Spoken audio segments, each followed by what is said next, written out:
candy.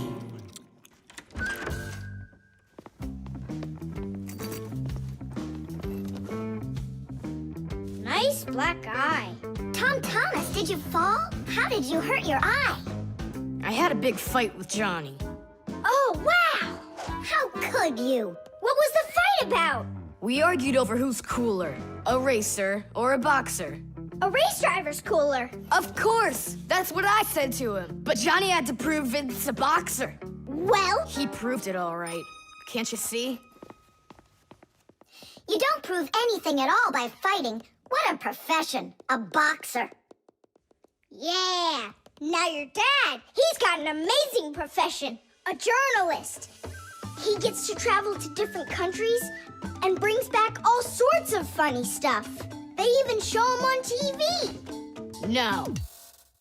What do you mean? Boxers are cooler. Everyone's really afraid of them. Don't be gloomy, Tom Thomas. Have a candy. I've got a good idea. How about a taste tester? That's the best job. And what is he testing? A taste tester is someone who tests the tastes of drinks and food. Yeah, how come? They want to find out if the food is delicious and what all the flavors are in it. Super! What a great profession. But a taste tester's not a job just anyone can do. I can do it. Then let's check. So open your mouth and then close your eyes.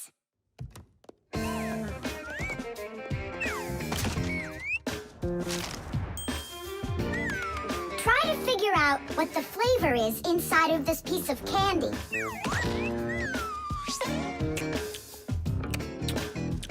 Strawberry.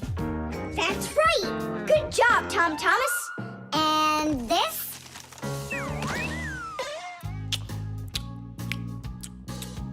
That tastes like orange. You missed that one. It was lime. Yeah, Tom Thomas. If you want to be a food taster, you're gonna need to do some serious practicing. Let's do it. Raspberry. You got it! Simka. How do they get the candy to be hard on the outside and filled with liquid on the inside? Don't get distracted. You're training. Yeah! Hard candy is made like this. First, a sweet syrup is cooked until it is thick and stretchy. Then the mixture is pulled into long, hollow tubes that are like noodles. As the tubes cool down, they start getting harder. And it's right then that the tubes are filled with the soft, fruity center and then cut into pieces. It all has to be done quickly before the tubes have a chance to get totally hard. And that's how candy is made that is hard on the outside and soft on the inside.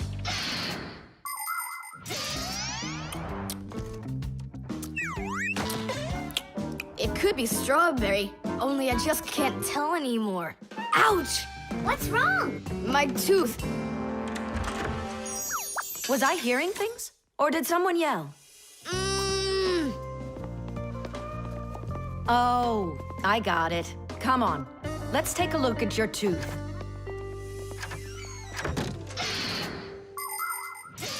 A taste tester has to be the most delicious profession in the world. They taste all sorts of things like cheeses and chocolates and decide which ones taste better. Everything is tested for taste, even water, because different waters taste differently. There are also testers who don't test food and drinks, but rather they test the smells of things like deodorants or perfumes.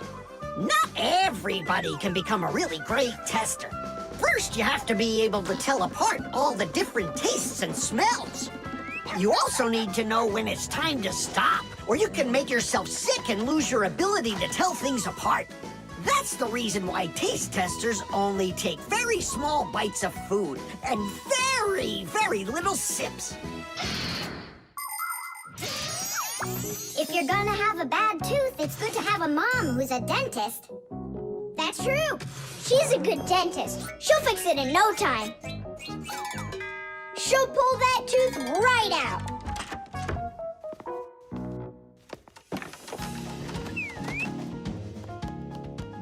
So, did she pull it out? Nah, she just gave me some medicine to gargle. Your tooth, does it hurt? Yeah, it hurts a little. Hey, Now I definitely know who's cooler than a boxer. Who? Who else? A dentist. Even boxers are afraid of going to the dentist. GPS.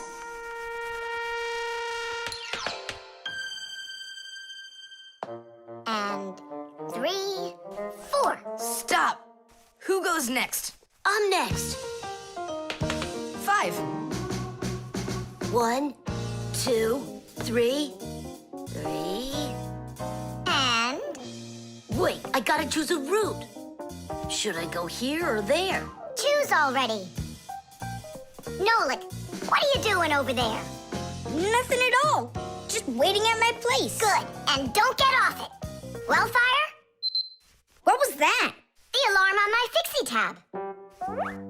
Oh, our lesson's about to start. Hurry! What about the game? Later!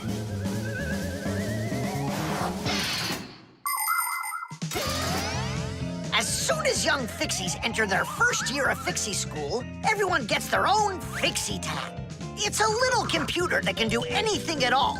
Well, almost anything at all. Studying with a Fixie tab is fantastic. You can read it just like a book and write in it just like writing in a notebook. You can use a Fixie tab to listen to music, watch movies, find your way around, and talk, text, and send letters to your friends. And if you want, you can use a Fixie tab to go on to the internet that humans use, or you can visit the secret Fixie internet, where you can find news about the world of the Fixies. And Fixie tabs have games on them, too. Of course, these games can be a lot of fun, but you shouldn't play games until your homework is all done. Faster, or we'll be late. I know a shortcut we can use. This way.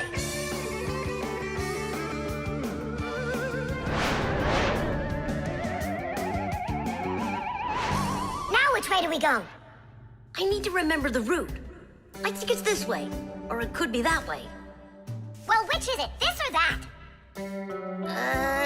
I have no clue. Uh-huh. So what's our plan? We'll go back and start again. We flew in from there, right? No, I think it was there. That's not how we flew in. It was there. I think we're lost in here. Uh-oh. Nolik, stop the panicking. I only went uh-oh. I'm not panicking yet. It's your fault, Fire. I know a shortcut. Go this way. How are we gonna get out of here? How do I know? All I know is that we're late for our lesson. Thanks to someone. It wasn't on purpose, I swear. Now Grandpa's will punish us. What's going on? Well, I think I found a way to get out. Which way? Right here. I forgot that inside of my Fixie tab is a GPS navigator. Glass. What's a navigator? A GPS navigator is an interactive electronic map that can help you find your way around. The navigator can figure out where you are by using signals that are sent to it from satellites. All you have to do is type the address of the place you want to go into it, and the GPS can figure out a route to get you there. And then it helps you as you go by telling you where and when you need to turn, so you can easily get to your destination. Let's see. Right now, we're here. And where do we need to go? You know where, to school. But where is that? Are you joking? In the laboratory of Professor Eugenius. Can you be quiet? Where do you want to go? The laboratory of Professor Eugenius. Please wait while I chart out the route. Ha! It did it! The navigator says to go there. Hey, what are you doing over there? Come on!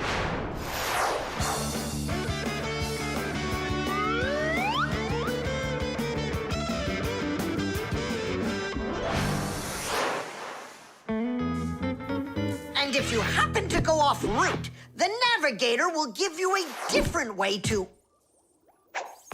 Well, you finally made it. Unfortunately, you missed an important lesson today. We got lost. Forgive us. In case you're wondering, we were studying navigators. And you know what? We just used a navigator to get here. Yeah, it showed us the way we had to go. Well, that's certainly quite lucky for you, because now you don't get an F. But from now on, kids, you have to get here on time. I promise you that. Because now we know where to get our shortcuts from. The lever.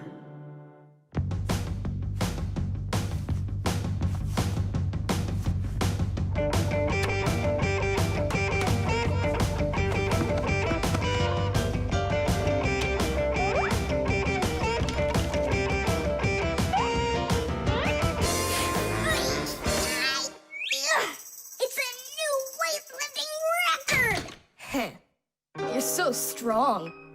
That's so light, I could lift it up with my finger.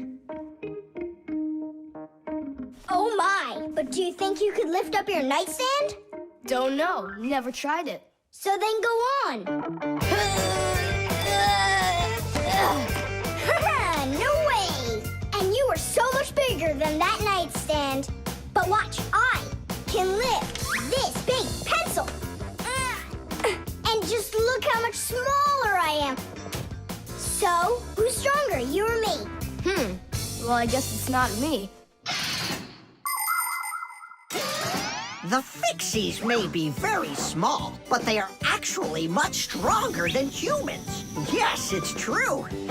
What, you don't believe me? Well, who's stronger, an elephant or an ant? You think it's the elephant. Well, of course, it's so much bigger. But did you know that one ant can lift up 50 ants its own size? And an elephant? It can't even hold up one. So it turns out that for its size, an ant is much stronger than an elephant. And the same goes for Fixies. Fixies are incredibly strong for their size. They can lift things that are 100 times heavier than they are. And Fixies can jump 50 times higher than their own height. If humans were as strong as Fixies are, they'd be able to lift an automobile all by themselves. Yeah, Tom Thomas, it's time you built up your strength. Well, how? Start lifting dumbbells. Or if you want to, you can use my barbell. No thanks. I'll use the dumbbells my dad has. They're in his office, I think. Oh, there's one. And where's the other one? Aha, there you are. I'll get you out of there. Come on. I'm helping you here. It's stuck. All right. Move aside. I'll get it right out. What is this, glued to the floor or something? Hey, what's all the racket? Hi there, Simka. We can't get the dumbbell out from under there. Well, of course you can't. The sofa's pressing down on it. So that's what it is. And I was worried that I lost all my strength. Well, that means we have to lift up this sofa. We can't do that. It's too heavy for us. We can do it. Tom Thomas, get me your hockey stick from your room. We can't move a sofa with a hockey stick. Don't worry, you'll see. Here, I brought it. What is it for? We're gonna use it as a lever. A lever? Well, yeah. A lever works the same way that a seesaw does, with a board resting on top of a piece called the fulcrum. But with a lever, one side is longer than the other, and that's the secret to its power. With a lever's help, it's possible to lift any weight. All you need to do is get the short arm of the lever under the load and push down on the long arm. And the longer the arm, the more weight you can lift. And that's how a lever makes people stronger. Well, can we find a fulcrum in here? Maybe this dumbbell. Can that be our fulcrum? Great idea. Now you're thinking the right way. You ready to go? Let's go! Lean on it, Tom Thomas.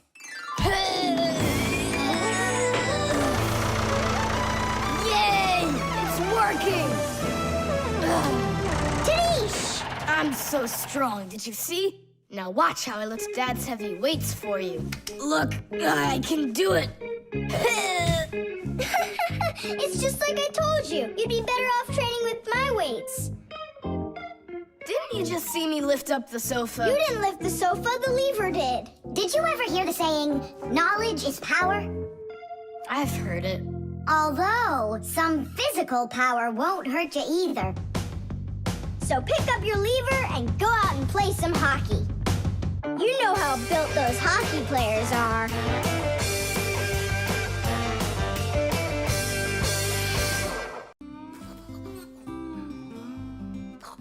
The remote. Hey, Simka, the button got stuck on the remote. How can we get it back out of there? Look and learn, Nolik.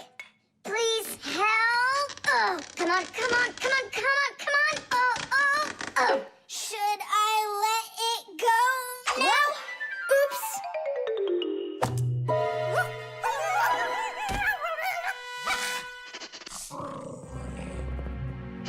Nolik, hide somewhere.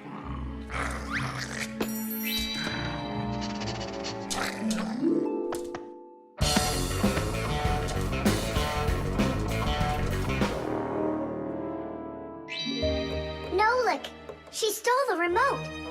Nolik? Where are you hiding? Nolik! Hello there, Fixies. Hey, where are you? Hey, Tom Thomas, you got here just in time. Chusaka ran off with the TV remote. And so what? I can turn it on without it. And my favorite cartoon is just about to start. Forget about the cartoons, will ya? Nolik is missing! I'm afraid Nolik hid inside of the remote. And Chusaka took it. Oh no, Nolik's in big time trouble. Tom Thomas, there must be something you can do! Chusaka, Chusaka, come here. Where is that dog hiding?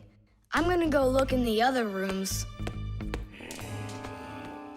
Simka! Tom Thomas! Here I am! I'm over here! For now, I'll wait here. Chusaka's not out there. Where are you? Hey, Simka. I ran to get a pack-a-mat. What are you gonna do with it? I'm gonna search for the infrared ray that comes out of the remote. That's so great! But what is it? I'll explain it to you. Inside of most remote controls, there's a special type of light bulb called a light-emitting diode, or LED for short. When we press a button, the LED sends an invisible infrared ray. And in the TV, there is a receiver for these invisible rays. The TV understands the command that comes from the remote control and carries it out, like changing the channel or the volume.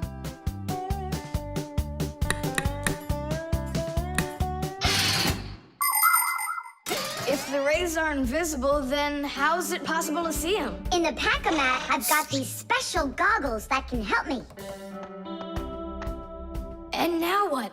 Yell to Nolik. Get him to close the contact on any one of the buttons. Nolik! You gotta push one of the buttons down on the remote. A button? But how am I gonna do that? Wait, 1 second. Chusaka Chusaks with a brain full of rocks. Meow. Meow. Oh, Mamma Mia. Now she'll eat me together with the remote.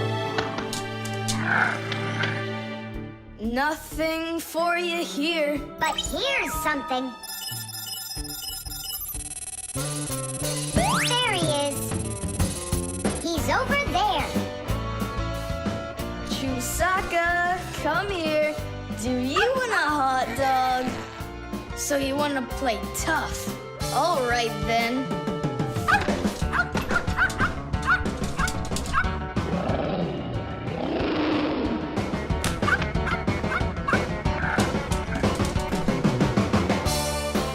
Hooray!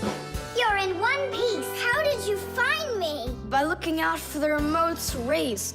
It's just a shame it's impossible for me to see them. What are you saying? You can. If you want to see infrared rays, all you have to do is look through a digital camera. Try it for yourself. Turn on the camera on a mobile telephone. Now go ahead and press any button on the remote control and point the camera toward the front of it. You'll see a bright dot on the screen of the camera. That's the light-emitting diode working. It's letting off a special light that can't be seen by the naked eye. It's also possible to point the remote control at a mirror. And then through the camera, you can see how the light-emitting diode turns itself on. So what that means is that invisible rays bounce off of a mirror in the same way that regular light does. So you can control the TV by bouncing the light from a remote control off of a mirror. You don't believe me? Then go ahead and try it yourself. By the way, if your toys weren't all stuffed under the bed, we would have found the remote without the goggles. Don't worry about it. When the cartoons are over, I'll put them away. So, you done watching? Time to clean up. The nightlight. They're very close. I can feel them. Help me! Help me! Help me! That's all. You've had enough monsters. It's not good to watch these kinds of movies before bed. Mom, really, I'm not scared. Let me watch the end, would you? I told you, that's all. Well, good night, honey.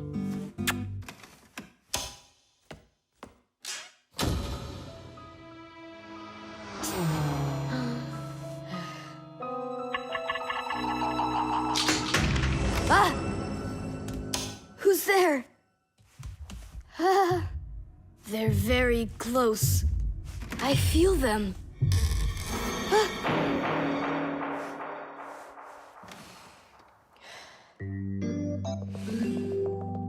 Can you believe it? He's sleeping, and he didn't turn the light off. Yeah, and so? And so, if every human went to sleep with a light on, there wouldn't be enough electricity to go around. Hup! Everyone can probably remember walking into an empty room with the lights turned on, or finding a TV on that nobody's watching. One little light or TV might not seem like much, but just imagine how many people are living on this earth.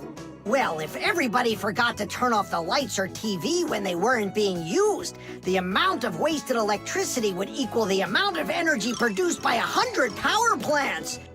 And each of these power plants needs freight cars of coal or rivers of oil to keep running. And all that fuel has to be extracted and burned constantly. Now do you see how expensive burning a light bulb is for the Earth? So don't forget to turn off electrical appliances when you're not using them. It's so easy. Ah, who turned off the light?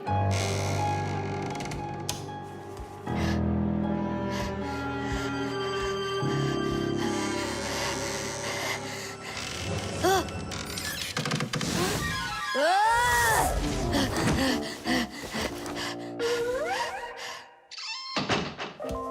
They're very close. I feel them. I feel them. I feel them. Look, what's up with him? I think he's playing sleep hockey. Looks like his position is left out. Ha ha. Anyway, he should get a penalty for wasting electricity. Monsters! Hey, what do you think we are, hockey pucks? Nolik, Simka, forgive me. Who did you think we were? Monsters. Huh. Well, I see how you could mistake Simka for one, but obviously not me. Tom Thomas, what are you doing? Why are you sleeping with the light on? I was so dumb. I watched this monster movie on TV before bed. Now I'm scared to sleep without the light on. And that dumb old monster flick, why were you watching it? I felt like getting scared. Ah, you're great at getting scared. Keep quiet, or we'll wake up your mom and dad. How am I gonna fall asleep now? Here's a good idea. You can use a nightlight. A nightlight is a little light that humans who don't like to sleep in the dark use in their rooms. The nightlight has a dim glow. That's because it works with a special kind of light bulb that uses very little electricity. These kinds of light bulbs are called energy efficient. That's hard to say. And you can find nightlights that use such low energy bulbs that they can work off of a battery. But you know there isn't a nightlight here. How would you get by without us? Tonight, I'm here to help you. I'm gonna be your nightlight. Look, right there. There's our lampshade.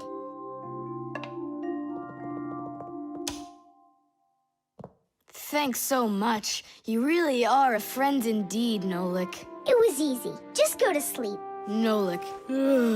Do you know any good stories? I know one about a big meat grinder. Nah, no way. You'd better tell me a story about a nice, kind Fixie. Ah, I know a good one. And here's how it goes. Grandpoos was working inside of a very big clock. Actually, the clock wasn't that big. And I'm not sure if it was Grandpoos, but it was a clock. I think. Whipped cream.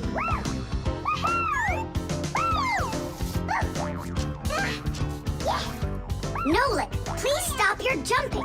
Your head's gonna fall off. Don't worry, it won't fall off. That sounds good. Okay, I'll see you in a bit. Are you going somewhere, Tom Thomas? Me? Nowhere. Katya's coming over, so we can do our homework. I need some strawberries. Is she gonna bring the strawberries with her? You got it. And my job's to supply the whipped cream. They're so good together. Whipped cream, do you have any? I'll go and check. Wait, for me! Ugh. Simka, what do they make cream from? It's made from milk, and the milk you can get from a cow. And what about whipped cream? The cow jumps up and down like you, so the cream can get whipped up. Really? I'm joking, Nolik. I looked everywhere. We've got regular cream, but there isn't whipped cream. No problem. We can whip some up right now. Cream is thick milk with a lot of fat. If you want to make whipped cream, you need to cool down the cream, add some sugar, and then beat this mixture very well. This adds tiny air bubbles that turn the cream into a delicious white, fluffy foam. But it's important not to overdo it. Or instead of getting fluffy, the cream will start getting thicker and thicker until it turns into rich, creamy butter.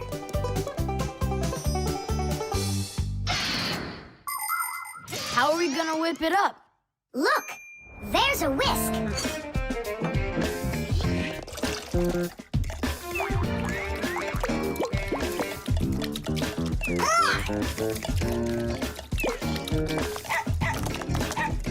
No! Hold on! How's that? It's not working. Maybe we need to use a different bowl or something. Do you think that a bottle would work? That's a really good idea. Now I don't have to worry about spilling this cream anymore.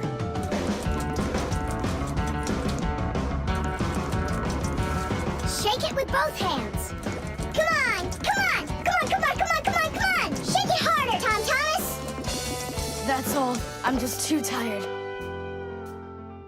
The cream looks exactly the same as when you started. You didn't try hard enough. Oh, really? Then try whipping it yourself. I got it. That's who's gonna help us. Chusaka? Yeah, awesome. Bring it down! A little more! Perfect! Open it up. Chusaka, Chusaka, the brain full of rocks! Na, na, na, na, na!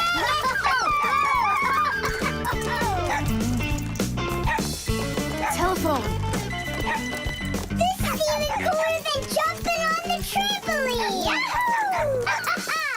Yeah? But why can't you? What a shame. It's fine. Come on over anyway. You can't reach us. You can't reach us.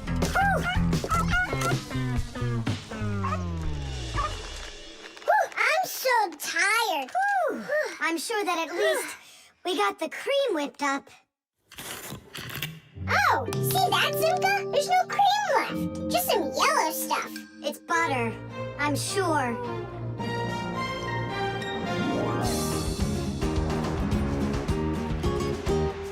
We overdid it. People make so many different things out of milk. like cream or butter or frosting for cakes and cupcakes. With dry milk, sugar, and boiling water, you can make condensed milk. And if you make it cold, brr, you get ice cream. And if the milk gets sour, no problem. Humans make all sorts of foods out of sour milk, like yogurt, sour cream, kefir, and buttermilk. If you drain off the extra liquid from sour milk, you'll have cottage cheese. And by boiling milk a special way, you can make all sorts of different cheeses. There are so many kinds of cheeses made throughout the world that it's hard to even count them all. And even certain kinds of chocolate can't be made without milk. You must agree that plain old ordinary milk is just one super magical, extraordinary thing. It's just awful, guys. What, Katya's not coming over? She's coming over, just without the strawberries. She didn't know that her grandmother had already used up all of them to make some jam. So you're telling us that we don't need any whipped cream? Right. Katya's bringing a cake, and she said that we'll need butter. She wants to make frosting out of it. Butter? I don't know if we have any. We got plenty. The flashlight. Where is that thing? Hi, Tom Thomas. What are you looking for? The flashlight. Ah, here it is. Why do you need it? Katya, I want to talk with her. Why not use the phone? This thing's a flashlight. It's not a telephone. No, you don't understand. Me and Katya came up with a secret code. If I flash just once, then it means hello there. Oh, and Katya's also said hello there to you. And 2 flashes? What's that? Katya's asking if everything's all right. Now I'll tell her that everything's good. Oh, what's wrong with this? I think it's not working right. I see, Nolik, but what's wrong? Any flashlight is nothing more than a battery and a light bulb connected by some wires that are used to make a switch in between them. To turn on a flashlight, you flip on a switch. That lets the electricity flow through the wires from the battery to the bulb so it lights up.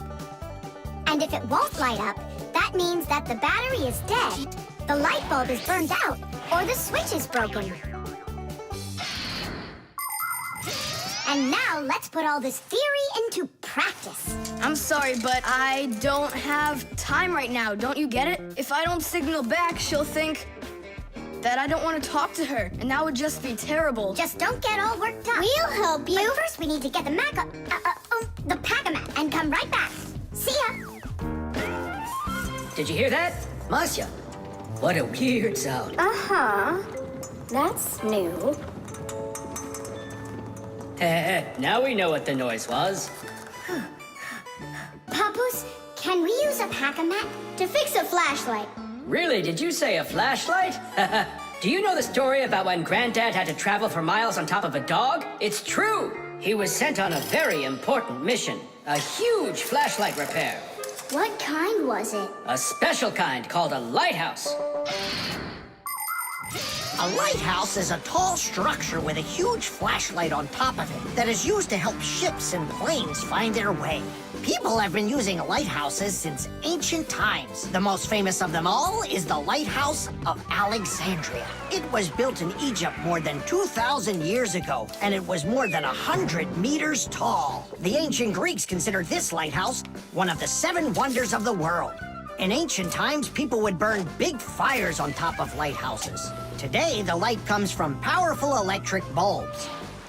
Many of today's lighthouses not only give off light, but they send radio signals, too. Yes, thanks to lighthouses, ships and planes for miles around learn where they need to sail or where they've got to fly in order to stay safe.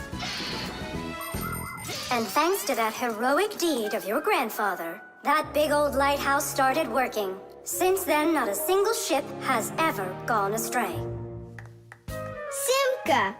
And what if we don't just fix the flashlight, but we do something heroic? Like Grandpoos did. Uh-huh. All right, what do you say? Let's jump on the back of this dog and get moving.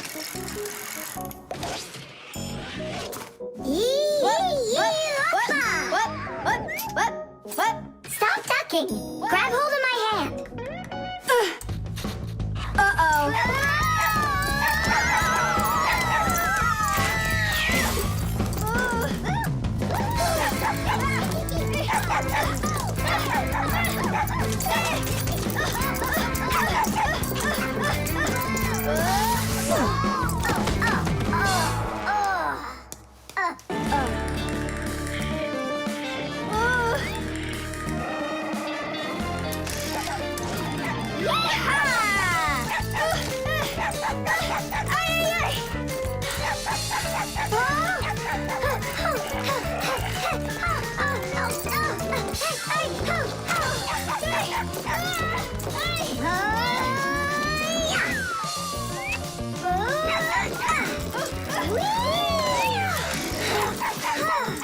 Chusaka, no! Get out right now. Tish! That was really some heroic deed. Now it's time to go get that lighthouse fixed. Tom Thomas, hand the lighthouse over. What kind of lighthouse? The one that's your flashlight.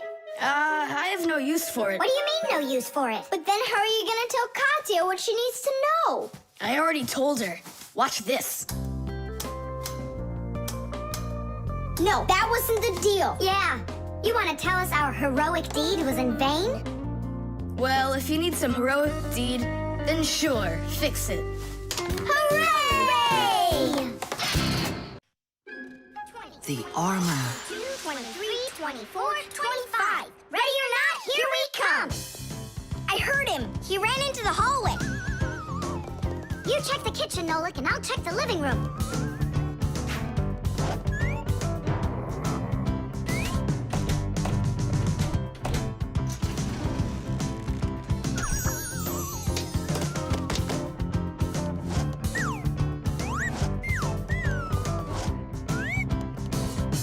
Well, I just don't get it. Where could he be hiding? The office. We forgot to check in there.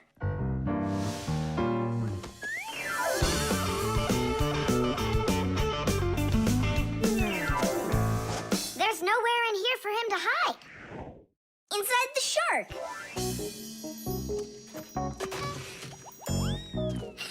Nolik, Tom Thomas couldn't even fit half of himself inside of that shark. Yeah? Then in that huge vase. Uh-huh. He's all scrunched up in there and laughing at us. Oh! Simka! There! Did you hear that? He is in there! There's no one. But I know that I heard a hee-hee. You imagined it. Let's go take a look in the bathroom. I imagined it. It's so stuffy inside this armor.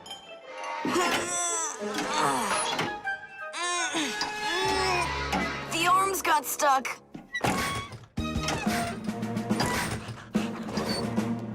Where else could he be? Who is that? Simka the Knight! He came to life! Well, how much longer are you gonna look for me? Armor is very hard clothing worn by warriors to protect them against swords and arrows. People started making armor in ancient times, but the full body armor that knights wore didn't start until the Middle Ages. The armor worn by knights on horses was heavy. It could weigh 100 pounds, and if a knight got knocked off of his horse, he'd need help to get back up again. By the way, the knights' horses, they wore their own heavy set of armor for protection. Hey, did you turn into statues? Tom Thomas? Is that you in there? Who else? Lift up this visor, I can barely breathe. And how come we should do it? 'Cause I can't. Don't you see? My arms got stuck. We see. You look funny. Funny to you, but now I'm stuck and I can't get out of here. Come on, help me out, please. Great! Chusaka's just what we need right now. Chusaka, what's wrong with you? It's me. Hey, stop it.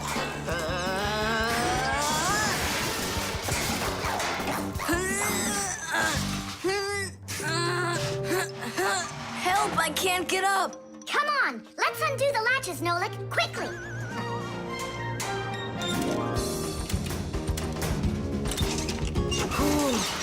Thanks for helping me. It was nothing. I couldn't have done it without you. Let's put the night back together. Uh-huh. Before Dad gets back. Protective clothing isn't just for people who are fighting in battles. Travelers put on special nets to protect themselves against mosquitoes and gnats. And beekeepers wear protective clothes, too. If they had nothing to protect them from bee stings, their job would be quite painful. Without their protective clothing, it would be impossible for firefighters to go into burning buildings and save people. And how could astronauts go into outer space without special clothing? It's freezing up there and there's no air to breathe at all. And that's why they wear a special costume called a spacesuit when they travel. The spacesuit not only protects astronauts from the cold, but supplies them with air so they can breathe. By the way, the Fixies also wear protective clothing so they can stay safe while they work. Well, there. Did we get it right? It looks like we got it right. Only, where's the helmet? Nolik went to get it. Thomas! Helmet delivery! Thanks there, Chusaka. Whoa there, Warhorse. Calm yourself down. There we go. It's all back in place again. Too bad that your knight looks like a ballerina twirling around. You see, his arm. I can't move it. It's stuck. Here's what we'll do. Give him something to hold.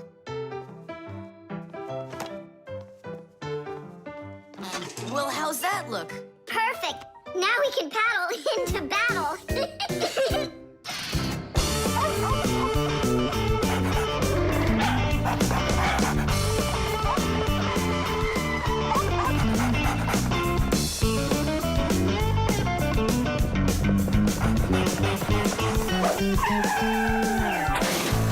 Chusaka! Get away from here! So where did it go? Oh, here it is. Hey there, Thomas. So what's on the disc? Hi there, Nolik. Hi there, Simka. It's a cartoon about Gulliver in the land of Lilliput. My friend Jeannie let me borrow it.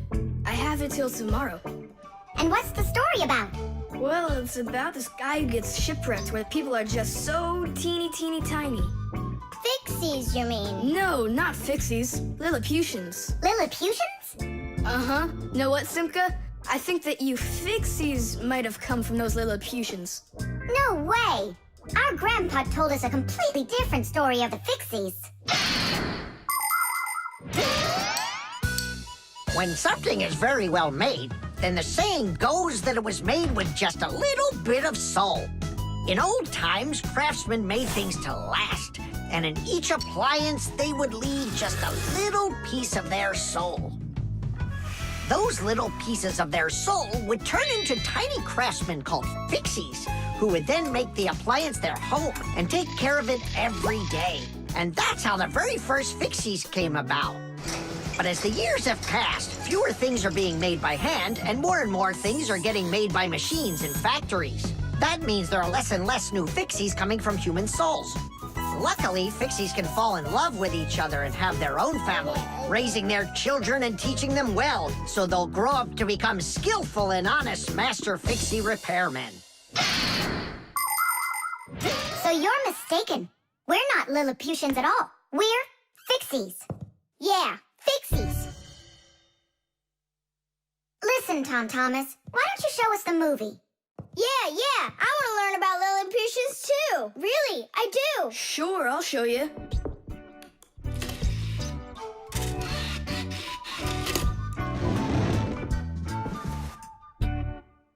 Oh no, what's going on? I broke it, I can't give her back a disc that's messed up. Don't panic. We'll take a look at it. Come lay it down over here.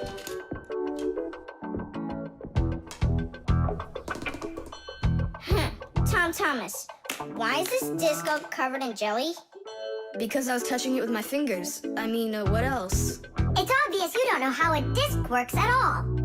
And you know how it works? Yeah, I know. Yeah? If we take a look at a digital disc through a powerful microscope, we can see rows of tiny valleys of different lengths. These valleys are actually a code for the cartoons, games, or music recorded onto the disc.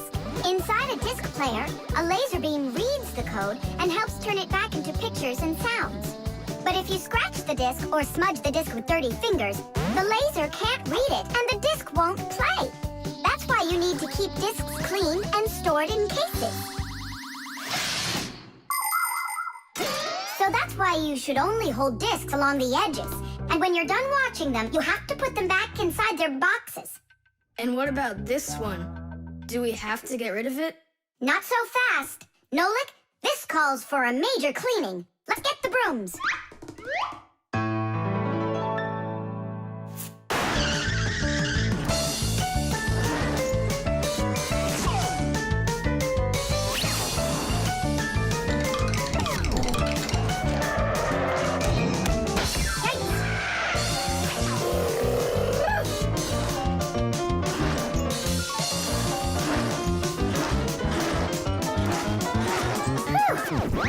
Okay, Tom Thomas, check the disc. There you go. Now you're holding it right. Hooray! The disc works fine. Hooray! Now we can watch the movie about the Lilliputians. Hey, Gulliver, why are you sitting there? You've seen this movie already. I know in what? What? Look at that pile of discs. Where do you need to put them? Huh. In their boxes. The fan. Pass them on the left. Step on it. Now pass them on the right. Look out for the wall. Hit the brakes. Why didn't you hit the brakes? He was just too scared.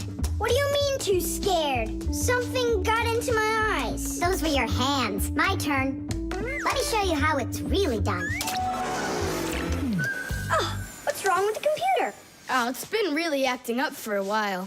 It turns off by itself. It's no big deal. I just turn it back on. I don't like this at all.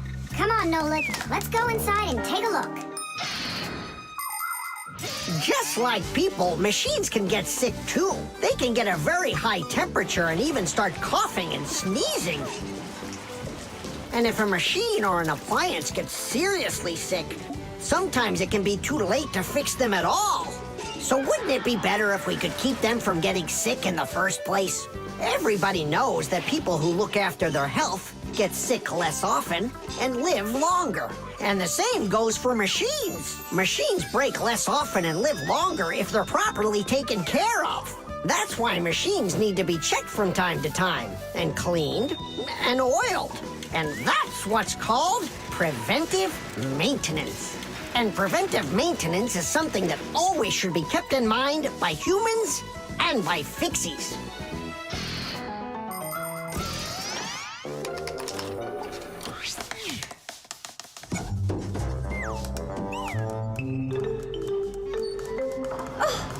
What is that? What is what? Can you hear that? What are all those sounds? It's probably just, a Fixie eater that woke up. What? What do you mean, Fixie eater? Didn't you know that inside of some appliances there live horrible monsters? They love to attack Fixies and eat them up. And the smaller the Fixies are, the more the Fixie eater likes to eat them. Ha ha! And how come you never told me anything about Fixie eaters before? I didn't want you to get scared! All right, scaredy cat, let's keep going.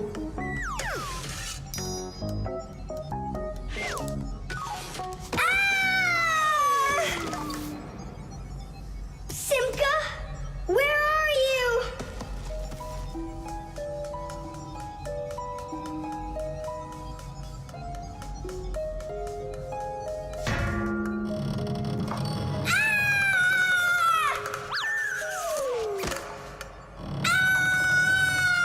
Oh no, don't eat me, Fixie eater! Oh, Simka!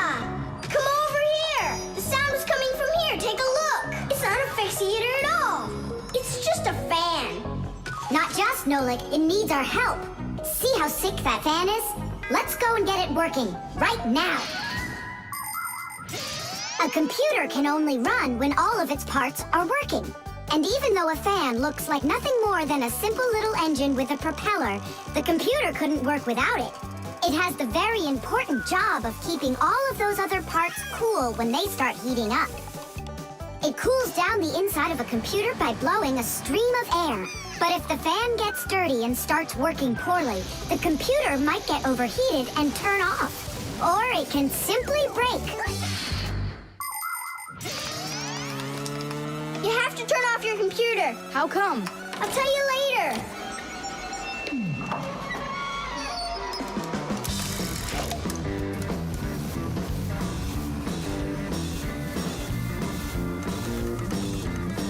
That part's done. Now we oil it. Let me try. All right. It's oiled up. Just like your nose. Tom Thomas! Turn it on!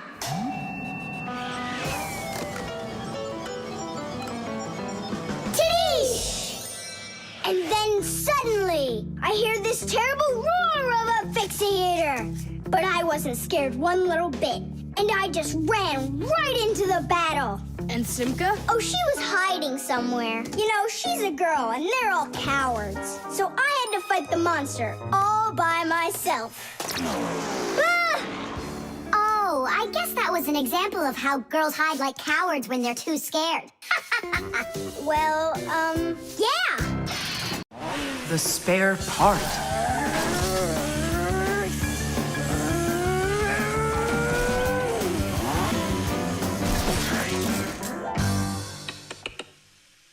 Hey, what's going on? It was just working. Hi there, Tom Thomas. Simka and Nolik. Look, I've got a Sorry, problem. no time to play. We're busy. Busy? With what? We got put in charge here for the day. We even get to use one of the pack-a-mats. Papoose and Marcia went out to visit our Fixie friends. Papoose used to be with them at the Space Center years ago.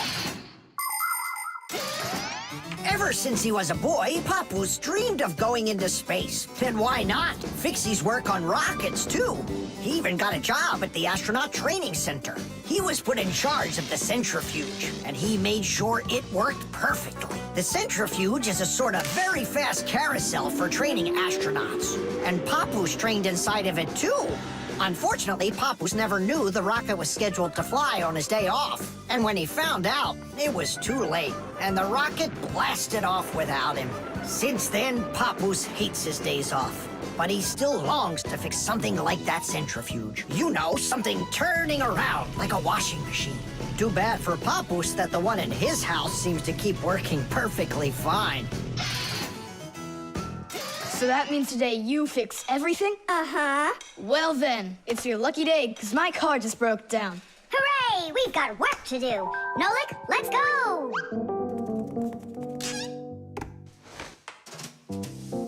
Well, what broke down here?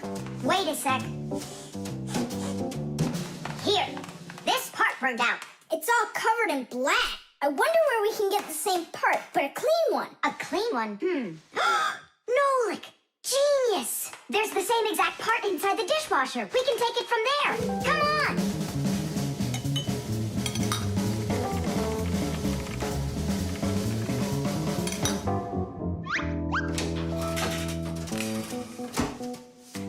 Do you have any idea how all these parts are connected to one another? With this thing right under you.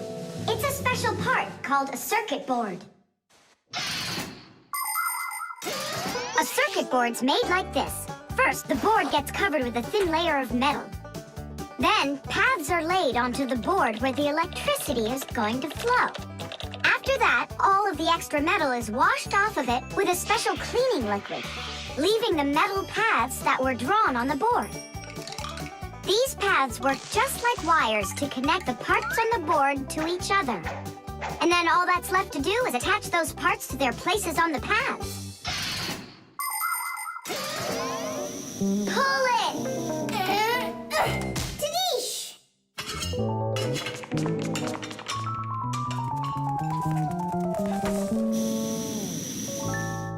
Tom Thomas, Tidish! Hooray! It works again! Tom Thomas, I'm about to start the dishwasher.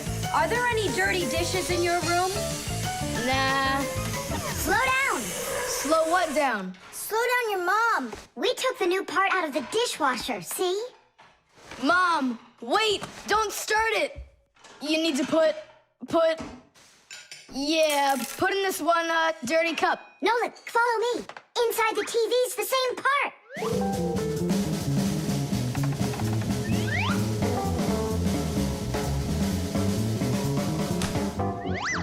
Now back to the dishwasher. We barely made it. We grabbed the part from the TV in the living room. Not the TV, my mom's favorite program is about to start.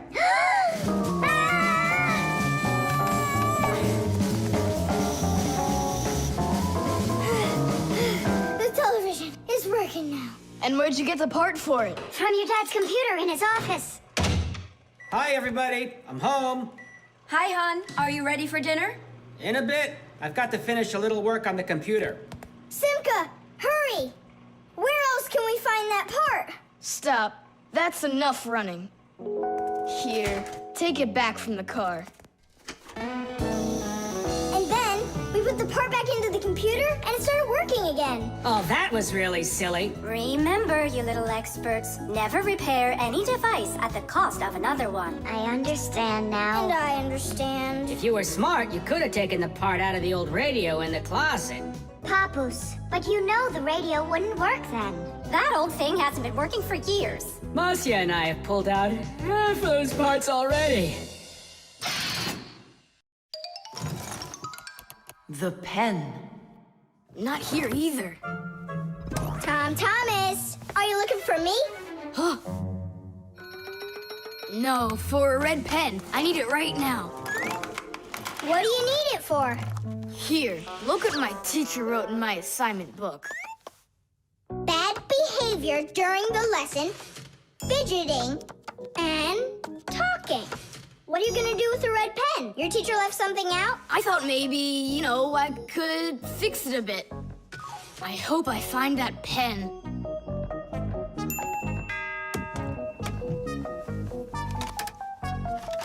Oh, whoop. Oh, whoop. Oh. Oh, wow. Good catch. So, what do you want to fix on it? I'll just add a couple of no's, and then it will say that I had no bad behavior during the lesson, no fidgeting, and no talking. See, no problem. Cool. And then add this at the end. Tom Thomas is a perfect student. Nah, then they would guess I did it. What, is it clogged up? A little scribble will do it. That's not a pen, it's more like a penknife. Oh, look, the ball's missing.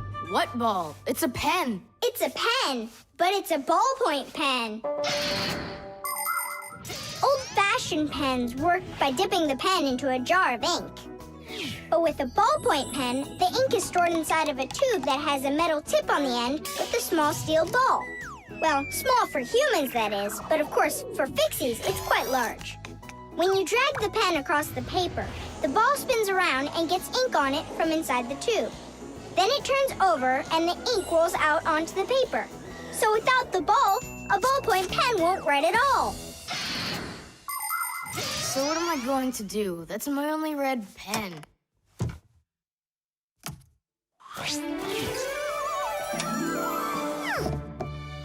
Hi, everybody. Why do you look so sad? We lost the ball from the tip of this pen. Where? It's here somewhere. Then you're in luck, boys. In the pack-a-mat, there's a metal detector. You can use it to find different kinds of metal objects.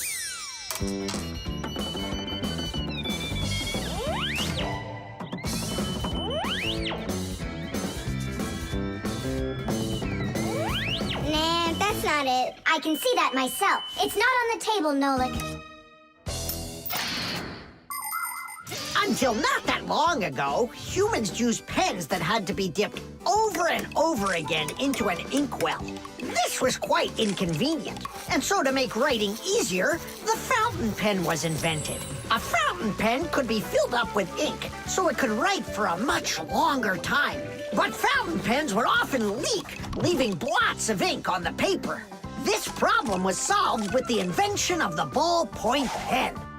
Ballpoint pens are simple, handy, and reliable, except that you can't write with them on a wall or upside down for a long time. That's because the ball uses up the ink on it, and the ink can't flow up to the tip. But even this problem has been solved. There are now special ballpoint pens that can be used by astronauts floating in space.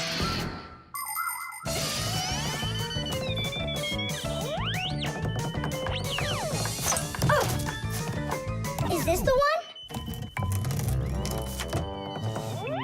You're right. That's it. Don't you just see how awesome my metal detector is? Is that what you're calling me now?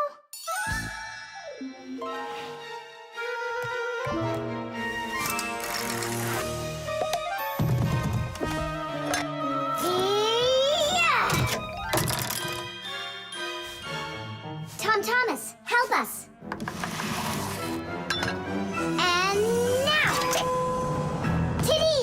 Cool. By the way, what do you need the red pen for? Well, Tom Thomas and I need to fix something in his assignment book. What? If I knew that, I wouldn't have helped you out. So no fidgeting and no talking. And your teacher, she writes in your assignment book when you behave well? Uh-huh. Whenever we behave well, she writes a note in our books right away. Ah. Did you see, Simka? How Tom Thomas managed to outsmart everybody? Since I see nothing else here from your teacher, does that mean you behaved badly the other days? Uh-huh. What? Well, Did you see, Nolik? How Tom Thomas just managed to outsmart himself?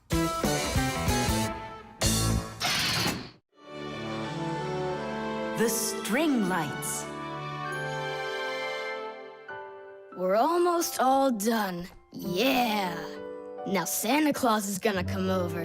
He'll say, 1, 2, 3, lights light up the tree. Then we'll get our presents. The real Santa Claus? Yeah, for sure. The real Santa Claus will come to you? You'll see for yourself. He comes to me every year. Okay, so let's practice. 1, 2, 3, lights light up the tree. Huh? Oh, the string lights burned out. And we don't have another one. Tom Thomas, Santa Claus is almost here. Is the tree ready? No, not quite yet. Oh no, what are we gonna do? I'll be right back. Tom Thomas, what do you think? Will Santa Claus give you any presents if there aren't any lights on the tree? No way, it's not right without the light. It just wouldn't be magical. Papus, Marcia, Santa Claus is about to come to Tom Thomas, but the string lights on the tree, they all burned out. They all burned out? Really? The bulbs in a string light are connected together like a chain with a piece of wire between each bulb. When you turn on a string light, electricity flows through the wire, lighting up each of the bulbs along its way. But if any of the bulbs gets burned out, the circuit will be broken, and the electricity will stop flowing. That means one bad bulb will make all of the lights go out. So if you want to fix a string light with a bad bulb, the answer is really simple. Just find the bad one and put a new one in. So, do we have a spare bulb around here? I'll get it for you. I know where it is.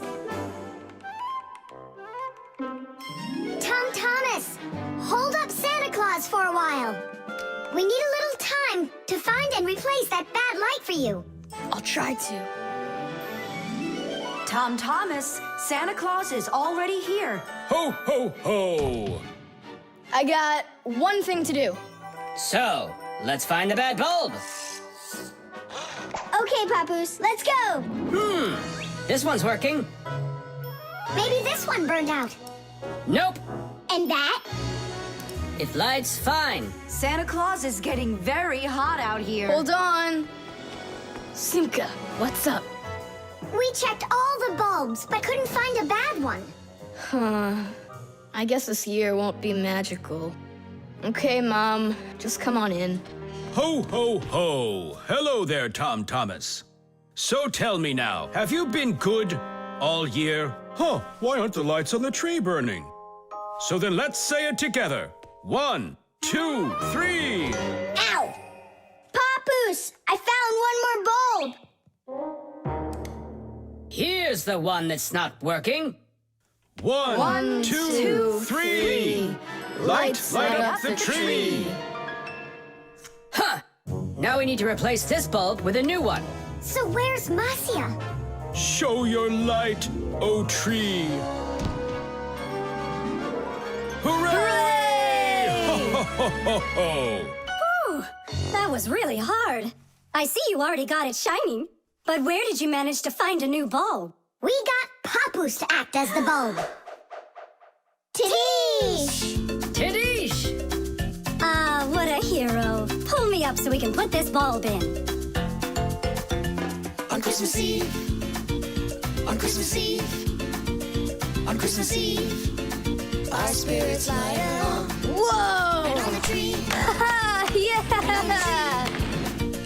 On Christmas Eve, nice box. the lights burn brighter. Every year when no one is expecting, from some place that no one could conceive, appears a little miracle before us. Every year on Christmas Eve. On Christmas Eve. On Christmas Eve. On Christmas Eve. On Christmas Eve. The clock, it seems, on Christmas Eve is ticking slower. And suddenly, on Christmas Eve, a miracle on Christmas Eve, no one believes on Christmas Eve comes out of nowhere.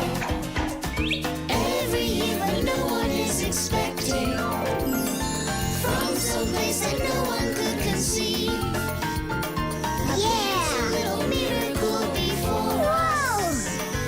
Every year on Christmas Eve. On Christmas Eve, the clock ticks slower. The drain. Hey, Nolik, come help me. The fan in the computer needs dusting. Not right now. Me and Tom Thomas are painting a card for his parents' anniversary. Oh, look, poor you. You must be so tired. Hi, Simka. It's really great you're here. I have a question. 12th anniversary, is it spelled with an F or is it with a V? You know what? First put down the number 12, and then put a dash on there, and then a TH. Oh, right. But first I'll change the water. I'll be right back. Oh, Mama left her ring here. Whoa! No! Oh no, what have I done?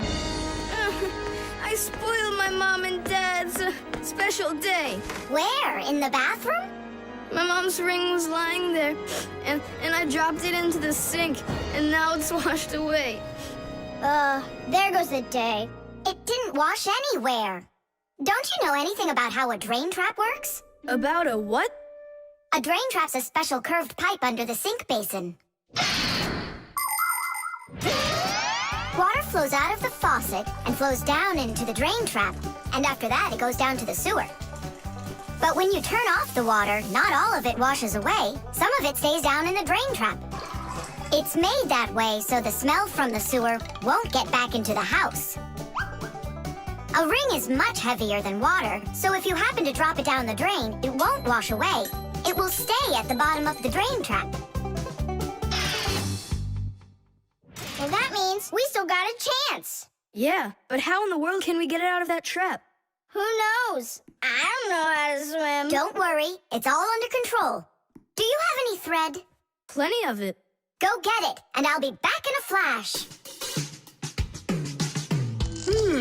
I can't fix it like this. I need my welder. Papoose, I need to borrow your pack-a-mat for a little while. Now that's a coincidence. I need to use it too. Marcia, then I need to use your pack-a-mat.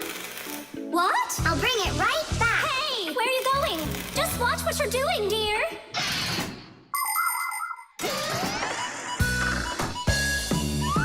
Just like the name says, Fixies live to help machines and appliances.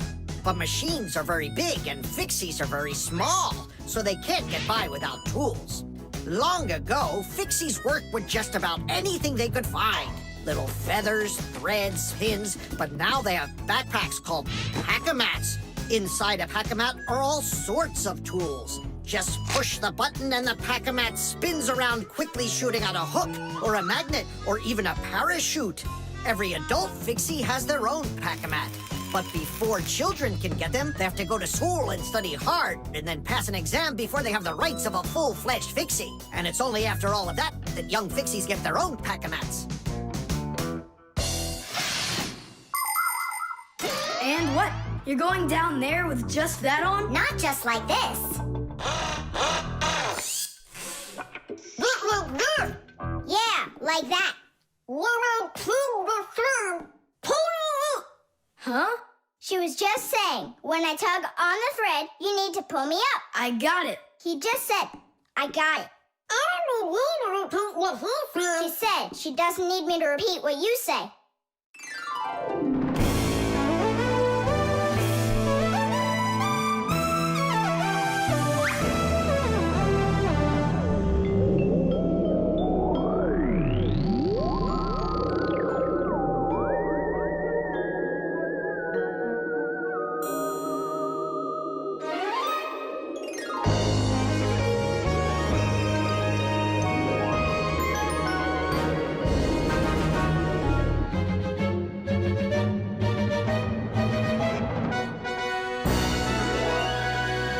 Simka, Nolik, thank you. You really saved the day. That's what Fixies are for. I said that's what Fixies are for. Tom Thomas, who are you talking with in there? Oh, your mom came back. No one. Hey, can you turn back into Fixies? I gotta ask you a question. I forgot. Should I write 12th anniversary with an F, or do I write with a V? Just write the number. You're right. The tools. Hang on. There are these really cool things that I want to show you.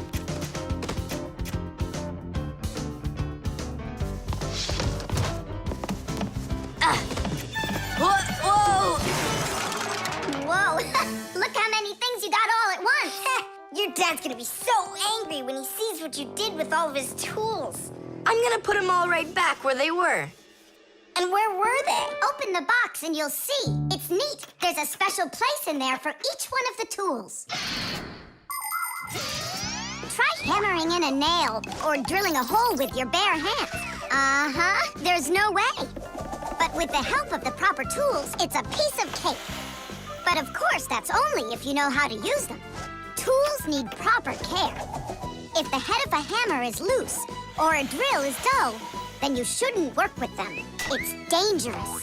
And when you're done working, put the tools back in their places, or you'll be tearing your house apart trying to find them the next time you need them. Huh. The pincers go here, and the wrench goes over there. This drill bit's too long for this spot. Let's see if it fits in this one. Huh. Any idea what this tool is for? For splitting wood or carving stone. That chisels what you want to own. Wow, Simka, you're a real poet. Now try to answer this little poem. When you have a thing to measure, this round tool is quite a treasure. This tool, right? I know what it's called. It's a measuring tape. Let me measure you, Nolik. Wow, you've grown. You've almost reached 1 centimeter. Class! I also have a rhyming riddle for you. What bangs a nail into the wall to make sure pictures never fall? A hammer! I was first, and the hammer goes right here. And now I have one for you to guess. If you need to screw in screws, here's the tool that you should use. A screwdriver! I was first, again. You got it right. All right, Tom Thomas, we better hurry. We still have a lot of tools here to get sorted out. Humans, just like Fixies, use hundreds of different tools to do their work. Picking the right one depends on the task at hand. For instance, if you need to hammer in a nail, use a hammer. But you don't use a hammer for a screw. For that, there's a special tool called a screwdriver. A wrench is the tool for tightening nuts and bolts. A vise is used to hold a part in place, and a drill to drill a hole. If you need to cut a piece of wood, you should choose a saw. You could use a handsaw, for example, or a hacksaw. Different kinds of pliers can be used for snipping, gripping, or bending. If you need to smooth something down, you use a file. If you learn how to work with tools properly, you can build just about anything. Looks like we did it, just in time. Oh, and how about this? Do you know what kind of tool that is? I don't know. There's no place for it in here. Just throw it out. Come on! And what if my parents use it? Looks like we did something wrong here. My dad came home. Tom Thomas! I'm in here. Hi there. Reading. Way to go, son. Huh? Oh! I don't get it. Where is it? What? I put a piece of metal under the table leg so it wouldn't shake, but it disappeared. So that's where the tools place is. Did you take it? What? I didn't. It must be somewhere under the table. And you look under the sofa. All right.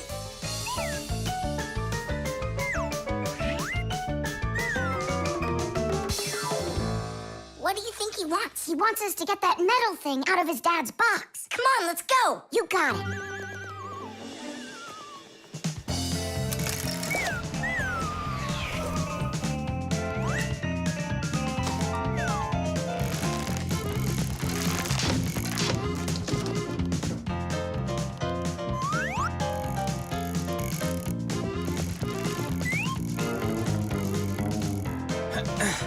Any luck?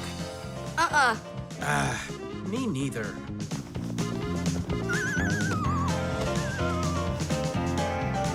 I found it, Dad. It was under the table, just like I told you. Huh. You were right. It's strange. How could I have missed it? Maybe you're just, tired from working too much. Maybe. Tadish. What? It's a new word, Tadish. Tadish. I do like the sound of it. The scale.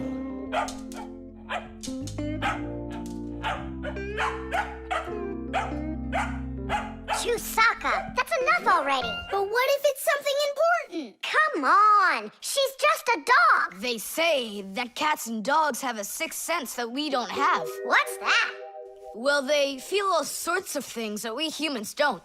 I better let her in.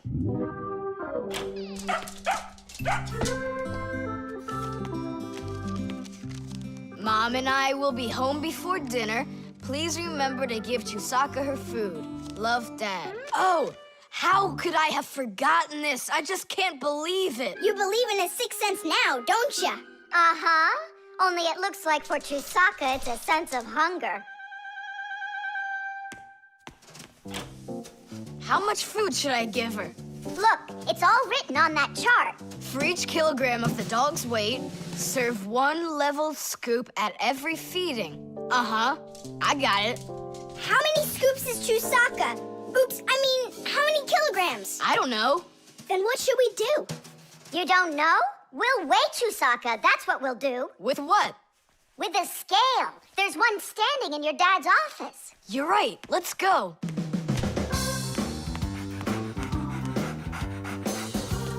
I was wondering, does it bother your mom that only your dad has his own office and not her? Nah, Mom says she's got her own office. It's called the kitchen. Hey, look, there's the scale. Did you know that humans have had scales like this for more than 7,000 years? If we want to find out how much something weighs, we need to compare it with something that we already know the weight of. Let's say you need to weigh a watermelon. You put it on the scales pan and it drops down. Now you keep adding weights to the other side until the two sides balance. Well, this one is too heavy, but this one is just right. Since the weight is 10 kilograms, it means that the watermelon weighs 10 kilos. And that's just how simply a scale works. Well, should we start? Chusaka. Right, like she's gonna come running. How are you gonna get her away from that bag? Huh, I know how to get her.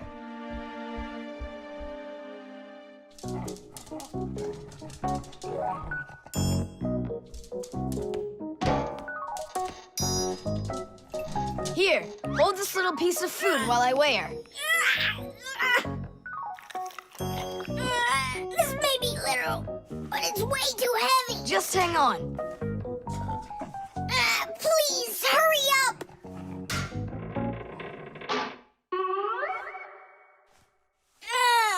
Come on, hurry up. Done. Her weight is 2 kilograms.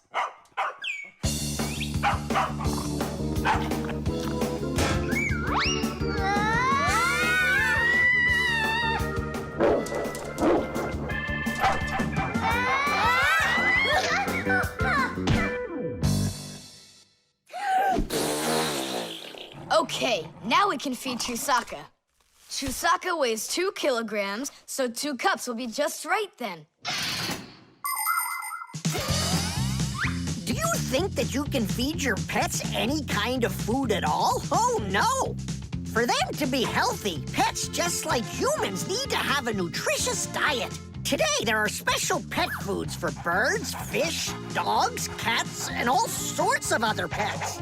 These foods are made with everything your pets need to stay healthy, like meat, fish, fruits, grains, vegetables, and vitamins. These kinds of foods give pets a well-balanced diet, and there's no need to cook them. They're ready to eat.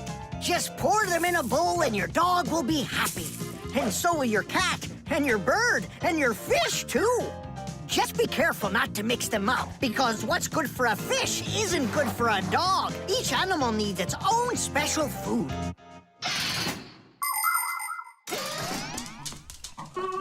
Stop! What's wrong? What's wrong? You have to take out a piece. She ate one already. All right.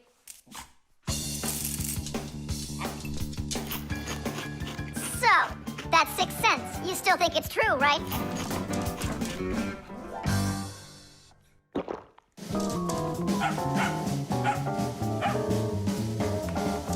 What did you bring that for? Oh, Mom is calling. No way. How could she know it would rain? I knew that Chusaka had it. Hello?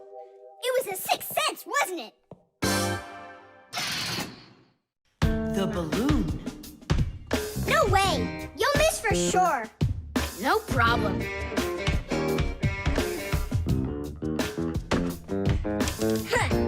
Anybody can do that. But I bet you can't do it if you tried bouncing the ball off the floor first. Just look. Oh, what are my parents gonna do to me? Maybe we should call Simka. Simka! And what's Simka gonna do to us when she sees this? So, got yourself in trouble, huh? You shouldn't be playing with a ball inside. And now we have your lamp to fix. But how? Only my dad can reach all the way up there. Why just your dad? You have a hot air balloon over there. That doesn't fly. It's just a toy, see? Well, it might be just a toy to you, but for us Fixies, it's absolutely real.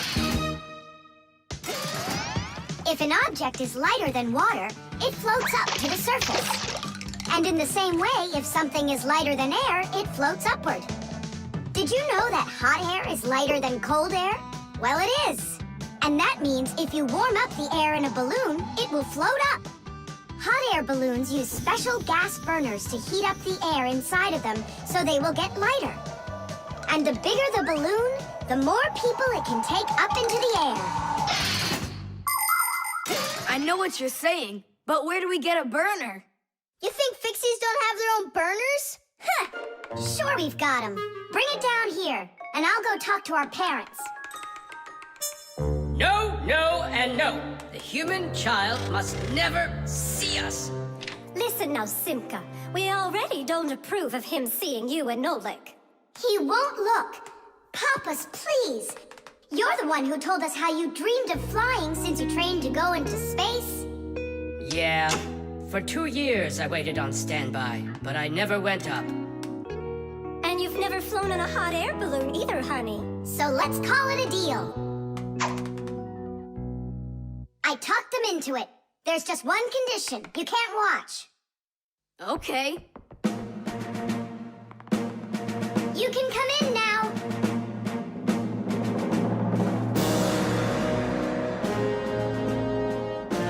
Now prepare the burner.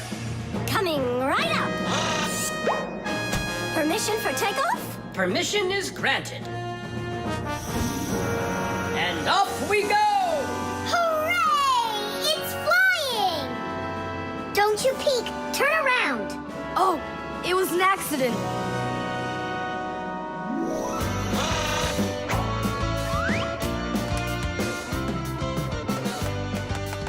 I'm going to evaluate the damage. Maintaining proper altitude.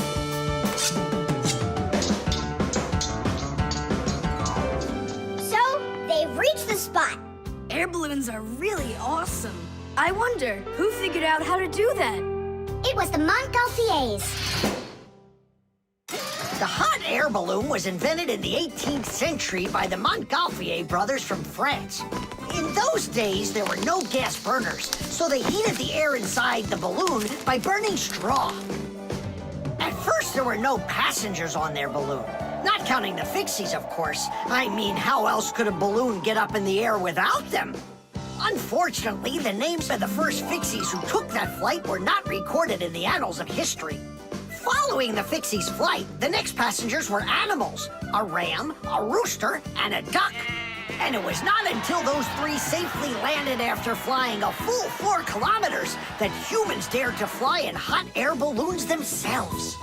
Ever since their invention, hot air balloons have also gone by another name: Montgolfiers.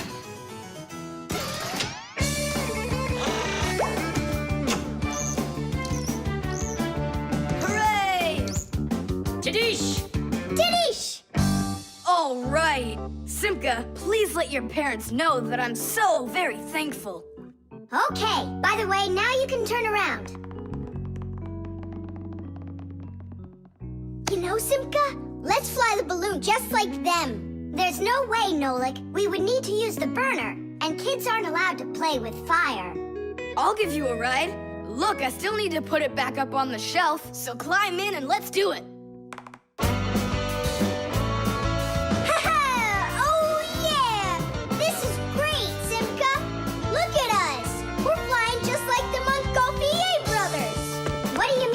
Brothers. Okay then, like brother and sister, Montgolfier. The thermometer. I can't believe the new thermometer isn't working. Tom Thomas, stay in bed. And I'll try and look for that old mercury thermometer. Hey, did you get sick? That's one way of saying it. I don't know how I'm gonna pass that math test today. You're not ready, so you don't want to go to school. Well, yeah. So if you pull a sickie, then you can trick your mom. No, that's not true. I'm just pretending a little bit. You think so? Well, you won't trick the thermometer. Simka, what's a mercury thermometer? Mercury is a type of liquid metal that's silver in color. There's no mercury inside of new thermometers. Now they're electronic. Old thermometers were made with a glass tube with markings and a bit of mercury inside them. When the end of the tube warms up, the mercury inside of it expands and creeps up the tube. And that's how those old thermometers measure temperature. The longer the column of mercury, the higher the person's temperature is. That means I need to warm up the end of the thermometer. Thomas, you're a genius. But how will you warm it up? Finally, I found it. Well, let's see. Mom, can I eat something? Hang in there, sweetie. I'll make you something.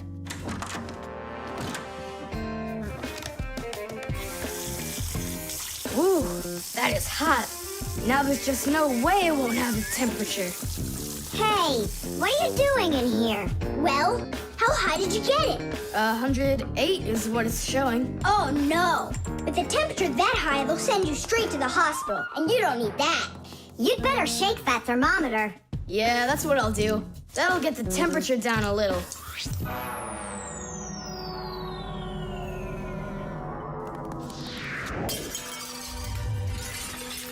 Ah! Well, so much for that. Cheaters never prosper. Thomas, did you see this? Nolik, don't touch the mercury. It's poisonous. Stop it right now. And you, Tom Thomas, you don't touch that mercury either. It's dangerous. Then how can we throw it out? Call your mom and she can help you. I can't. How could I call her? Then she'd find out that I wanted to trick her. Maybe it's better to tell the truth. I can't. I can't do it. All right then, it looks like there's no other choice. Nolik, call Papoose and Masya. I'll get him. And you go back to your room and wait.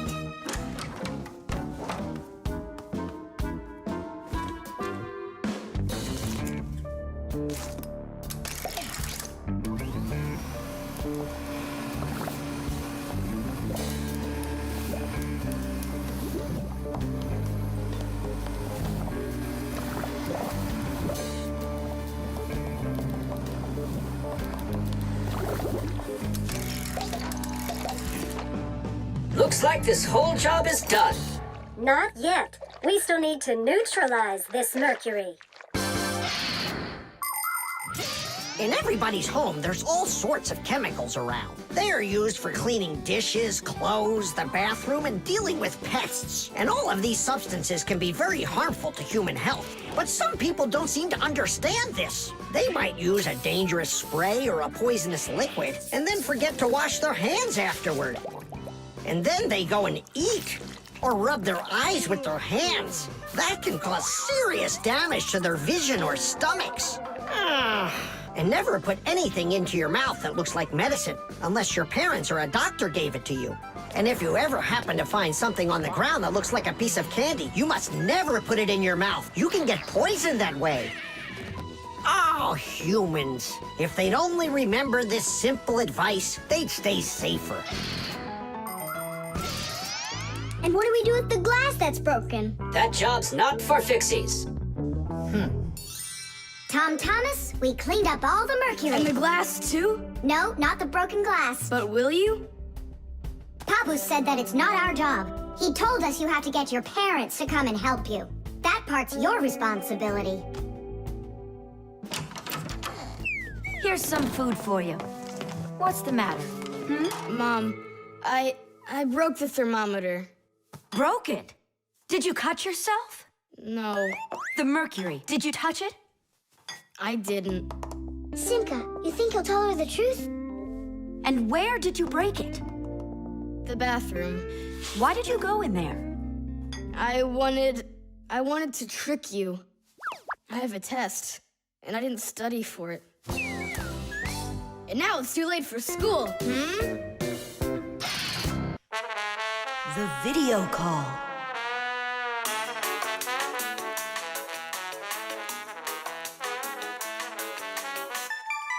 Turn on the camera right away. It's me, Simka.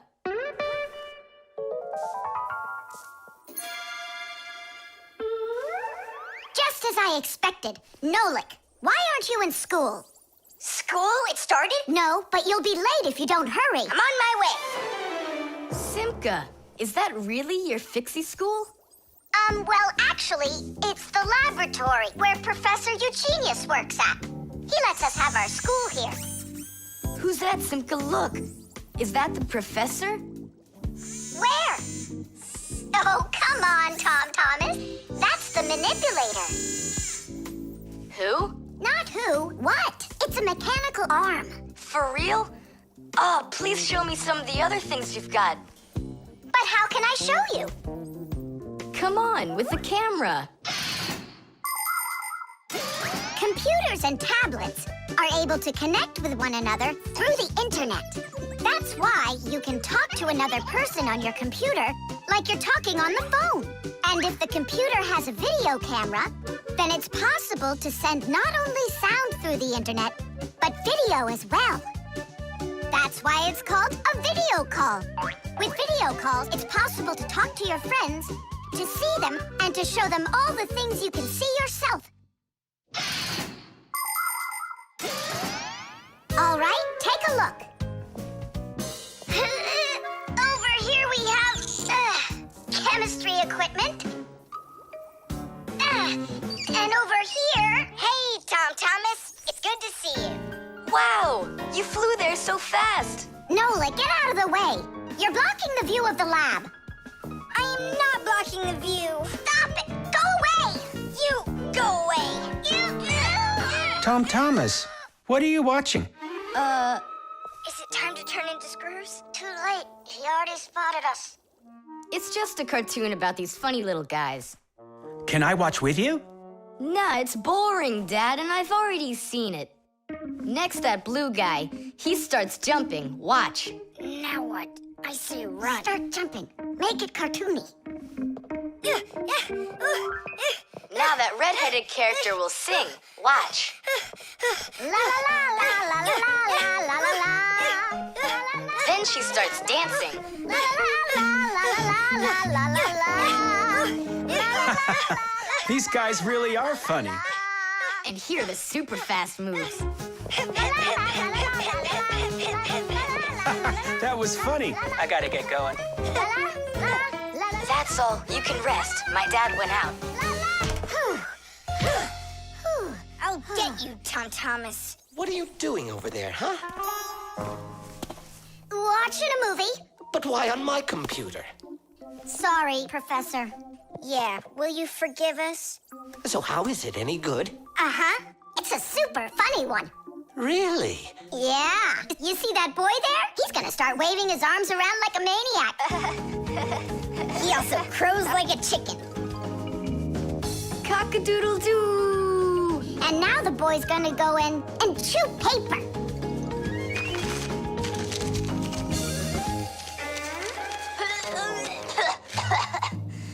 I can't do this all at once. A movie. That's what we're watching here, right?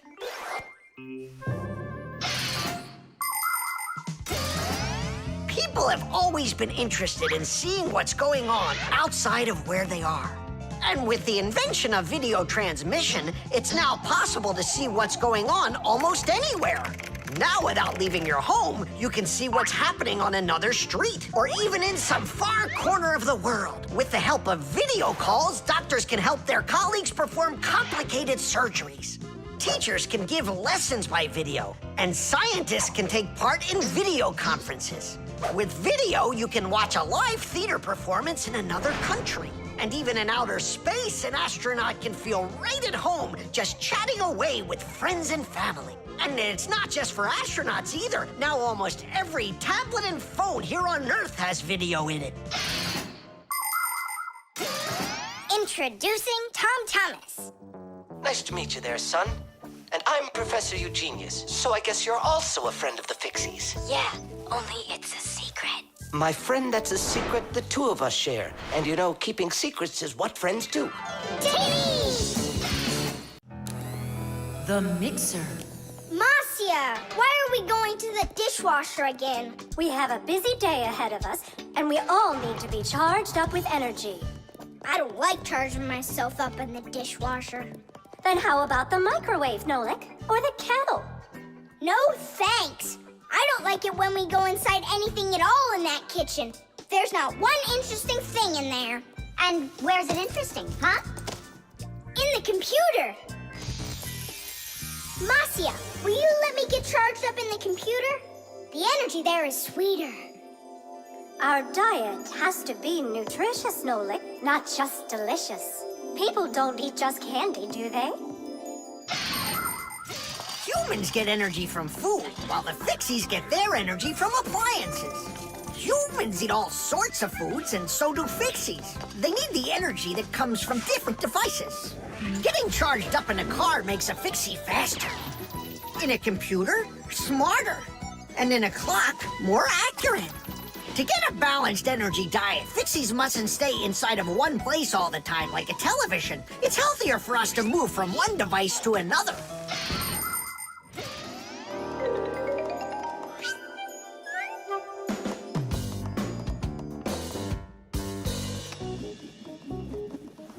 Good morning, Tom Thomas.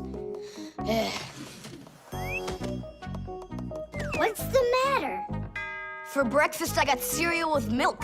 Mom says that milk is so healthy, but I think it's just awful. Aha, Nolik, there you are. Go get charged right now. I'm not going. Look at Tom Thomas. He doesn't want to have breakfast either.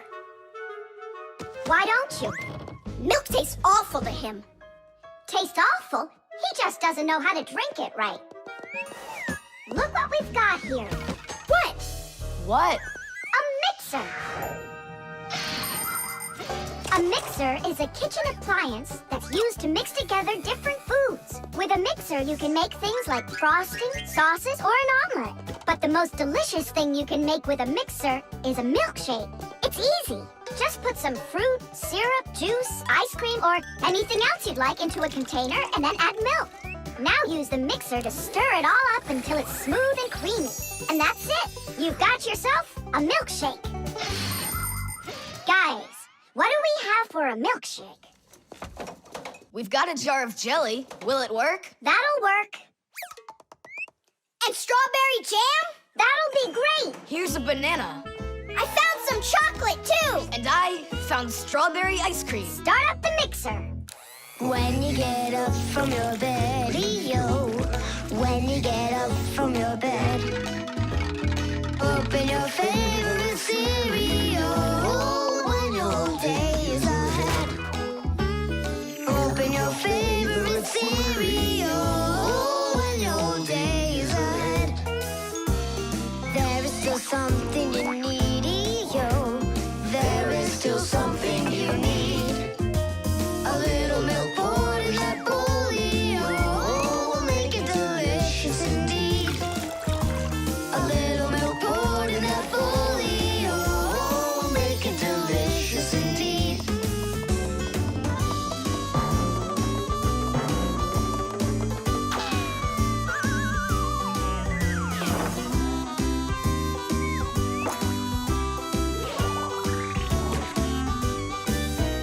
A little milk's all that you need indeed. A little milk's all that you need. A little milk's all that you need indeed. A little milk's all that you need. A little milk's all that you need indeed. A little milk's all that you need. Wow, this mixer's cool, isn't it? You think we can make one more shake? Just one. They were good. Sure, if you want to. Oh, where did all the milk go? Way to go. Looks like you drank all of it. And I remember when you said how milk is awful. I didn't know how to drink it right.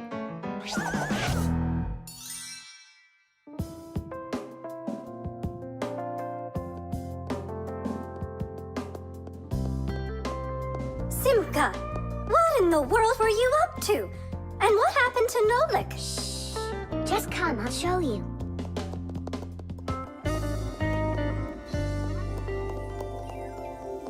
Nolik, here you are. Didn't you say that charging up in the kitchen is boring for you? The mixer's not boring. It gives you energy that's yummy, delicious, and nutritious. The Electric Kettle. That's 4. Come on, Tom Thomas, just one more. Come on now, Tom Thomas. I know you can do it. 5. That doesn't count. That doesn't count. No, your chin was below the bar. Whew, that's all. I can't do anymore. You weakling. You're the weakling. I'm not. I just haven't eaten in a while, and that's why I lost my strength. You're a slave to food, Tom. And you see, that's the difference between us Fixies and you humans. Many people wrongly assume that the only way Fixies could live is by stealing food off of humans' tables. Or worse yet, by stealing it from their refrigerators. That's just a lie. It's not true at all. Fixies don't eat any kind of human food. So then where in the world do the Fixies get their energy, you're wondering? It's very simple. A Fixie's entire life is connected with devices. Fixies not only live inside of devices, but they take care of them and help them live longer. And in return for their help, these devices share part of their energy with the Fixies. So there you go. The Fixies help devices, and devices help the Fixies. Yes, we Fixies and machines have a symbiotic relationship. So we don't eat leftovers like cockroaches, because we're Fixies. 1, 2, 3, load! How's it possible that a big boy like you doesn't know how to make any food for himself? I'm able to cook, but I'm not allowed to turn on the stove. What can you make without it? Oh, yes. We have instant oatmeal. Look. Do you like oatmeal? You're joking. Only my folks say oats are healthy and make you stronger. Great. Well, then how do you cook it? It's not hard. All you gotta do is add hot water, and I'm allowed to turn on the kettle. Stop and check if there's water in there. If there's none, you can burn out the kettle. It's got enough. Then you can turn it on. Hey, tell me, how does the kettle turn off? I mean, how does it know when the water's hot enough? Inside of an electric kettle, there's a heater hidden underneath its bottom. When you turn on the kettle, the heater warms up the water until it boils. And the boiling water gives off steam that heats up a special metal plate at the top of the kettle. The heat causes the metal plate to bend, and that turns off the switch. So you could say that an electric kettle feels when the water's boiling.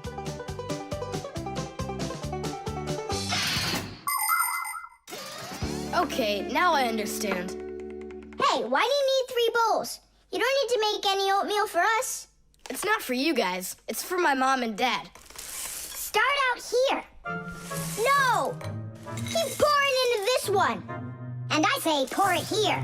And I say first you should pour it into mine. Oh, Nolik! Where are you? I'll find him. Hang on, I'm going in.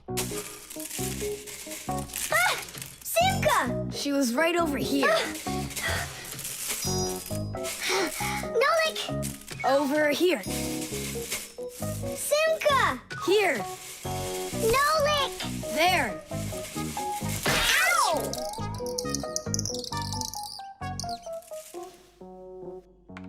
Hey, where is your other boot? It got lost. Up there in the oatmeal. That must be your parents. Let's get out of here. Hey, and what about your shoe? Don't worry. I got another one. Hi, Tom Thomas. We're back. You must be hungry. We'll make you something to eat. But I already prepared us some food. And the water's already hot. Wash your hands. Tom Thomas, don't touch that kettle if it's hot. I don't want you to burn yourself.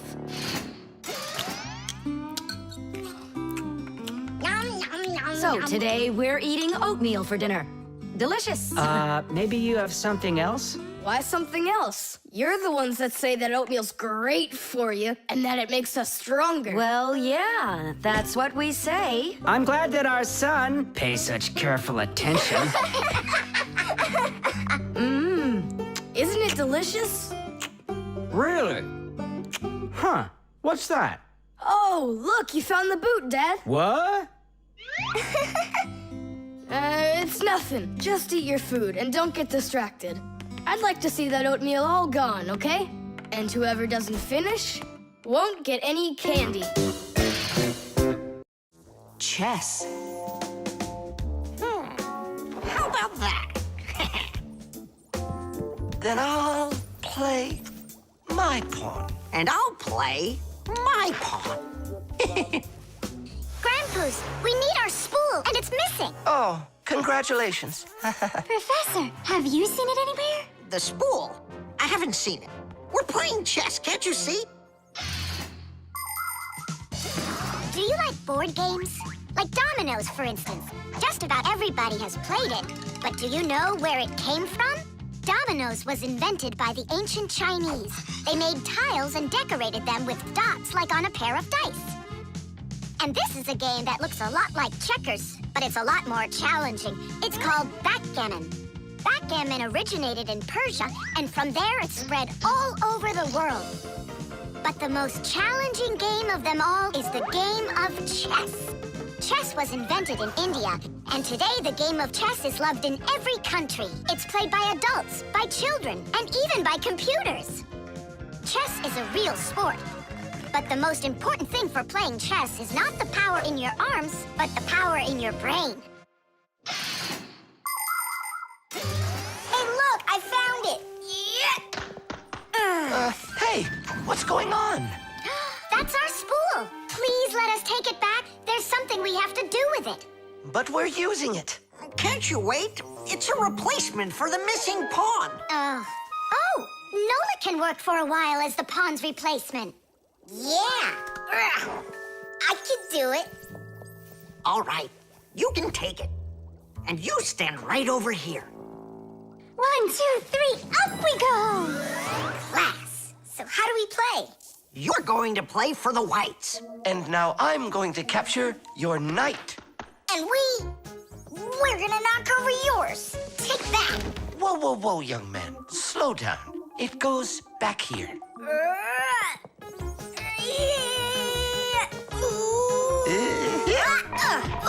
Nolik, get back to your square. What for? Pawns don't move like that. Then how do they move? Only one square per move and only forward. Of all of the pieces, the little pawn is the weakest. What a mess. So which one's strongest, huh? This, it's the queen. She's the most dangerous threat to the other king. Aw, how come I couldn't be queen? Then that black king would have to deal with me. Oh, yes. In chess, each player has a black or white army with 8 pawns, 2 knights, 2 bishops, 2 castles, and a queen. All of them work together for their king, trying to protect him while attacking the enemy's king. If the king finds himself in a position where he can be captured, the attacking player says check. And if the king finds himself with nowhere to run from the attack, it's called checkmate. Whoever checkmates the other player's king first is the winner. I'll move my queen. Yeah. And me, my queen. Then I'll just capture your queen. Aha! Really? Then I'll just capture yours. Grandpoos, should I go now? Not yet. So, do you feel like surrendering? Ha! You're kidding. Do you? Nolik, forward. Hooray! We'll step aside. Forward. Aha! Next I'll go and capture the knight. He got away. All right, pawn, and once more, go forward. Grandpoos, where do I go now? Don't you see the edge? Don't go anywhere. Now you're the queen. What? The rules of chess say that if a pawn makes it all the way to the other side, he can become anything that was captured earlier. Hooray! Then I'll be the queen, and I'll be the strongest piece in the whole game. Hey, queen, get back here. In case you don't know, this isn't over yet. We capture the pawn with the queen. Queen, this is your new place. Check. Check. Huh, yeah? Now come to here. Checkmate, my colleague. Of course it is. It is, mate. Yeah, I lost. Hooray! Tadish, tadish, tadish! Professor, we found the missing pawn for you. So that means Nolik can leave with us. I'm not going anywhere with you. Chess is the greatest game you'll ever play in your life. Oh, you should have seen how I put Professor Eugenius into checkmate. Really? Well, Grandpoos helped me a little. Actually, it was Grandpoos telling me where to move. But I'm the queen now. The elevator.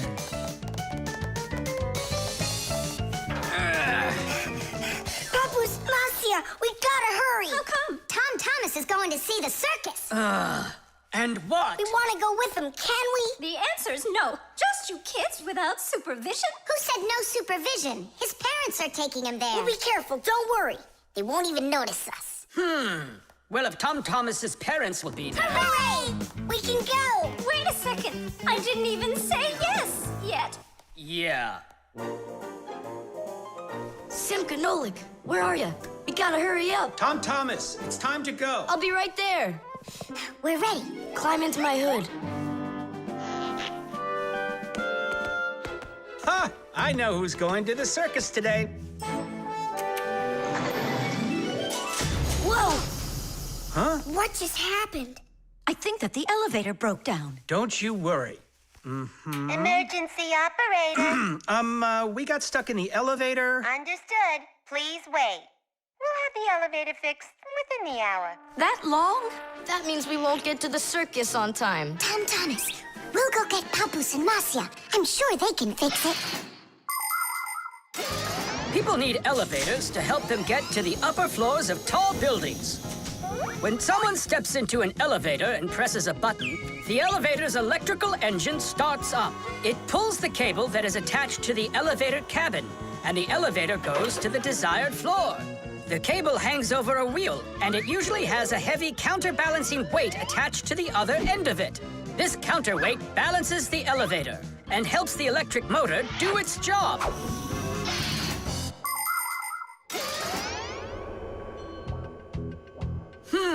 I wonder what the reason is. I think I see something over there that got stuck. Looks like you found the reason. We gotta go and fix it now, or we'll never get to the circus on time. You know, we can just have it right here. Ladies and gentlemen, presenting the Fixies Spectacular. And now your attention, please, on the high wire.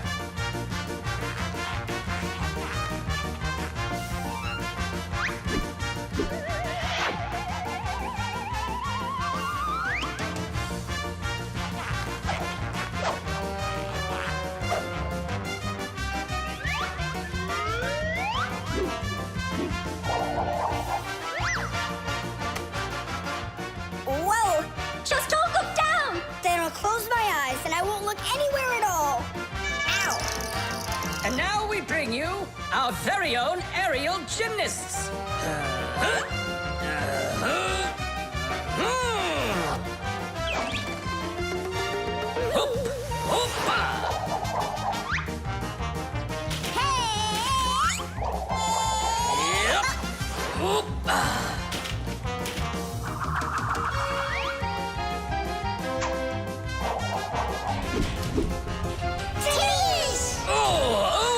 Tadish! Our next act, feats of strength. Won't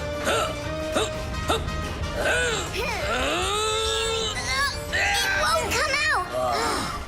I know how to fix it. With a death-defying circus act. Point your eyes up. Marcia, where are you going? Up to the electric motor! Do you know the right way to behave yourself inside of an elevator?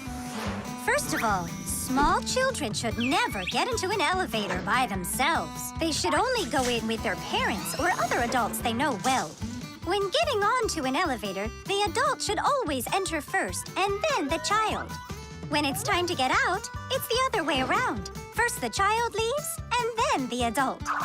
If you are taking a dog onto an elevator, make sure its tail and leash are completely inside so they don't get stuck in the door. And there's one more thing.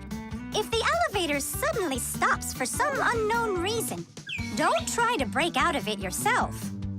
Press the button that calls the emergency operator and wait for help from the elevator repairmen. Or the Fixies. I reached the motor! Turn it on! Oh, they fixed it. That was quick. Now we'll make it on time. There was no need to worry. Stop! It's way too high. Tom Thomas went to the circus without us. There's no need to get that upset, Nolik. Our circus is as good as theirs. Right, Papoose? Of course it is. Thank you! Thank you, to who? What do you mean who? The elevator repairman. The screws. Hey, Tom Thomas. What you thinking about? Huh? For school, I have to write an essay. My very best friend. I don't know. Who should I write about? What do you mean, who? Aren't I your closest friend? Of course. How could I forget to write about you? And you can keep forgetting. That's our secret, right? Don't you remember the promise you made when we met? Sure, how could I forget?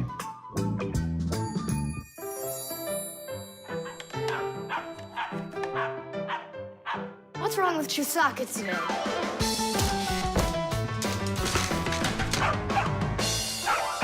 Chusaka, why are these screws bothering you so badly?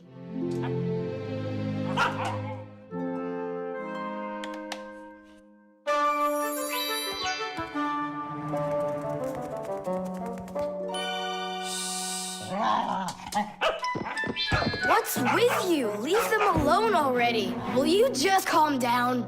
You're gonna destroy my plane.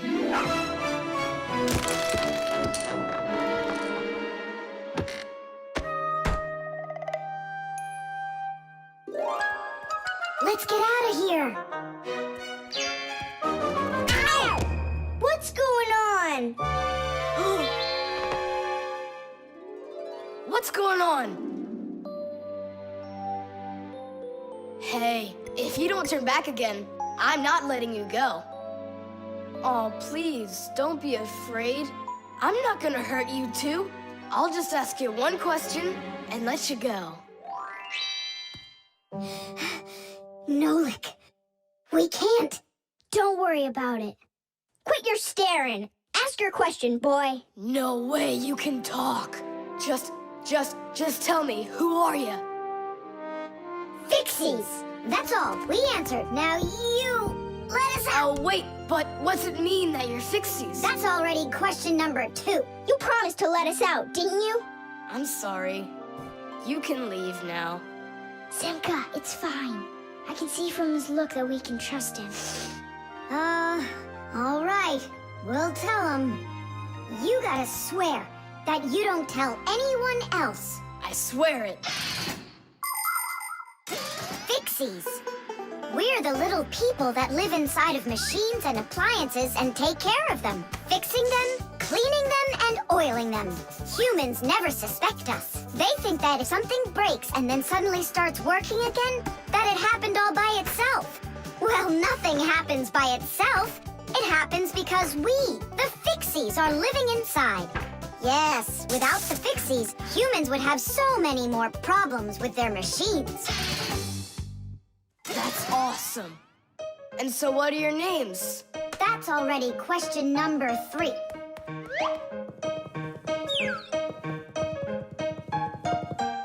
You can call me Nolik, and her name is Simka. And my name's Tom Thomas. Will you come back over? Oh, well. I was this close to becoming the first kid in the whole world who made friends with the Fixies. I thought you guys would never come back over. And we didn't plan on coming back. But then we thought it'd be really great to be the only Fixies in the whole world, who are friends with the only kid in the whole world, who is friends with the Fixies. Ah! And who has told no one about us. The Fixies do everything they can do to hide from humans. They are afraid that if humans discovered Fixies, they would hunt them down and capture them and start keeping them in cages, just like pets. And worse than that, they would take them into their laboratories and start examining them under microscopes, even conducting scientific experiments on them. Or suppose that humans thought we'd do all their work for them, and so they decided that they didn't have to take care of their appliances any longer. Well then, let me tell you this. If humans decided that they didn't have to clean or fix their own appliances, then not even the Fixies will be able to stop them from breaking no matter what they do. That's why the Fixies are very smart to hide from humans. Okay, then, I'll write about someone else. I have the very best friend ever. Period. When something's broken, he repairs it. He's the one and only the one and only Nolan. The camera.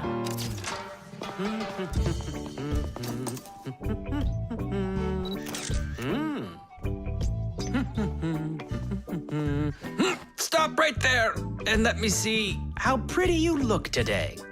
Well, just don't tell that to the elevator. Bye-bye. Check it out, Nolik. Class, huh? You're not gonna get in trouble for doing that? No. My dad gave me permission to take a few pictures with this camera. No, I mean the picture. You're sure that your mom and dad will like that you took it without asking for permission? But look, what a good picture. You know what, Tom Thomas? You're like a regular paparazzi or something. Paparazzi? They're the ones that take one photo and get millions, aren't they? You're right. And don't care about anyone except their photo operazzis. Did you ever wonder how a photo camera works? Let's say you want to take a picture of nature. The light that's outside goes into the camera's lens. That's the glass eye on the front of the camera. The lens takes the light from the scene outside the camera and turns it into a tiny picture that's inside the camera. Then the picture is recorded onto a special electronic sensor called a matrix that's sensitive to light. Click, and there's your photo. What a great idea! Now I know. I'm going to be a paparazzi. Hey, what about your promise? What promise? To never take a picture of us. We're a secret. Stop. Hey, relax. I'll delete them all later. Thomas, stop this right now. I won't until I get a photo of you. Nolik, let's run. You can't run from me.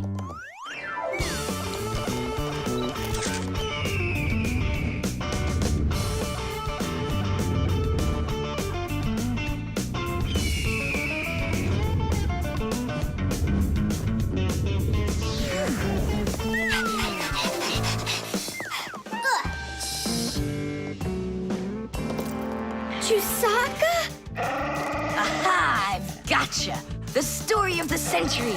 The monster and its prey.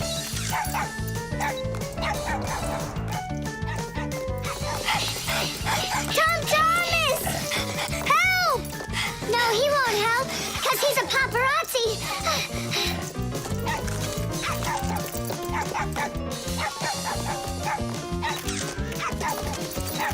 Yes! I got it! That's my best photo yet!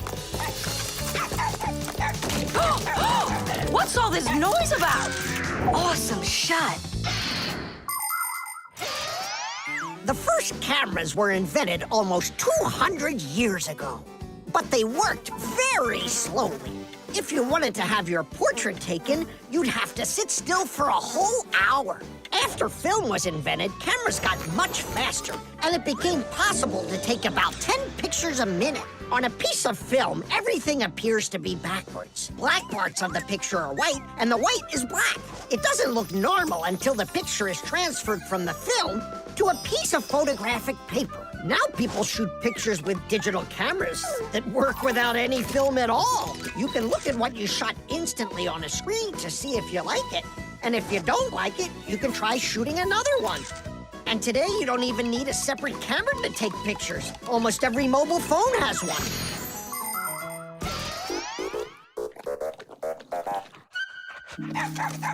Simka and Nolik, are you in there? Hey, come out. I'll stop shooting photos of you.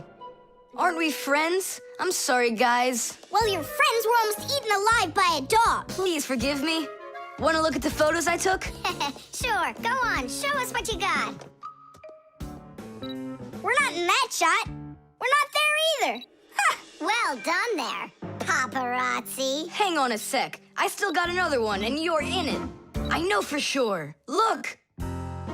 I'm zooming in. It's impossible. I don't believe it. It's possible. But when did you have time to turn into screws? The same time you were pushing the button. When we're scared, we can change faster than the blink of an eye. You lost.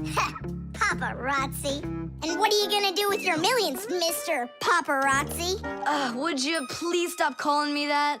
You got it, after every one of those photos is thrown away. All right, I'll delete them. And do I have to delete this one too? No, keep it. It's a great shot. I never even saw you take it.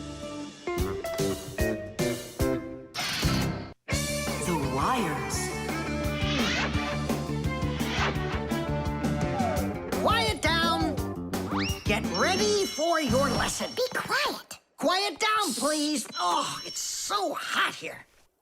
In today's class, we'll learn about... Whoa! What was that, huh? It must have been an earthquake. Yeah, it was an earthquake. Hooray! Sorry there, Professor. Ooh, I have to find an outlet so I can plug in this fan. Ooh, it feels terribly hot. It sure does. Well, keep looking. You'll find one. Now then, where was I? Oh, right. Today, No, it's impossible. In this whole laboratory, there isn't one free outlet. Look at this. Just pull out one of these wires and then you'll have a free outlet. I can't. I fear I could pull out a plug for something important. Volt himself would get all tangled up in these wires. Whew. Don't worry about it, Professor Eugenius. We'll find a free outlet for you. that's right, my colleague. A cup of tea will do you good, so just go relax. Thank you, my colleague. And as always, I'm eternally grateful. Fixies have opened schools for their children in all sorts of different places, like factories, stores, and warehouses. Anywhere where there's lots of machines and appliances and places to hide from humans. And this is where we hold our school, right here inside the laboratory of Professor Eugenius. It's a fantastic place for me to hold class. Every day, new devices, materials, toys, and even food are brought here for examination. And there are lots of scientific devices and tools to study here as well. But most importantly, we never need to hide from the head of the laboratory. Because my colleague, Professor Eugenius, is someone I'm proud to call a friend. He loves Fixies, helps us anytime we need, and will never let our secret out. What should we do first? We have to start out with pulling apart these wires. That'll take a second. Over here! No, here. Nolik, come help! Let's do this. Come on, come on, come on, come on, come on. Just one more tug. Stop it! I can't get out! Loosen the wires! We need to pull out this one! Stop this nonsense, will ya?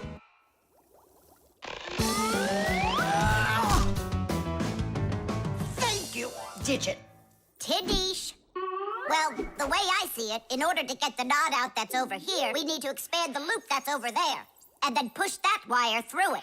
And then do it again from the other end. That's it. Very good, girls. Hey! Now pull it hard. Perfect.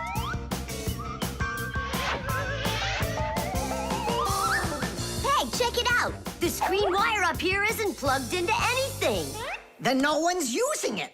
So that means we should go and pull it out from the outlet. Got it. Tidish! Vera, here's another wire that isn't plugged in. I found another wire no one's using. Simka and I found it together. Nolik, why are you so upset? Because you guys are doing all the work. How about this wire? Nobody's checked it yet. Really? Oh, wow! What? Did you find some treasure, Nolik? Uh-huh. There are 6 free outlets under here. Great! Now Professor Eugenius can plug in his fan, and his kettle, and even his soldering iron. To get electricity to a device that doesn't use batteries, you need to plug a pair of wires into an outlet. But it's important not to let the wires touch one another, or the electricity can burn them out. That's why wires are covered in plastic or rubber, so the electricity won't pass from one wire to the other, or to us when we touch them. So always be very careful with wires. And never, ever touch a bare wire. You could get killed by the electric shock. Oh, what would I do without my wonderful friends? Thank you. Sorry. I wanted to... I should go. Go ahead. That's a great idea. And we'll start our class. What were we talking about? All about wires. Well, it looks like our class is over. Time to go play. The talking doll. Well then, now you know what you need to do to fix it. Professor! Professor! Our lesson is over. I'm sorry to be a bother. No problem, Professor Eugenius. Our lesson's over. I've got an urgent matter. You see? You've got yourself a talking doll. Yes, only she speaks Japanese. The problem is I've been asked to get her to talk in English. We can teach her. It's a new technology. I'm puzzled. Don't you worry. We'll figure it out, Professor. Thank you, my colleague. You're always there when I need it. What would I do without you?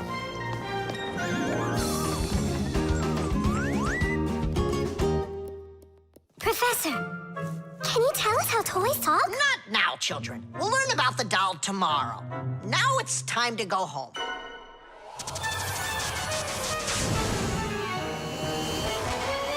I already know everything about that doll. You do?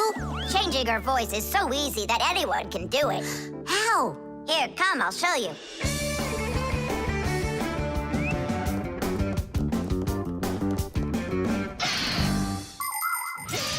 Early talking dolls used to work with a noisemaker inside. When the doll was turned over, air inside the noisemaker got pushed through a squeaker at the end of it, making a noise that sounded like the word mama. Mama. Funny.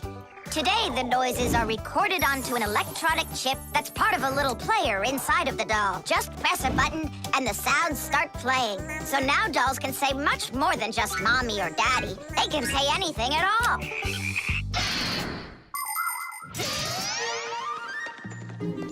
Well, here's the chip. This is where the recording of the doll's voice is. That's awesome. Can you re-record the voice on there? Well, yeah. Okay, I gotta go. See ya. Wait, Nolik, I thought of a really funny joke to pull. What if we sort them and then we do something? Well, now, as I promised yesterday, I'm going to tell you all about talking dolls. Some start talking when you rock them, while others react to noise. And for this little lady, you need to press a button to get her to talk. Who wants to? Tula. Me? Well, okay, I can do it. Go ahead. And you'll hear her say, "Hi there, Mama." But in Japanese for now.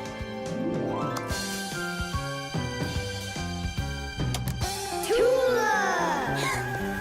Tula? Is that Japanese for hi there? Tula! Why are you hiding a picture of Digit in your packer mat? How could she ever know that? Maybe you're in love? That doll is alive! They call that joking. I just thought of a better joke that we can play. Yeah. What? Tula, don't cry. She's not alive. She is alive. I'll tell you who did this horrible thing. It was Fire and Nolik. It's true, but now the joke will be on them. How? It's easy. All we gotta do is go. The smartest Fixie in our class is Digit. Sometimes I think that he knows everything about everything. Professor Grampus has a lot of respect for him. Digit's always in thought whenever you see him, and he doesn't like when anyone distracts him. He just has no time for fooling around with the other boys. Digit prefers to solve problems using his brains and not his muscles. That's why he can have a tough time in gym class. But he's so sweet that it makes you want to help him. To tell you the truth, Digit isn't always great fixing things with his own hands.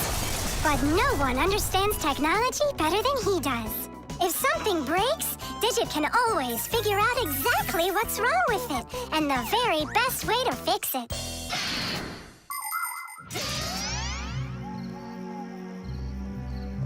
We're gonna make it even funnier this time. You came back? What? You troublemakers. Now I'll show you what happens to bad boys who hurt girls' feelings. Oh, you got scared. Who's crying now, huh? They probably thought that the doll came to life. You know what, Digit? I just started thinking that it might be better if she were alive. You know, Tula, you sure are hard to please.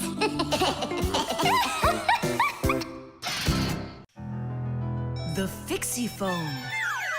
Tom Thomas! Huh? Try to guess what we have with us. You guess what I have.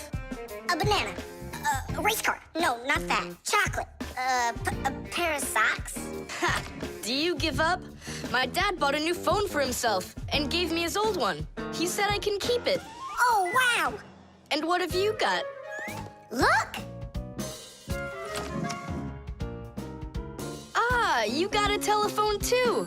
It's better than that. This is a Fixiephone. Papu's got himself a new Fixiephone, and he gave this old one to Simka. And can you make calls on it? Take a guess. Come on, let me show him.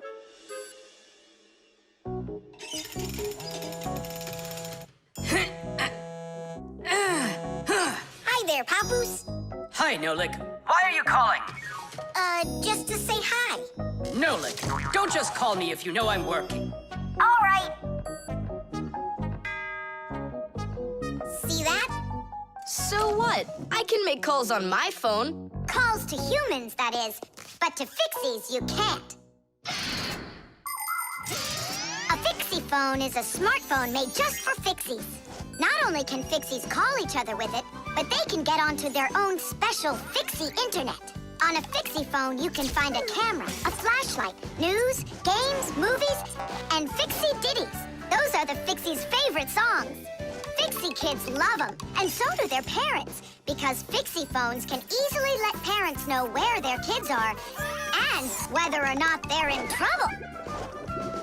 Over the years, humans have learned how to turn telephones into mobile phones and mobile phones into smartphones. They use them to call each other and to go onto their internet. A smartphone is almost as powerful as a computer, but they still have a long way to go to be as good as Fixiephones. Yeah, that's really cool, guys. Only this phone does the same. But can your phone do this? Take a look over here. You mean here? It's just a mouse. And now, look here. Whoa! But he's not on there. But look, he's here. And that's not all. Watch. A mouse helps the user navigate around the computer. And when we move it... You get it? No one else can see the Fixie except for you. And he can help you. Super! Oh, it'd be great to have my own Fixiephone. What are you talking about? You're not a Fixie. What a shame. I'm off to school, guys. He gets so upset. He even forgot to take his phone. I have an idea.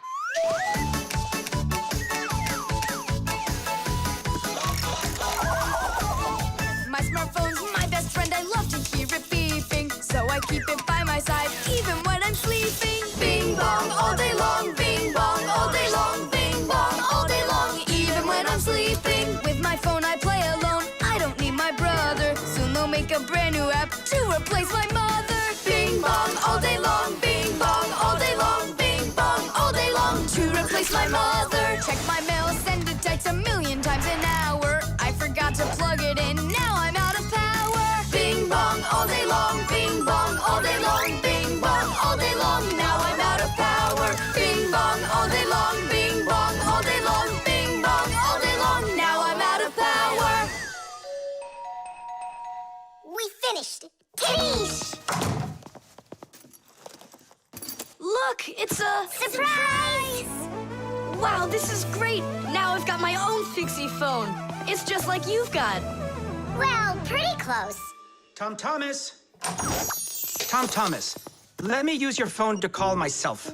I need to find my phone. Oh, wow. You've changed everything in here. Where am I? I guess I'm Papoose. Huh, what a funny name you came up with for me.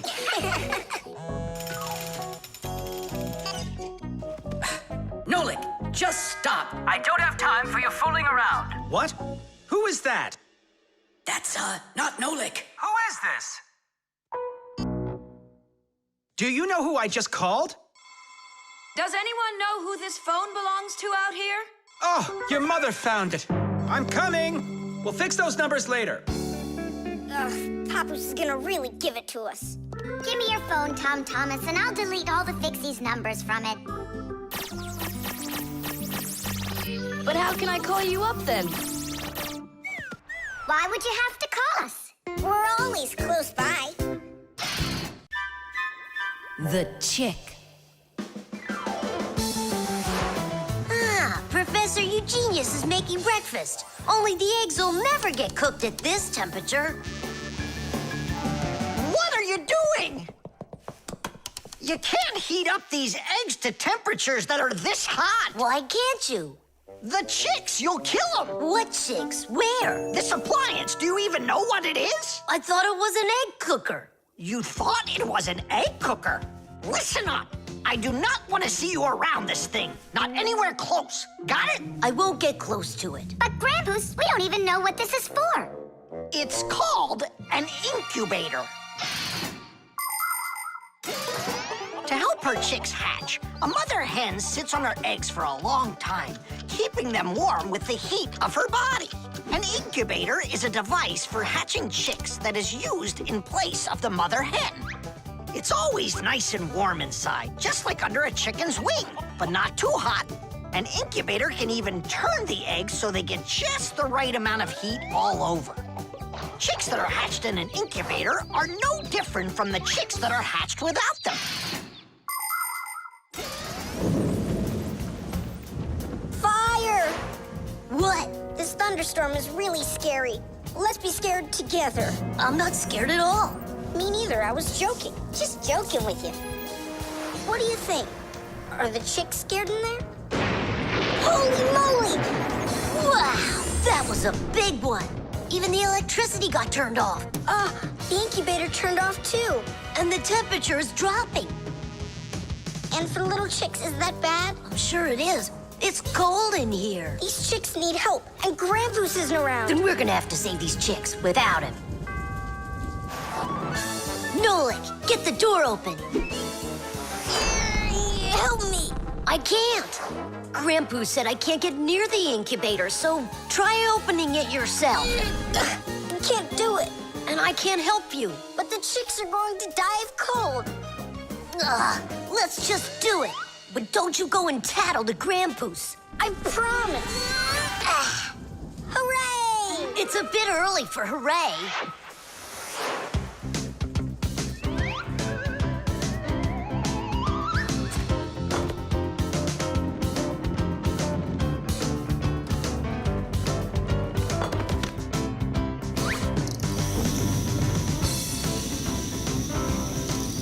Candle? Yeah, we'll warm up the chicks with the fire. Class.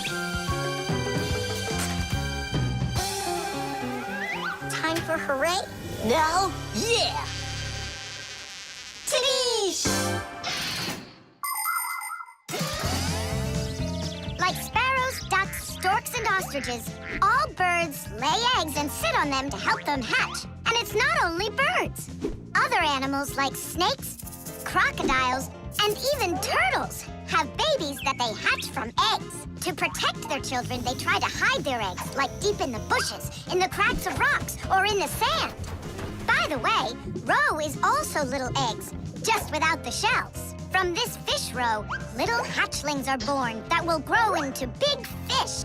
And from tiny frog roe, tadpoles hatch that will then develop into full-grown adult frogs. And you've heard of dinosaurs, right? Well, those giant reptiles that lived millions of years ago, they also hatched out of eggs.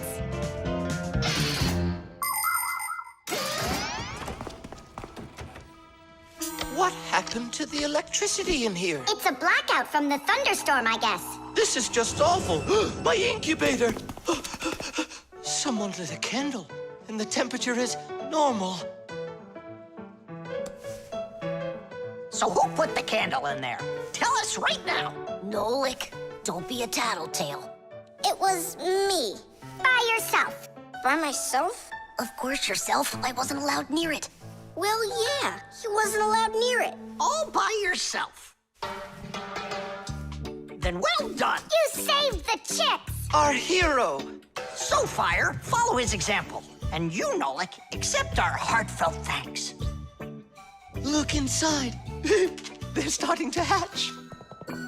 All right, Fire. Come take a look. Now I'm allowing you.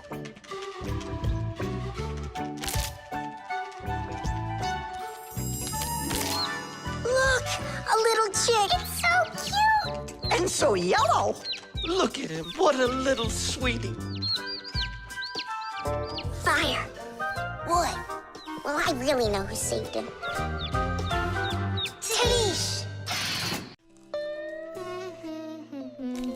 The microwave.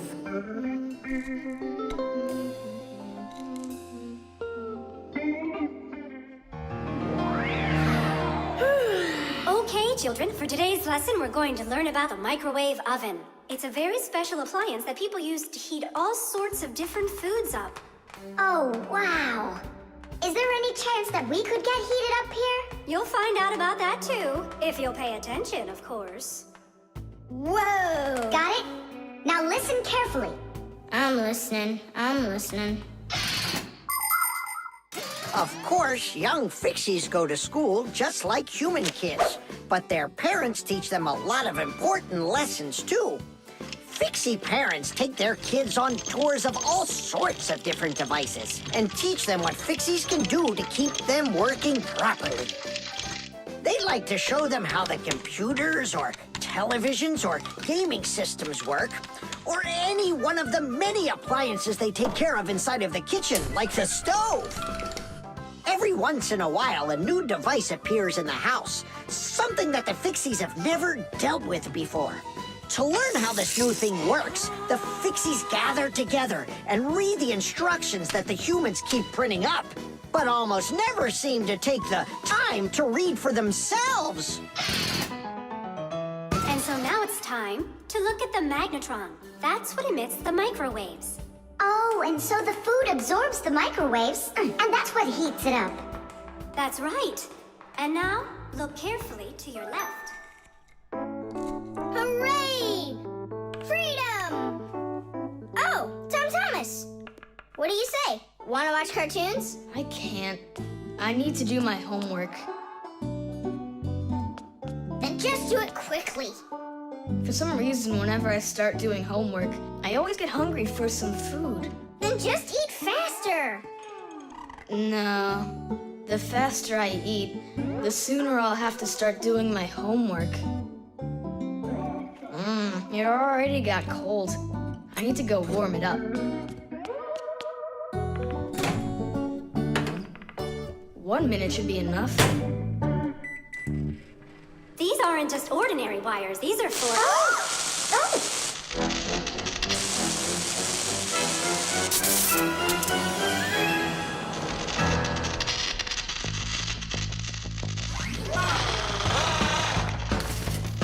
Marcia, what's going on? It looks like it might be an overload. The microwave might burn out. Then we better run out of here. What do you mean run? We need to save this microwave.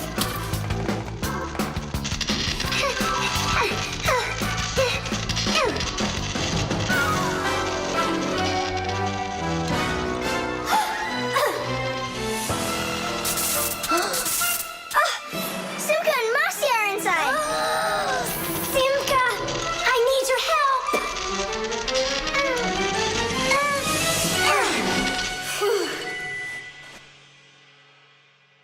Tadish. Oh, what's wrong with the microwave? It looks like it just broke. Who cares if it broke? What matters is that Simka and Marcia aren't broken. Look, there's no one here. Of course not. We were behind the wall. You wouldn't believe what happened in there. Oh, there you go. Tom Thomas, why did you put that fork into the microwave? Why not? You mean I'm not allowed? Remember, never put any metal objects into a microwave. If you put forks or spoons in a microwave, you can burn it out. And then not even a Fixie will be able to fix it. Even a thin metal border on a plate can cause serious problems. Also, never warm up food in sealed packages or bottles inside a microwave. And one last thing, don't even think of cooking eggs in their shells in there. They'll just explode. Sorry, I didn't know any of that. Nolik, and what were you thinking? Why didn't you warn Tom Thomas about this? Well, Oh, today you skipped school. And now you don't know it either. Nolik, where are you going? I'm talking to you. Huh, where else? I I gotta go study all about microwaves. And I'll go do my homework now. But first you'll sit down and eat for a while, right? No, I'm not gonna eat food. First I'll go and play some games for an hour or so. The instructions.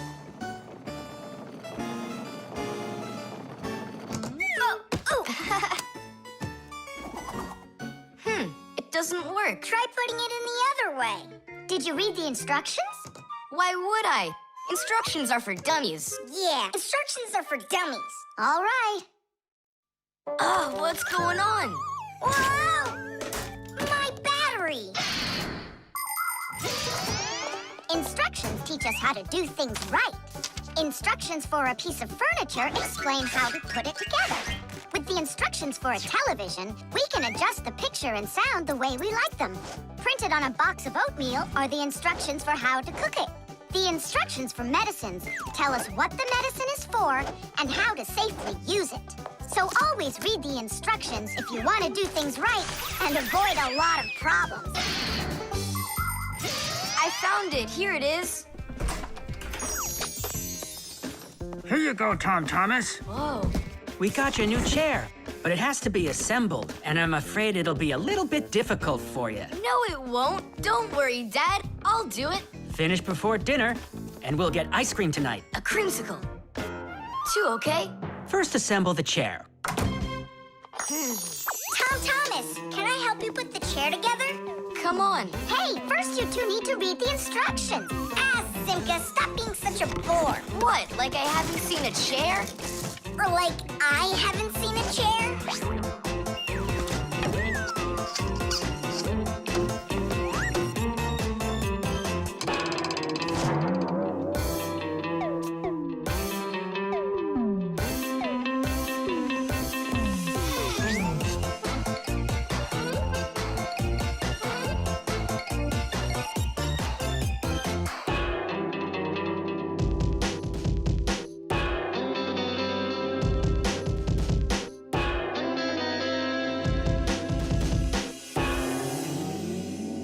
Well, Tom Thomas, you done?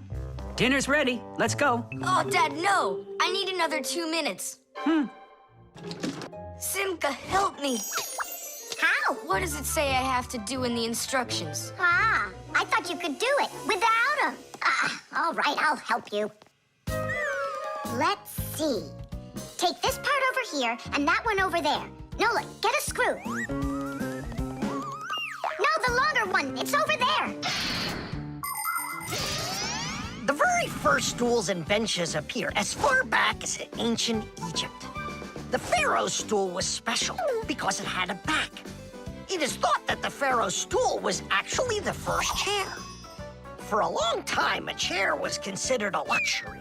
Rich noblemen would bring their own chairs to parties. And the more important the man, the higher the back of his chair. It wasn't until the 19th century that chairs became part of every house. Today, there are just so many different kinds of chairs. There are wooden chairs, plastic chairs, metal chairs, chairs with legs, chairs with wheels, folding chairs, baby chairs, just all sorts of chairs. Well, how could people sit down at the table with no chairs? Ooh, I think we'll make it. Screw it in, quickly. Nolik, we need one more screw. But there aren't any. There is, you gotta find it. I already looked everywhere. Tom Thomas, time's up. Nolik, you have to help. How? Just for a minute, that's all. Turn into a screw. If it's only a minute, I'll do it for you.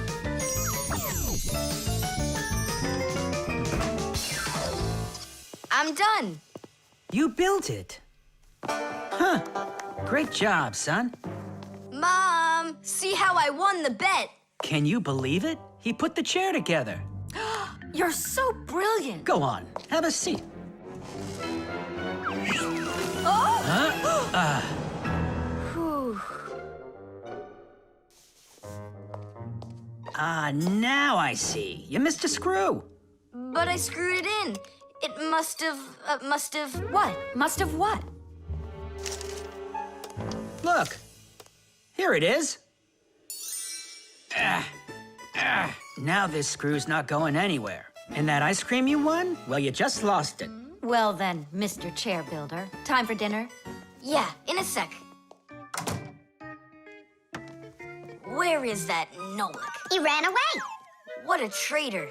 No, he's not. He promised you he'd become a screw for just a minute. And the minute was up. Well, where is he then? Over there. He's studying the instructions for the clock. Hey, Tom Thomas, it says that we put the wrong kind of battery into the clock. We should have used that kind. You see, Tom Thomas? If you don't want to be a dummy, instructions are for you. Nolik's cube. Whoop. Tom Thomas, you'll be late for school if you don't stop. School? Don't you worry. What's he breaking this time? This time, nothing. He's solving a Rubik's Cube, Nolik. Whose cube is it? The Rubik's Cube is the most popular puzzle game in the whole world. It was invented by Professor Rubik from Hungary. A cube has 6 sides on it. And on a Rubik's Cube, each of these sides has 9 squares that are all the same color. You start by mixing up the colors. To solve a Rubik's Cube, you have to turn the pieces, and you keep turning and turning them until each side is one solid color again. For instance, red or yellow or light blue. That's nothing. Hey, Tom Thomas, how long have you been messing around with this cube already? It's been 3 whole days of turning. 3 whole days? We could solve that puzzle in 5 minutes, now couldn't we, Simka? Oh, really? Then go right ahead. I'm off to school. Well, you ready to show Tom Thomas who's boss? Just count me out. Hey, I thought you said Rubik's Cubes are easy to solve. I never said anything like that. This problem is all yours, Mr. Bragger. All right, I'll figure it out myself.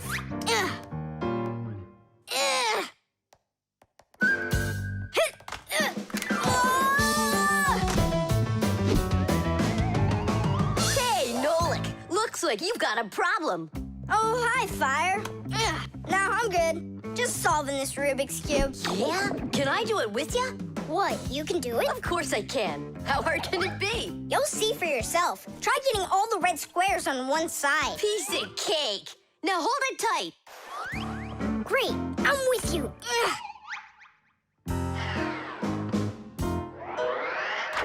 Whoa!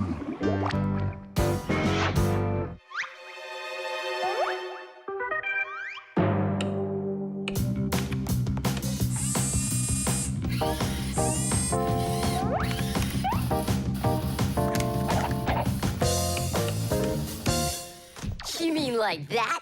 Class. And what about this side? What? This side's gotta be all blue. Okay, let's go fix it.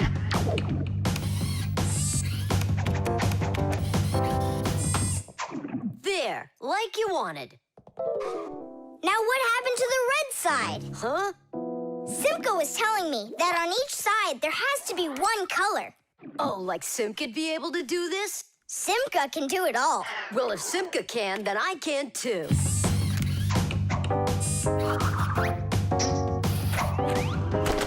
Oh! Fire! You busted the cube! I didn't bust it. I took it apart. Now let's put it together. And not just any way, but the right way. Puzzles are toys, games, or problems that force you to use your mind in a clever and creative way. Take a labyrinth, for example. In a labyrinth, the challenge is to find the one way to get through a series of tangled corridors. Another fun puzzle is a jigsaw puzzle. Here, you need to put together a picture out of many little pieces. For this, you need to not only pay attention, but be patient. And there are all sorts of puzzles for the computer. One popular computer puzzle is Tetris. In Tetris, different shapes fall down the screen, and you have to think quickly to get them to line up into rows. And solving puzzles isn't only a great activity for people, it's good for Fixies, too. That's right, puzzles are like exercises for our brain. There, all done. Nolik, you better hurry, because Tom Thomas is on his way home. Hi there, Simka. Just take a look at this. We did it. I can't believe it. How? Oh, it was a piece of cake. Simka, Nolik, I'm back. Well, I'm out of here. Ciao! Woohoo! Wow, you really solved it. It was Nolik. Nolik, you are cool. So how? You see, first you break it apart into all of the pieces, and then you put it all back together. No. That's cheating. You gotta turn the cube, not take it apart. Now I'll solve this cube, honestly. I don't think you can. Why, so sure? I glued it together. How come? So you'll stop straining your brain with it. Now the cube will always be the right way. But if it doesn't turn, it's not a Rubik's Cube. Well, yeah. Now it's a Nolik's cube, right? The globe. Ready? Set? Go!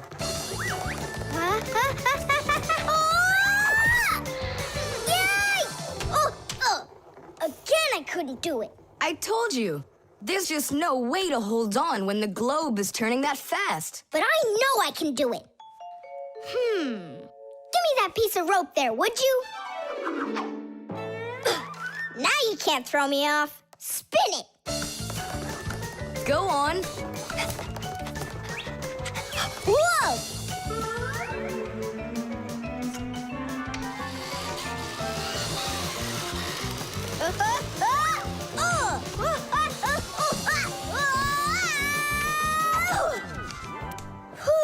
What you doing? Trying to learn a bit about the Earth's gravity? That's a globe, not the Earth. Well, a globe's a model of the Earth, isn't it? Hey, come on, Simka. The globe looks like a ball, but the Earth is flat. We walk on it. The Earth also looks like a ball. It's just a very, very big one. It's not true. If the Earth is really round like you say, then it would throw people right off of it, like the globe does to me. No, it's just that the Earth pulls everyone towards it. Are you sure? The planet that we live on, the Earth, is a huge sphere. The Earth revolves around the sun, and the moon revolves around the Earth. Do you know why they don't fly away from each other?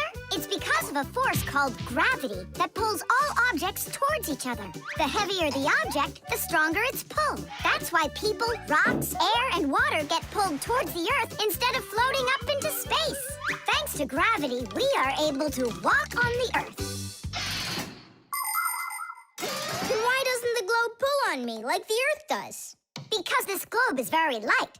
Compared to the Earth, this globe is like millions of billions of times lighter. Compared to the Earth, we're specks of dust. He's right. Look, a speck of dust. It sticks to the globe like we stick to the Earth. Oh, come on. It's just because no one's turning it. But the Earth's spinning and we stick to it. What? I just don't believe you. There's just no way the Earth is spinning. You've really got no idea how the days all turn into the nights, do you? Do too. It's because the sun goes up and then sets.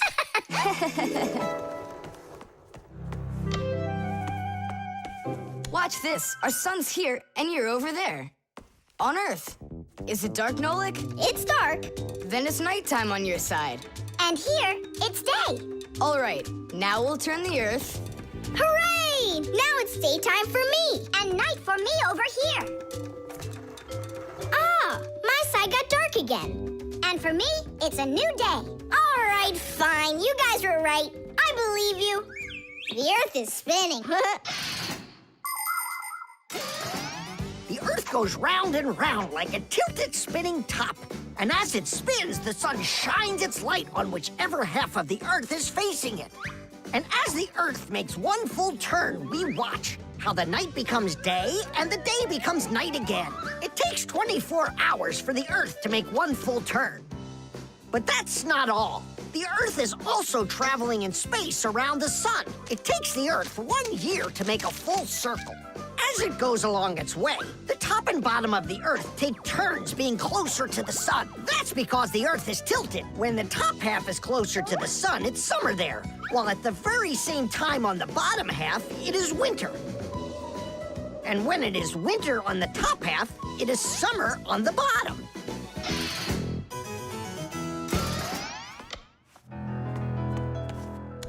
Nolik!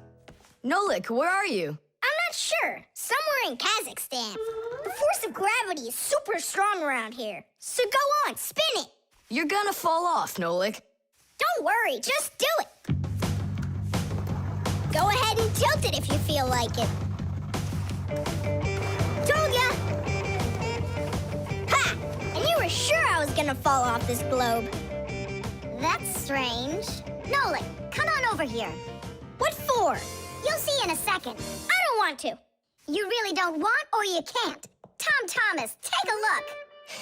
I get it. He stuck himself to the globe, didn't he? Yeah, with the chewing gum. Isn't it time to go? Uh-huh. And me! Well, what about me? Hey! You gotta help me! Don't leave me! Should we help him?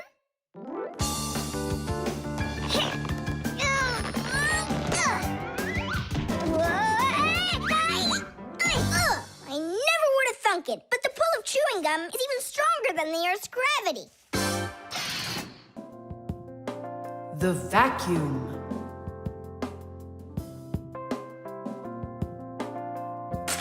What's the point of cleaning up toys? You're just gonna go take them out again later. You said it.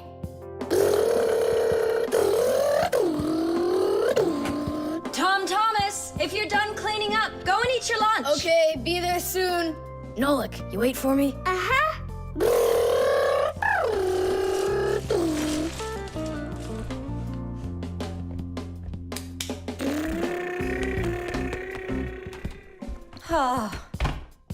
He calls this cleaning up.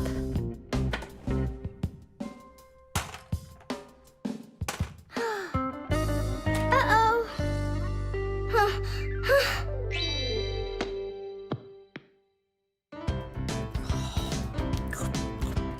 As we say, bon appetit. Thank you. You're not gonna eat me up, are ya? How? Fixies, I don't eat them. Well, that's my mom. She started vacuuming.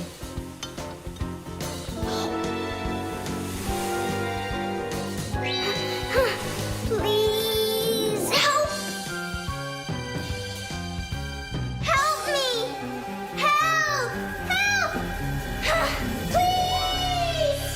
It really is weird. How's it possible a vacuum cleaner can take all that dust in, and none of it gets back out? Oh, come on. It's simple. They taught us about it way back in 3rd grade of Fixie school. You can think of a vacuum cleaner as nothing more than a fan with a net. The fan spins backwards, so it sucks in air with dust and dirt.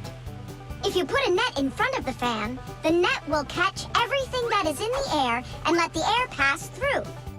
Then all you need to do is add a pipe and you've got yourself a vacuum cleaner. But instead of a net, vacuum cleaners use special bags to collect the dust and dirt. It's as simple as that. Oh, whoa, Simka. Nolik, could he get sucked into the vacuum? Oh, no! Did he stay back there? Tom Thomas, what's the matter? Mom, I can finish vacuuming you. I mean for you. All right, I'll go clean the dishes. Nolik! Nolik! Nolik! Nolik! Nolik! We better go and get help right away. Masya! Nolik got sucked up inside the vacuum. It's impossible. He can't fit in here. No, not in this vacuum. Into the big one, the human. It's just terrible. Nolik, my Nolik, he could suffocate in there. Come on, quickly. Yuck! This stuff is just awful. And it's awfully bad for you, too. Dust is a tiny enemy. It's so small and unnoticeable. But if dust gets inside machines and appliances, it's a disaster just waiting to happen. It can keep gears from turning properly. Dust can make appliances overheat. And if dust gets onto electric contacts, it can create a short circuit that can even cause a fire. That's why we Fixies have to constantly clean the insides of appliances from dust, even though a lot of us are allergic to it. Ha, choo! If only people would just dust a little more often than they do right now. Ha, ha, ha, choo! At least people could dust more on the outside. That would make our work so much easier, and their equipment would break a whole lot less often.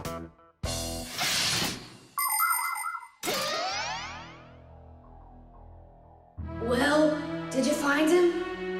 No! It's all my fault. My mom asked me to clean up my toys, and I didn't just do it like she asked. Now it sucked him in because of me.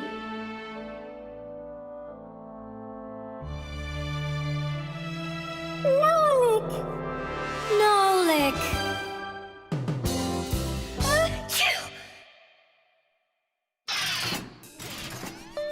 So what do you say, Tom Thomas? What? I already apologized, and I already promised to clean up my toys. And why are you sneezing? To keep you company, so you'd feel a little better. The barcode. And so, what do we do if we happen to see humans? Hide from them, right? And what if you've got nowhere to hide? Then we turn ourselves into screws. That's correct. Where could it be? Where on earth could I have put it? Oh, I'm such a scatterbrain. Ah, it's Professor Eugenius. There's no need to hide from him. He's our friend. Where has it gone? Did you lose something again, Professor? Yeah, how did you guess? It's just awful. Yesterday I started testing a new iron, and today, it's totally disappeared into thin air. Where could you have put that thing? I've got it down to 2 places. It could be in the warehouse or not in the warehouse. Yeah, that information will help us find it. Or not help us find it. Class, follow me to the warehouse.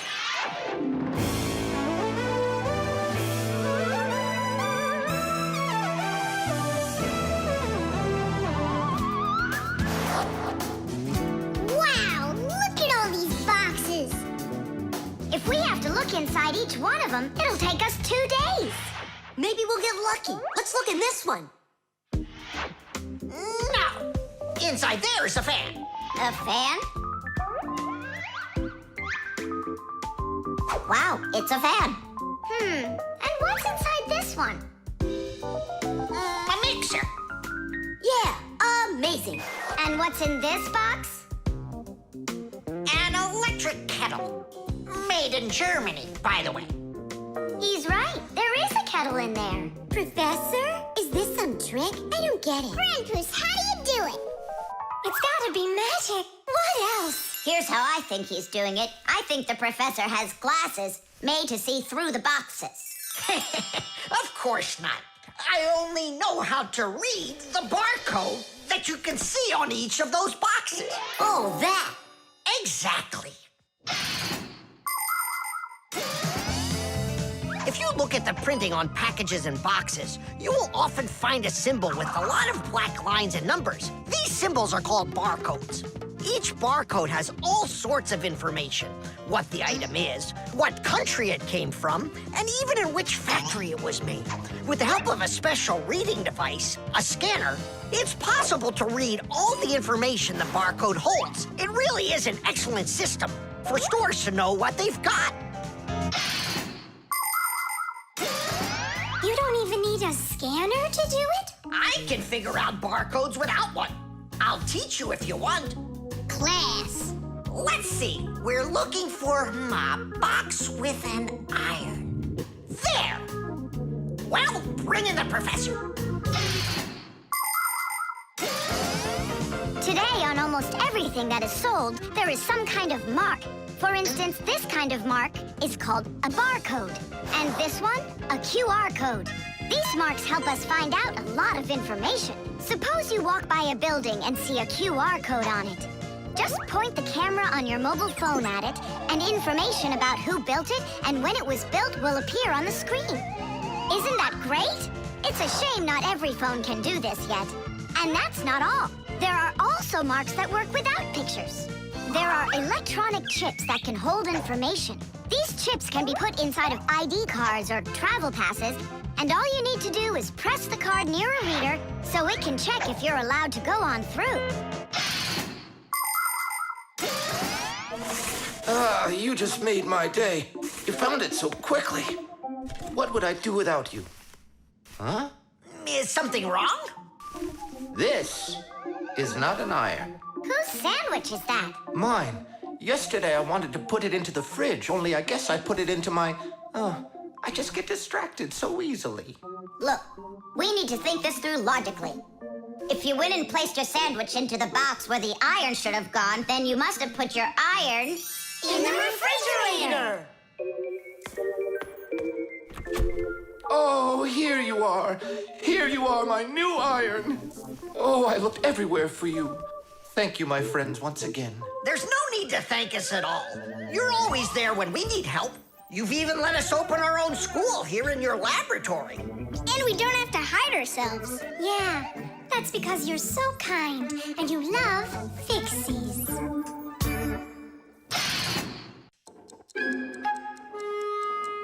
The combination lock.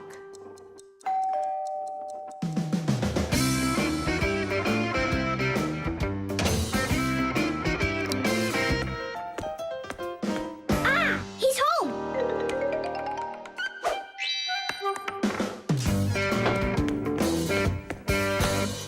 Nolik, are you here? Stop your hiding. I'll still find you.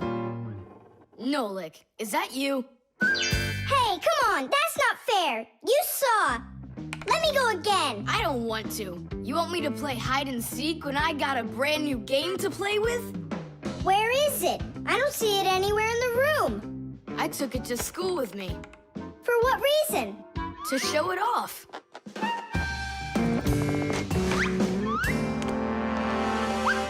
Wow, awesome game. Tom Thomas, can I play your game? Because I'm not done playing with it yet. Now just try asking me to do some favor for you. Wait, was it a 3 or a 4? It could have been 5. I forgot. What about? I forgot the combination. And now I can't even do my homework. Everything I need to finish is inside of there. I'm not climbing in to find out your homework. Don't even ask me. Tom Thomas, why do you look so upset? The code for the lock. I don't remember it. Don't you worry. Ha! We'll open it. I know all about a code lock. A simple code lock is built with a few discs that have numbers on them. In the center of each disc is a hole with a notch. When all of the discs are turned so their notches line up in a straight row, the lock's pin can slide out freely.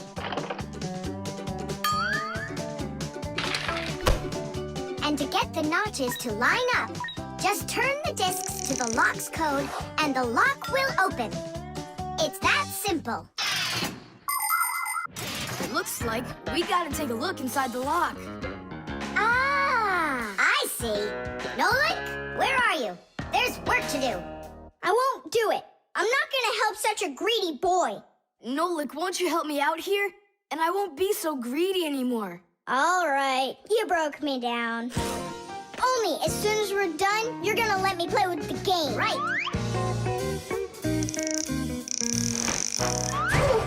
There's no room in here. Hang in there. We'll start turning the discs one at a time, and you yell stop when they're lined up. Stop! Turn the next one now. Stop! Stop!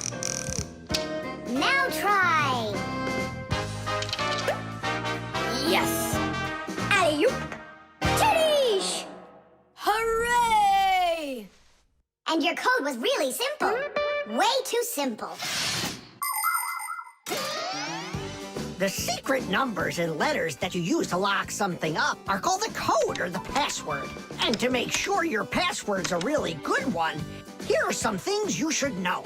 Never choose a password that's really simple for someone else to guess. Like one with numbers or letters that are all the same or are all in order. It's also a bad idea to make a password out of your birth date or name. It's better to think of a password that's a bit more complicated. And don't forget your password once you come up with it. Write down your password on a piece of paper and keep it in a safe place, but don't show it to anybody else. And then, if you happen to forget your code or password, you'll be able to remember it with the help of that piece of paper.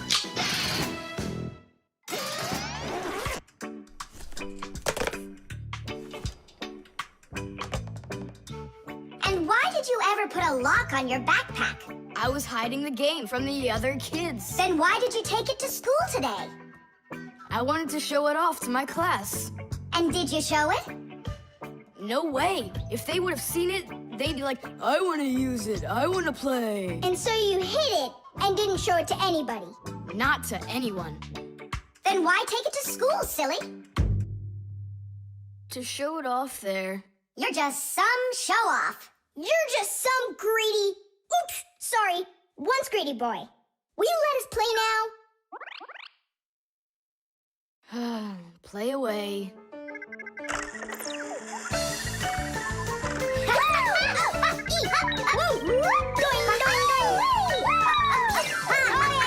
We're not bothering you, are we? Can you jump a little easier? You're shaking the whole desk. The suction cup.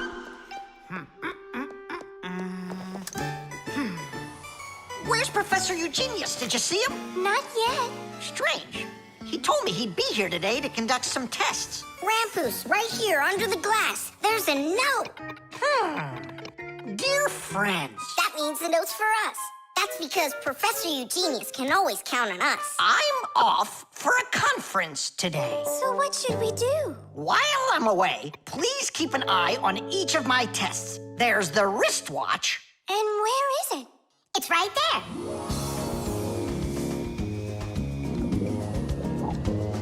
Look! How come the watch is in the water? So the fish can know what time it is? Nolik, don't be silly. This is the test he made for the watch. You see? It says water resistant right there on the back. That means that water shouldn't get inside of it. I see. So the professor needs to check if it will work underwater. Understand? Yep, I got it. The watch is working. So now, the doorbell test. We'll go look. It's over there.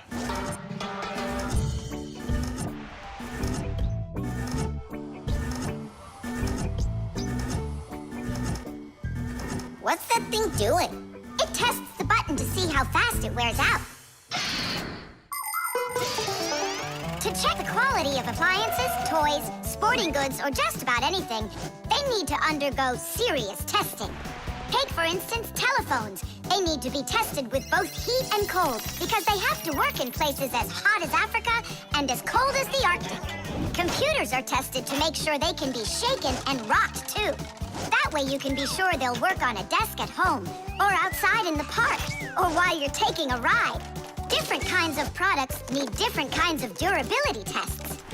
For example, athletic shoes and car tires are rubbed and squeezed over and over to see how long they are going to last. Yes, testing's very important. Without testing, a machine or appliance could let you down at the very worst moment. If guests come to visit once a week, and once every month a hooligan comes, pushes the doorbell and runs, then I figure this doorbell will last right around 400 years. That's long. The doorbell is still working. That's very good. And also, What? I don't know. We need to turn the note over to read the end. But how? Oh, raise the glass, that's all.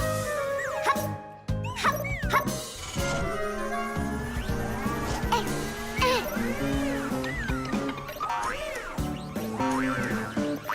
I can't get a hold of it. We should find a suction cup. A suction cup?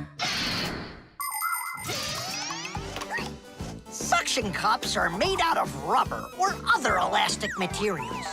When a suction cup is pressed against a smooth surface, the air inside is squeezed out. The air outside wants to get back in, and so it pushes down on the cup. The rubber edge of the cup won't let the air leak in, so the outside air keeps pressing down, and the cup keeps on sticking. And that's how a suction cup sticks to a surface by using the power of air. Wait a minute. I know where there's a really big suction cup that we could use.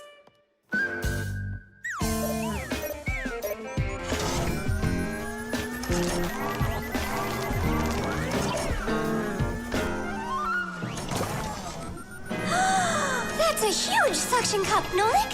Stiddies! Well done, Nolik. Only we need to hurry before air gets under this suction cup and it unsticks. My suction cup will never unstick. Well, let's see what it says here. Simka, you'd better hurry. And make sure nothing gets broken here in the laboratory while I'm away. Huh, and what could get broken around here? Ah, the glass, look out!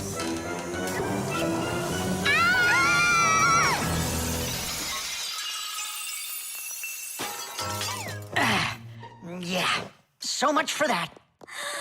And who's going to clean up all this broken glass? You don't know? Nolik. He told us to use that suction cup. No, Simka. She was reading way too slow. Listen, there's no need to fight. I came up with the idea of the suction cup. I should clean this. Come on now, Grampus. We'll clean up this mess. Professor, I still think the suction cup was a great idea.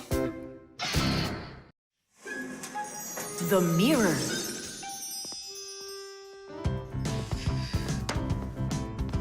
Hi there, Tom Thomas. Why has this mirror been standing here in the hallway for a whole week already? My dad can't seem to find any time to hang it on the wall. Are you sure it won't fall? It hasn't fallen so far. So, Nolik, do I look like Spider-Man? Ah! No, you don't look like him at all. Yeah! Hey! You can't climb on walls like Spider-Man. Yeah, I'm sure you can do it. I can do it. Just give your chewing gum to me.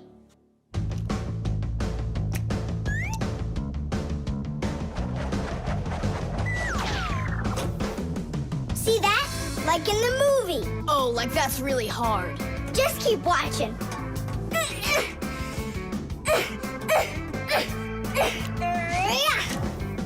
That's hard. Feast your eyes and see what the only spider fixie in the whole wide world can do.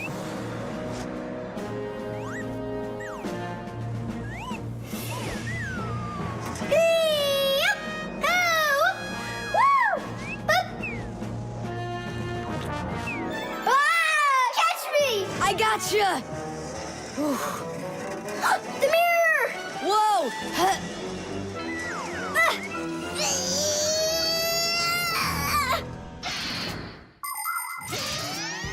Long ago, the only way humans could see their reflection was to look into water.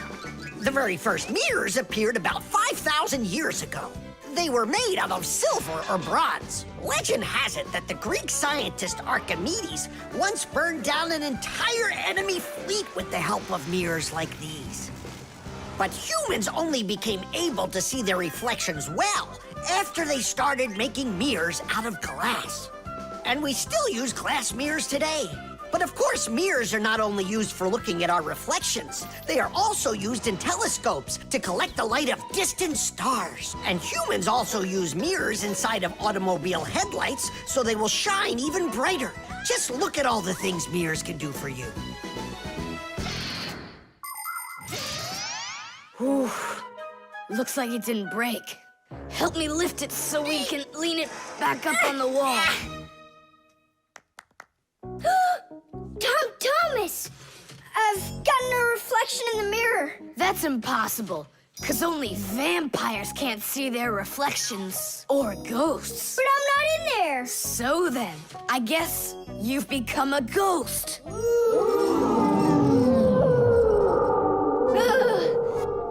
not a ghost. I don't like them. Hey, what's all the racket? Did you guys get yourself into trouble again? Simka! Me and Tom Thomas were playing Spider-Man, and I turned into a ghost for some reason. Yeah, ghost. That's silly. They don't even exist. You don't have any reflection either. Simka, you're a ghost just like I am.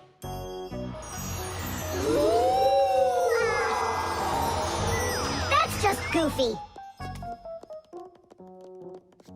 Look, just look, here I am. Well, hi there. But why couldn't I see myself over here? It's probably because the mirror is scratched on the back. Tom Thomas, do you think you can rotate the mirror? It's just like I said. Some of the special coating got scraped off of the back. A mirror is not just a piece of plain glass. Plain glass lets light pass through it, but a mirror reflects light. To turn a piece of glass into a mirror, people spray a special shiny coating on one of its sides that reflects everything. And then to protect the shiny coating, an extra layer of paint is put on top of it. But even with that protection, you still have to handle mirrors carefully. Because mirrors can easily scratch or even break. And do you think that this one is possible to fix? Yeah, we can do it. It's a good thing you have a pack-a-mat with you. I thought we might need it after you started screaming over here. Don't tell me you've got paint in there for a mirror. A pack-a-mat's got everything you'll ever need.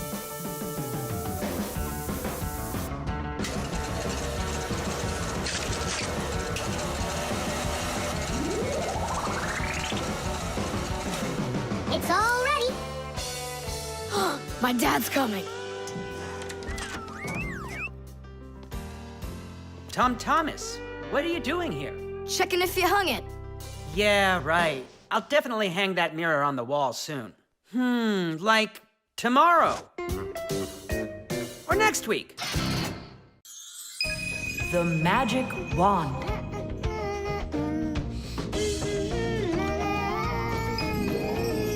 Oh, Tom Thomas, how did you get here? It was a piece of cake. I just got this cool magic wand as a gift, see?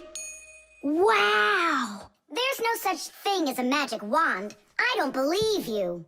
You just wait. Any wish is the wand's command. Check it out. Today I want my school to be closed. Golden wish, Tadish! Tom Thomas, your teacher from school just gave me a call. She said your school has totally disappeared. How odd. So I'm not going to school? Well, how? Instead of school, we'll go to the park. Hooray! Real magic. Oh, it's so great. No, there's no magic. They're only illusions. I don't know what illusions are. It's when what we think we're seeing is not what is actually happening. Have you ever seen a magician pull a rabbit out of an empty hat? Do you think it's magic? No, it is only an illusion. In reality, the rabbit's hidden inside the table that the magician puts his hat on. The lid of the hat is made with a secret hatch. And when the magician puts his arm inside the hat, he grabs the rabbit from the table below and ta-da! How every magic trick works may be a secret, but every illusion does have an explanation.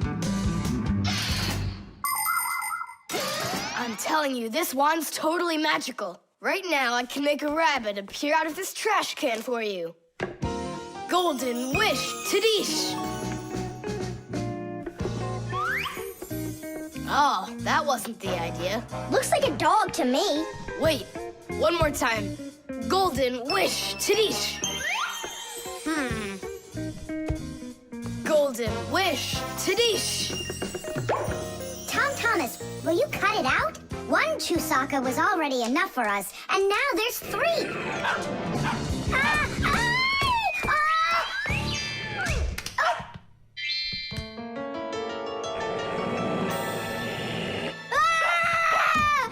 Hey, Tom Thomas, please tell your rabbits that they can stop barking so loudly.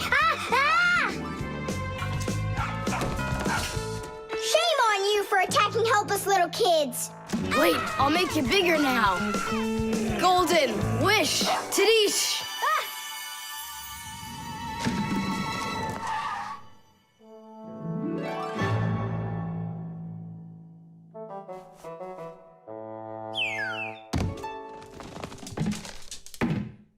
What? You scared? So you're only brave enough to chase little kids around? Wow, I'm huge! I'm as huge as Tom Thomas. I'm huge! Oh, Nolik, be careful!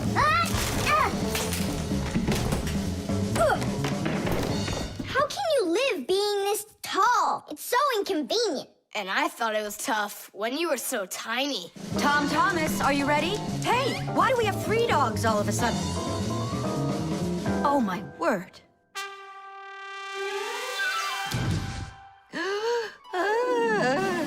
No! Why are you screaming? I was dreaming that someone had given me a magic wand. And then I had to make it big, see? And my mom saw you. That's awful. That would have made me scream. I wish I had a magic wand of my very own. We Fixies aren't ones to believe in magic, but we do believe in what humans can do, because humans often work wonders. For ages, flying in the sky seemed to be an impossible dream. But today, anyone can take off to the sky in an airplane.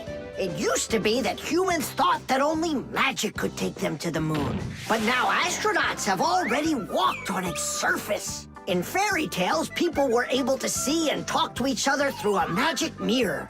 But today we have the internet and telephones we can use. Refrigerators, televisions, automobiles, computers. There are so many things that humans have created. Wondrous things that they used to only be able to dream about. Like a miracle from a fairy tale. A magic wand? Why do you need it? First, I'd skip school today. Tom Thomas, are you ready? I told you, we're going to the park. And what about school? I'll skip it? Good joke. Could this be a dream too? No, it's just that today is Sunday, and that's the magic of it. The Magnifying Glass. Case number 1. Let's begin. Well, well. I see evidence of the criminal. The criminal's fingerprints, to be exact. He won't get away with it.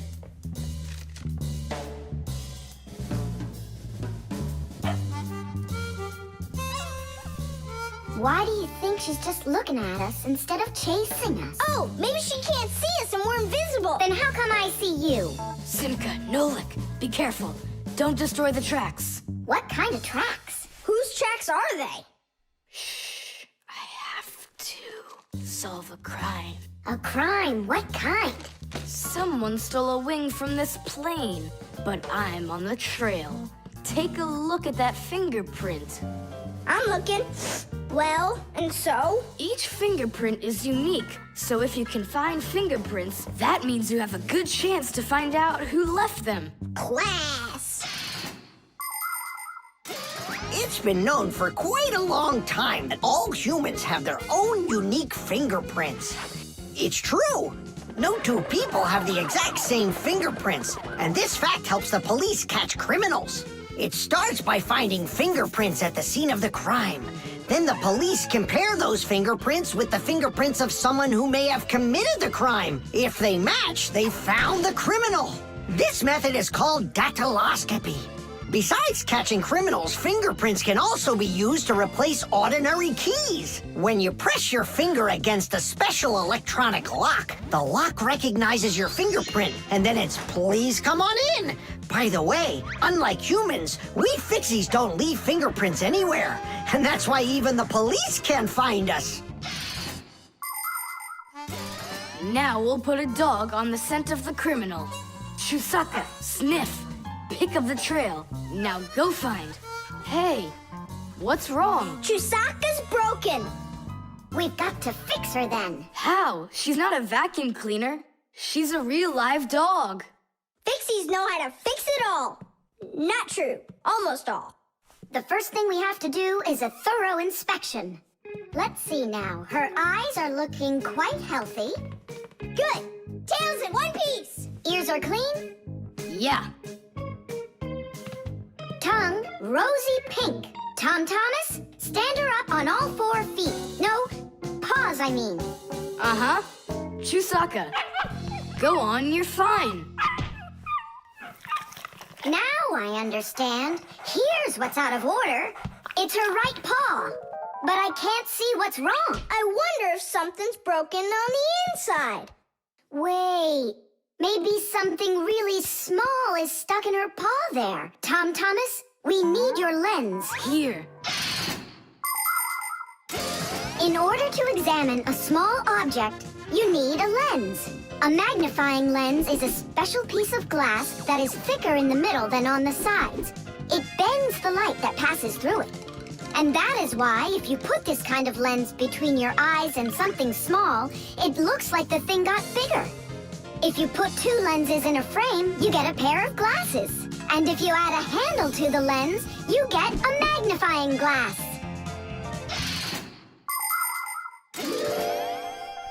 There it is, a splinter. It's glass, I think. Looks like it. You're right. It's possible it's from the lamp in the hallway. It broke yesterday, and I guess not every little piece got swept up. Chusaka, hey there! You're all better now. Looks like we fixed her. Tadish! She's all repaired and working.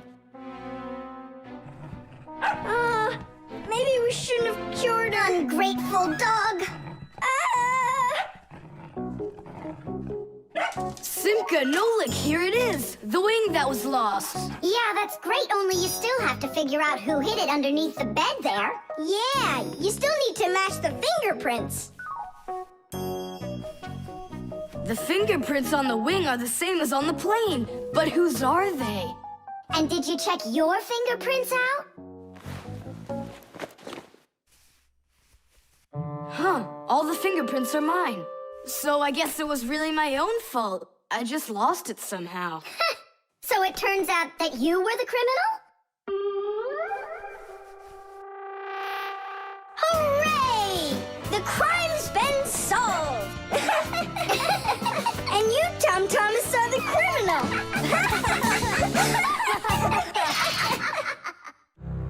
The shadow play. Hi there, Tom Thomas. What are you doing here? I dropped a paper clip. Give me some light. Huh. What's so funny, huh? We're trying to help you out. You've got funny shadows, that's what. Hey, check this out. It's an eagle. And Simka is a goose. She looks more like a moose. I do, huh? All right, and take that. You're like real actors performing in a show. Uh-huh. Actors playing a theater, you know? And we're just under a bed. And so what? How about we make our very own theater? A theater with shadows. Glass! Tom Thomas, we need a piece of paper, a huge sheet. It's really quite easy to make your own shadow theater. You can make the screen out of a white sheet or a big piece of paper. Next, make sure the room is dark and shine a desk lamp at the screen. Now, to make the shadows, just put yourself or a cardboard cutout between the lamp and the screen.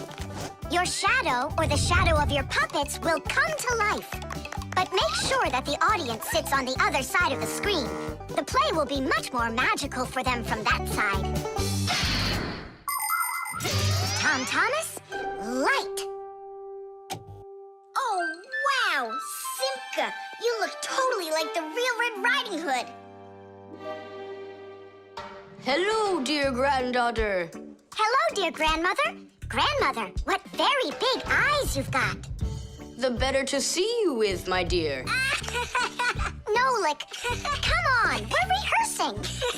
The wolf's voice is funny. Grandmother, I never noticed what very big teeth you've got. They're so much better to eat you with, my dear. Yum, yum, yum, yum. Let them out, wolf. Or I'll get them out, myself. Ha ha! You'll stop me with that little stick? Hey, that's not in the fairy tale. But in the fairy tale, it's a normal hunter. And what do you think I am? Look for yourself. You're way too small to be the hunter. Fine, then go do your play without me. Well, I guess I'll have to make the hunter out of paper then. That's all. Take a break.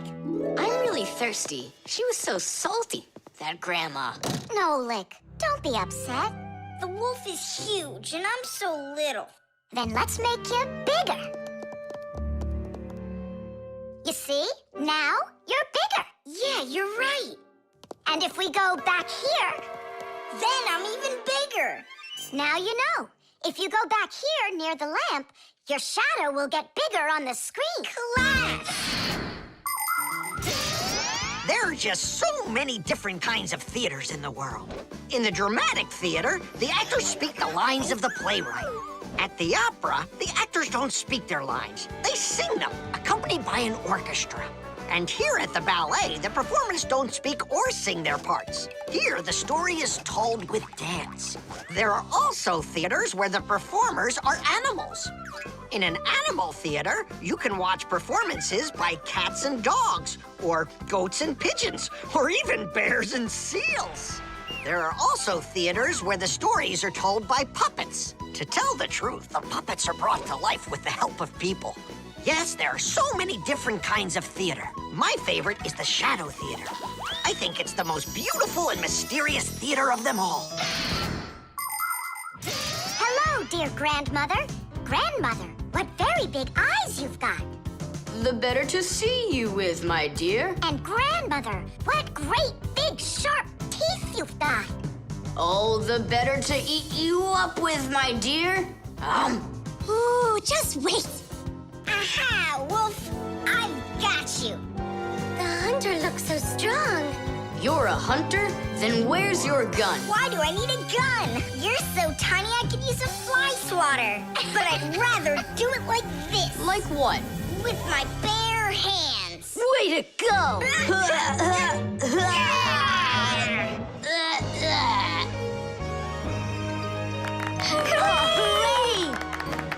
Splendid! Who was your favorite? Mine was the grandmother. Well, I think Red Riding Hood was the best. For me, the hunter. He was so mighty and so fearless. And for me, the special effects. The magnet.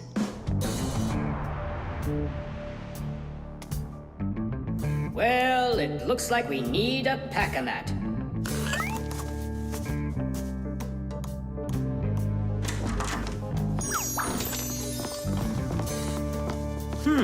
Where did this screw come from?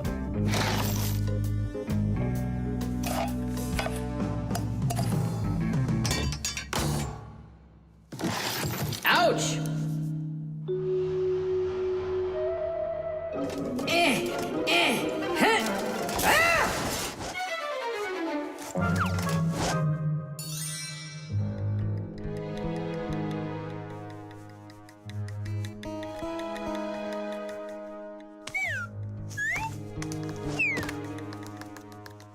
Papoose isn't in there either.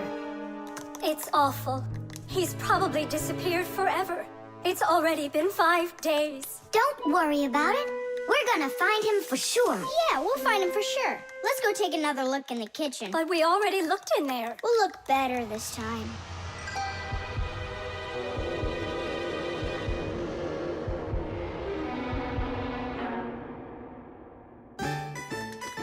Let's go take a look in there. We looked so many times already. Simka, Nolik, what do you keep searching for in here? It's not a what, it's a who. Our papoose is missing. We've been looking for him everywhere. Oh, no. He's probably already turned into a screw, because he doesn't have enough energy. Maybe I could help. Surely.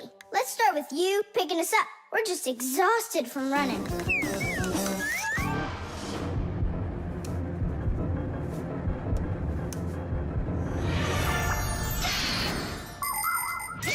In a dangerous situation, a Fixie can choose to turn into a screw.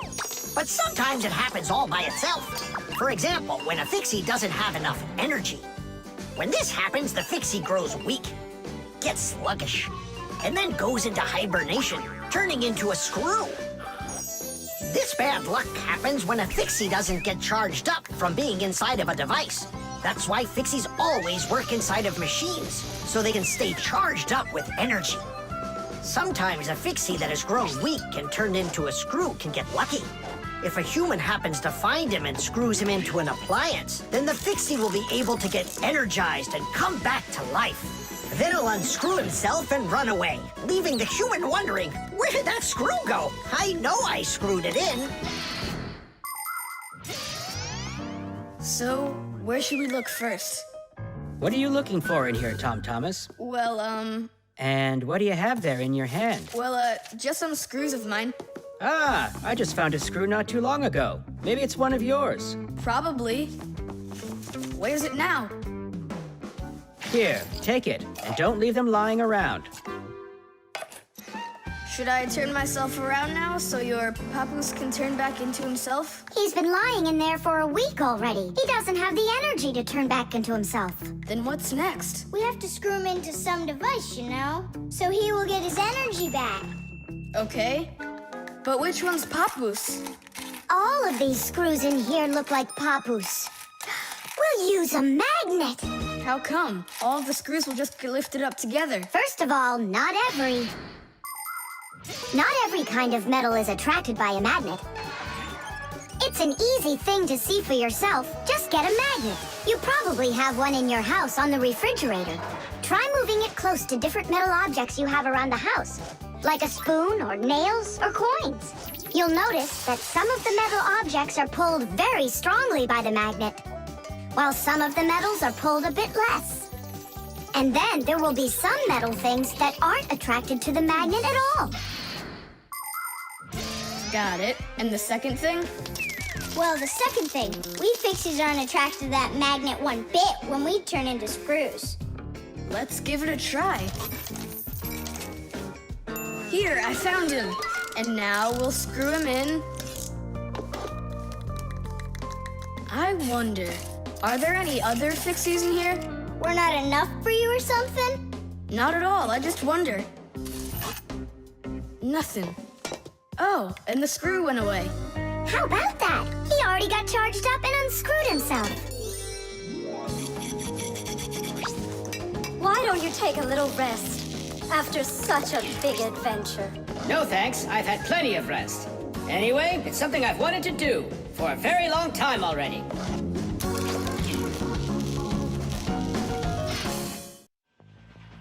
The electric train.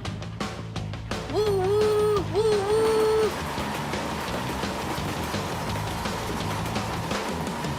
Zoom, zoom. And suddenly, the Earth is attacked by an alien spaceship. Pew, pew, pew. If help arrives here on time, we'll be saved. Move faster, faster. Come on, get off the train. Move it, move it. Tom Thomas, we came here to play. Oh, finally you're here. I need some aliens for this game. What kind of aliens are you talking about? Just plain old aliens. You know the ones. They come destroy the Earth and just about everything. We don't want to destroy anything at all. Why can't we be, the train engineers, huh? Train engineers? You don't know anything about driving a train. Oh, we know plenty about trains. Humans invented the railroad long ago, but back then, the rails were made out of wood. People didn't start making metal rails until the end of the 18th century. But the first railroad cars had no engines to give them their power. Instead, they used horses to pull them along. Later, horses were replaced by the steam engine. Wood and coal would burn in their furnaces to boil the water in the boilers, making the steam that turned their wheels. And the Fixies were there to help those trains go, making sure all of the parts could work together smoothly. But now steam engines have long gone away. The railroad uses electricity now for its power. These electric trains race along the railway at almost the speed of an airplane. So you might know trains, but you'll still be the aliens. This railroad is mine. So you're gonna play the way I want. The train is unloaded and leaving the station. Woo-woo! You can play choo-choo by yourself. And I will. Pew, pew, pew, pew, pew.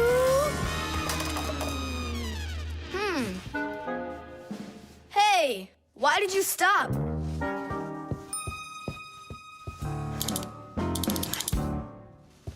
This doesn't help either. It's not going at all.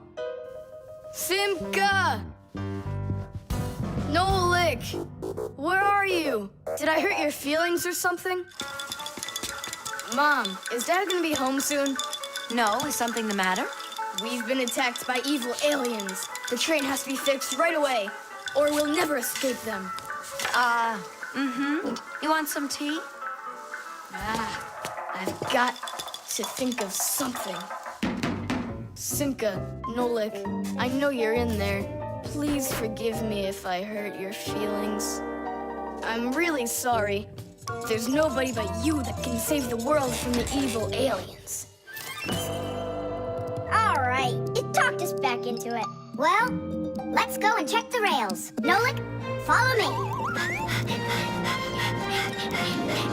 I'm faster. Whoa! Well, so much for being faster. But it looks like I found the brake. Tom Thomas, the rails are broken. I know, and so? You know, but that's why your train's not running. Just like a real train, model trains run on electricity. But there aren't any batteries inside the locomotive to pull the other cars. The engine gets its electricity from the rails. Each piece of the rail has a wire in it. If the rails come apart, the electricity can't flow through the track and get to the train. And without electricity, the train's engine just stops going. So reconnect the rails and your train will run again.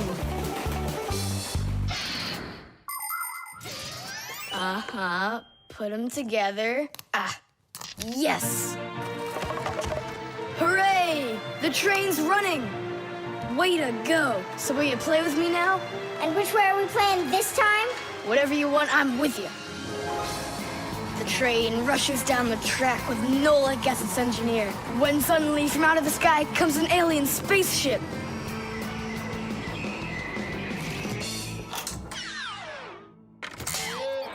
Greetings to you, O people of planet Earth. I come from far away, from another galaxy. Have you come to destroy everything? No, I've come to fix it all. Oh!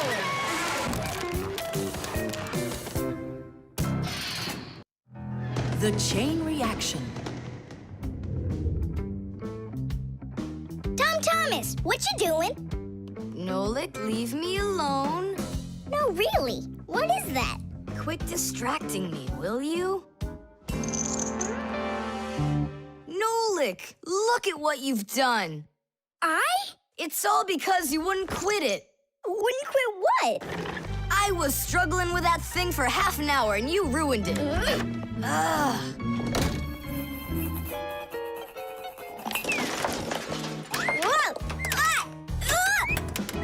Whoa! Hey, Tom Thomas, can you hear me? Tom Thomas, let me out!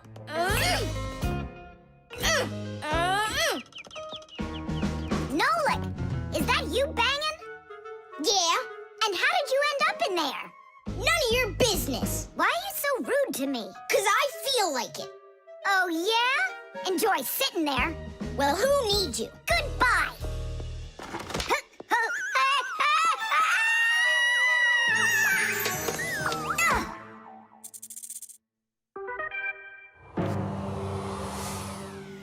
Oh, Simka, what happened to you? Did you bang yourself? And so what? Does it hurt? Leave me alone, Tula. You always have to be fussing over everybody. Come on, why are you so angry, huh? Nolik was rude to me. That means you have to be rude to me? Forgive me, Tula. And where's Nolik right now? There. Let's go see him. Nolik, it's Tula. Are you all right? I'm fine. Why were you so rude with your sister? 'Cause Tom Thomas was rude with me. I get it. It's a chain reaction. A what? a log on fire isn't easy. But it's easy to light a match. Use the match to light kindling, the kindling to light a twig, and the twig to light the log. Have you ever seen a fire grow? It's an example of a typical chain reaction. So be extra careful with fire, because just one match or little piece of smoldering coal can lead to a huge disaster. Yes, they can make a whole forest burst into flame and burn down to the ground. And all because of a simple chain reaction. I don't get you. What chain reaction? What do you mean, Nolik? Tom Thomas was rude to you, then you were rude to Simka, then Simka was rude with me. So there it is, a chain reaction. Yeah, and the rudeness was like a little spark. It just spread and spread and spread like a forest fire. Will you forgive me, Simka? Yeah, all right. I've got an idea. Why don't we try starting our very own chain reaction the other way around? What do you mean? Well, instead of spreading angry and rude feelings, we could spread happiness. But how? It's simple. All we need to do is smile and say nice things to each other. What a great idea! We could work together and fix Tom Thomas's mood. And I know how. Come help me pick up this domino, will you?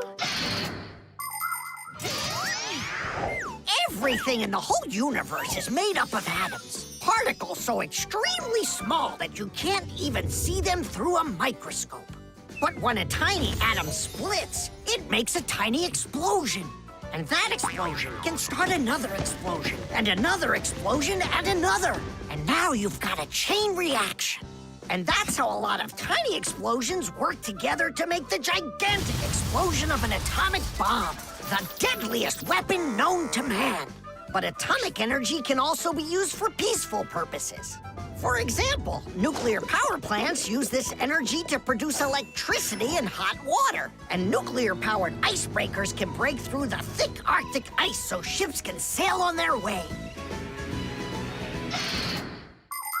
There, all done. Nolik, bring him in. And now we're gonna teach Tom Thomas how a chain reaction can work to make you feel really good. He's coming. On your marks, now. What's going on? No, really? Tom Thomas, watch this.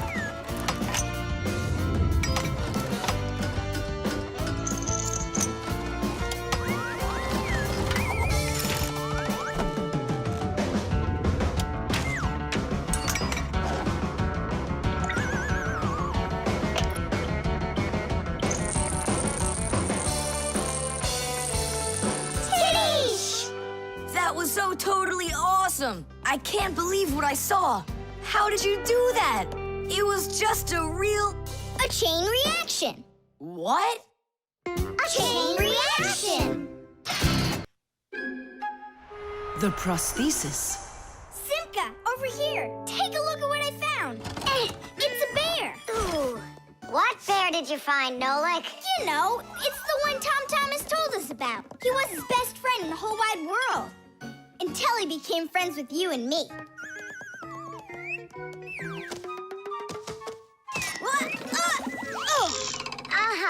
Let's try to wind him up.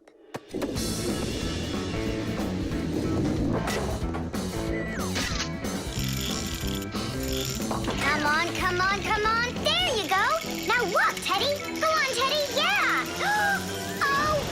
Oh, no. Poor little teddy bear. They ripped his leg and didn't care. We didn't rip his leg. It was already broken. It's all clear. A compound fracture. Then why don't we fix him? Tom Thomas will be so happy. Wait, it's not going to be that easy to repair it. We'll need a prosthesis. The human body is built around a frame of bones and joints. And if you break one of the bones, it'll usually heal by itself. The broken bone will grow back together, and you'll be back to normal. But sometimes bones or joints can break so badly that it's impossible for them to heal. When this happens, they have to be replaced with an artificial part called a prosthesis.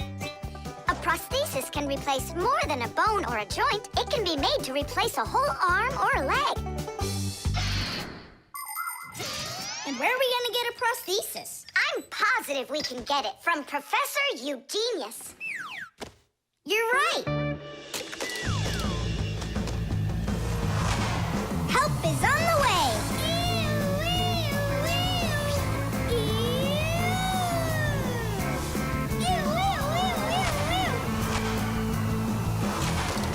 Hello, Professor Eugenius. Ah, I'm pleased to see you, dear children. How do you do? Hi there. Professor Eugenius, can you make a prosthesis? What, have you broken something? No, not us. It was the bear. He broke his leg. What bear? The teddy bear that used to be Tom Thomas's friend. Ah, now I see. Today, with the help of modern prosthetics, more is being replaced than just arms and legs. For example, if you lose a tooth, it can be replaced with an artificial one. That's also a prosthesis. And there are times when a person starts losing their vision because the lens in their eye gets foggy and can't focus. For this, there's another kind of prosthesis, a new clear artificial lens. A prosthesis can also be used to help people with poor hearing. A tiny device can be put inside of somebody's ear so they can hear what's going on. And that's not all. People have also learned how to treat a sick heart by replacing its worn-out parts with prostheses. What fantastic inventions these prostheses are. It's amazing what they can do. They help people live a full life. Professor, is it working out? We'll know soon enough.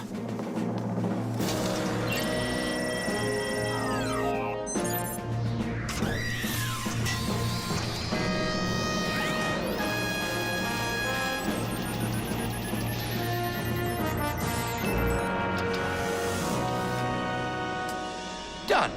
Here you go. Thanks so much for your help, Professor Eugenius. Not at all. Take care, kids. In gadgets and devices, our work will never end. Appliances are fickle, they need a loyal friend. At morning, noon, and midnight of every single day. When there is an emergency, you know we're on our way. 1, 2, 3. Inside we'll be all day and night. We fix things right. Well, now this old friend of Tom Thomas's will be just like new, Nolik. Simka, if Tom Thomas makes friends with the bear, then what? Will he stop being friends with us? Hi, everybody. Hi there. Oh, my teddy bear. You found him for me. And you fixed him. Ah, thanks a lot.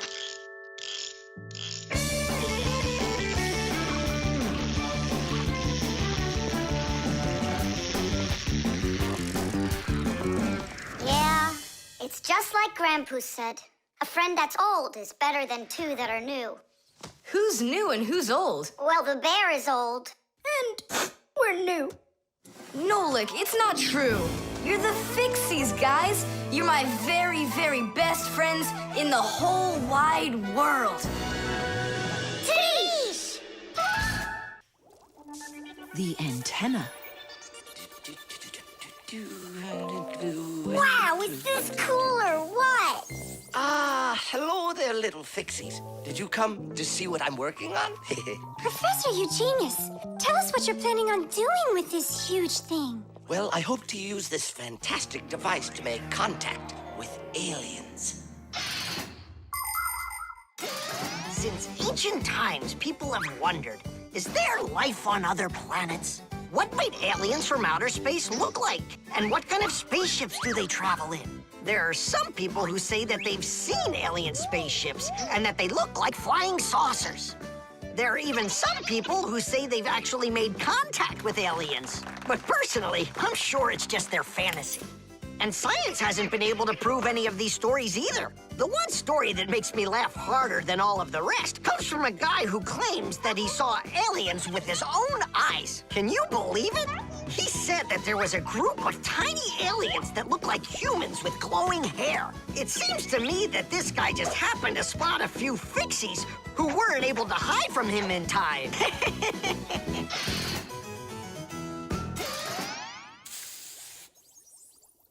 It's ready.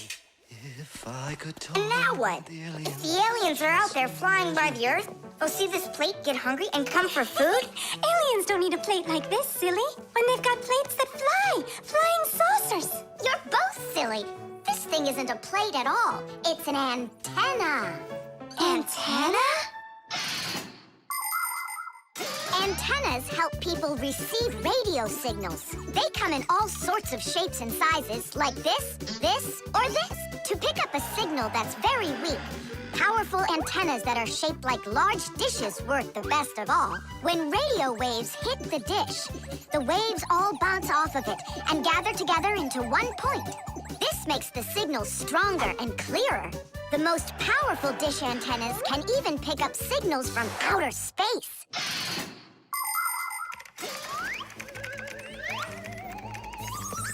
Nolik, stop! You'll burn yourself. Don't treat me like a baby boy, okay? Ah, interesting. I wonder what's inside of there. Do you know? Why don't we go and take a look? I was only trying to help him out. No need, Nolik. The soldering iron is way too hot, and I'm practically all done here. Then let's start looking for those aliens in outer space. Just 1 second, Nolik. There. Uh-oh. And now,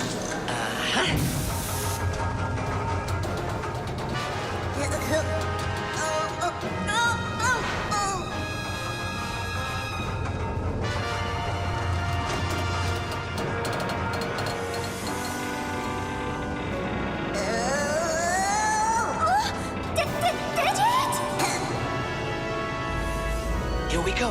Nolik, Simka, let's see if we can pick up signals from outer space. What do you think? Is it night right now, where the aliens live? What if they're sleeping? Quit bothering the professor with your nonsense. Let us out right now. Can't you hear us?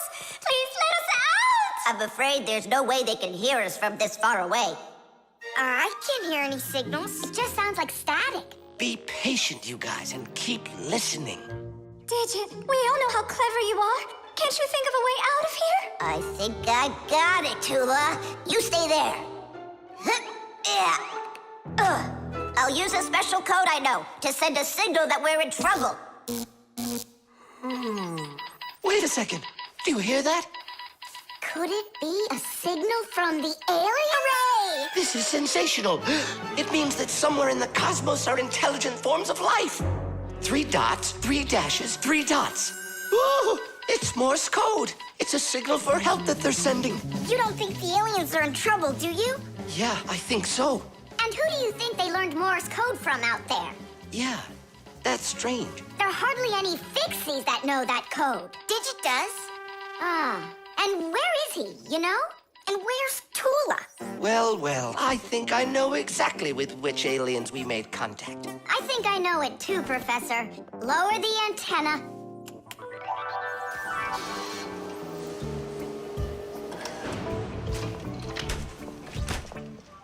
Greetings to you, oh extraterrestrial visitors. Hi there. It's good to be back. What a shame. I was really hoping that we'd find intelligent life forms out there. It's all right. At least we found 2 unintelligent ones. The clocks. Go around. Left side. That's crazy. You'll crash. No, I won't. See, I told ya. What? Huh? Nothing. Now you talk with your computer like it's your friend. Listen, that's enough playing for today. Oh, Mom, just a little more. I'll give you half an hour while I cook dinner, and that'll be enough for today with the computer.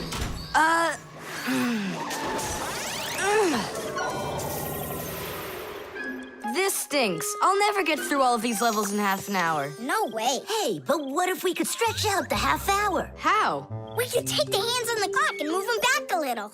Mom will catch us. Fine, then let's slow down the speed of the clock. Yeah, But how? You gotta know things like that. Since olden times, many clocks run with the help of a pendulum. The pendulum controls how fast the hands of the clock turn. If you make it longer, the pendulum will start to swing slower, and the clock's hands will slow down. If you make the pendulum shorter, the clock will tick faster. Most clocks that are made today don't use pendulums. They run with the help of springs or with an electronic chip instead. But even so, there are ways to change the speed of these clocks, too.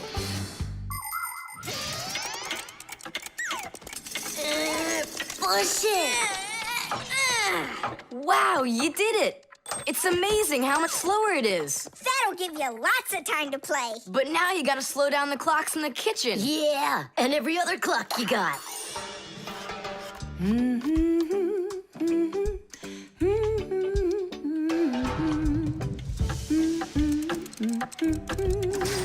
I just have to turn this to make the pendulum longer. Uh-huh. And now the clock will go slower. Tadee!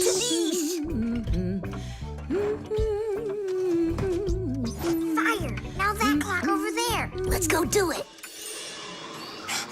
That's it! We slowed down every clock, and your mom didn't see a thing. That's great. Yeah. Wow, Tom Thomas, you're cool!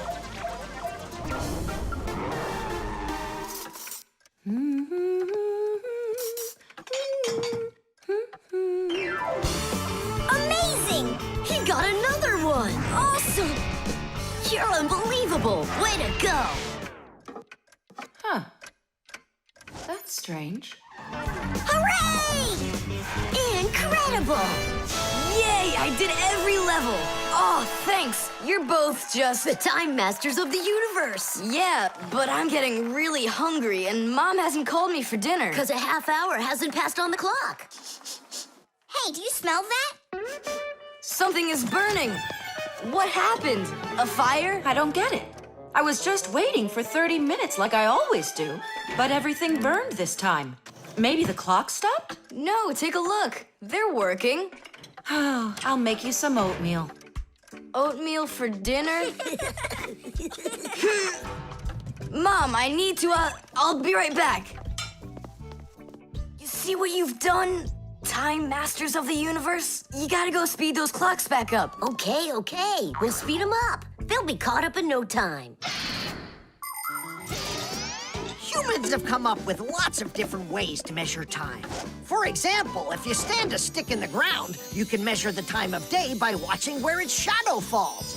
That's a very simple clock called a sundial. Another simple and ancient clock is a water clock. It keeps track of time by measuring how much water has poured out of it. And if the clock uses sand instead of water, it's called an hourglass. But humans weren't able to accurately keep track of the time until they invented mechanical clocks. They come in all sorts of sizes, from grandfather clocks to watches worn around the wrist. Today, we also have easy-to-read and accurate electronic watches and clocks. But the most accurate clock of them all is the atomic clock. It tells the entire world the exact time.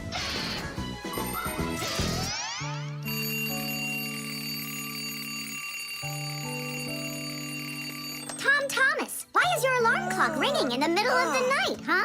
Really? Is it still night out? Look, Tom Thomas. But the clock says that it's morning. Interesting. Yesterday, Fire and I sped up all the clocks, so that's the reason the alarm went off. Sped them up? Are you crazy? Tom Thomas asked us. So what do we have to do now? Don't you know? Get to school, it's time. I'm joking. Go back to sleep. Don't worry, I'll get all the clocks working right again. Can I go and fix them with you? Ha! Fix them? You boys are the ones that always make the problems. The robot. Did I already tell you what I'm hoping you'll get me for my birthday present? Yes, honey. Only 1,000 times or so. A Robotazoid R300 would just be the greatest. With Megavision, I want it. I really do. I do. Well, tomorrow you'll find out. But now it's time to sleep, Tom Thomas. Wow, that is one great present. And we got Tom Thomas absolutely zero for his birthday. We're just terrible friends. So, how does this robot work? Okay, so let's give this a try, shall we? First, we'll take a walk. And how does he have any idea where the robot's going? I can tell you. One of the robot's eyes is a video camera. The robot sends the picture to the screen on the controller so the player can see where the robot is going. Yeah! And that's just one thing they know how to do. A robot is a smart machine that can do very difficult or dangerous work for humans. With its strong metal arms, a robot can move heavy objects or put together parts to build cars and other machines. Robots are often sent into outer space or to the bottom of the ocean to help scientists. There are also robots that can understand what people are saying, and robots that can talk and even make jokes, just like people. I've got it. Now let's turn you around. What was that? Look. You know... He destroyed him! Nolik, stop! You were playing with that, right? You think Tom will notice? I know what you're doing all night. I'm off to bed. I'll get him to work. I'll stay up until I do. Simka, let's try and... No, we're gonna need some help.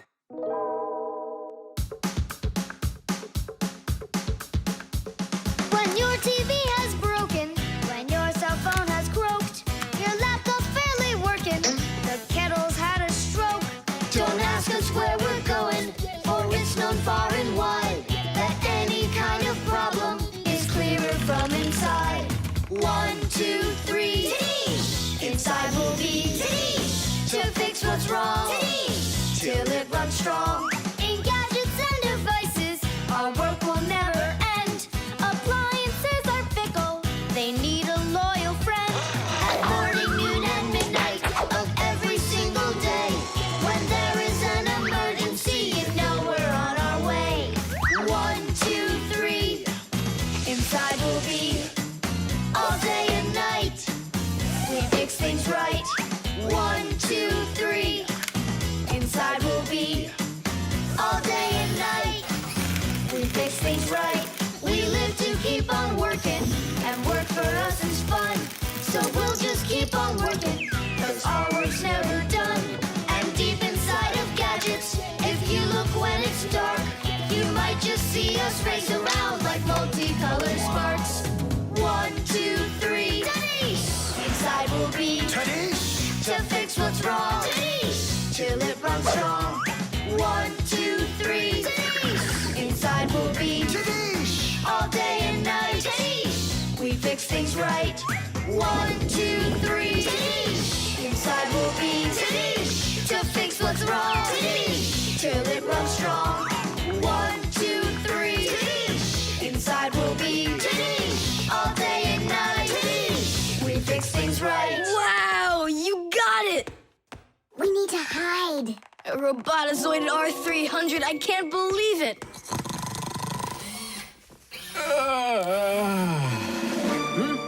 Well, happy birthday to you, Tom Thomas. I'm sorry, Tom Thomas. Last night, your robot, you know, I broke it. Dad, it works perfectly! Don't you see?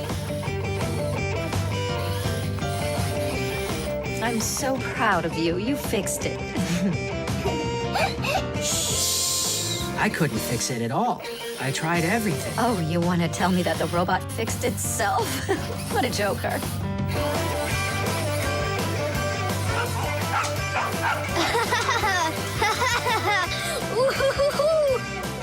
Mom, Dad, thanks so much. I love it. And how about thanking us? I should have known it was you who fixed the robot. Happy birthday! Happy birthday! Yay! Invisible ink.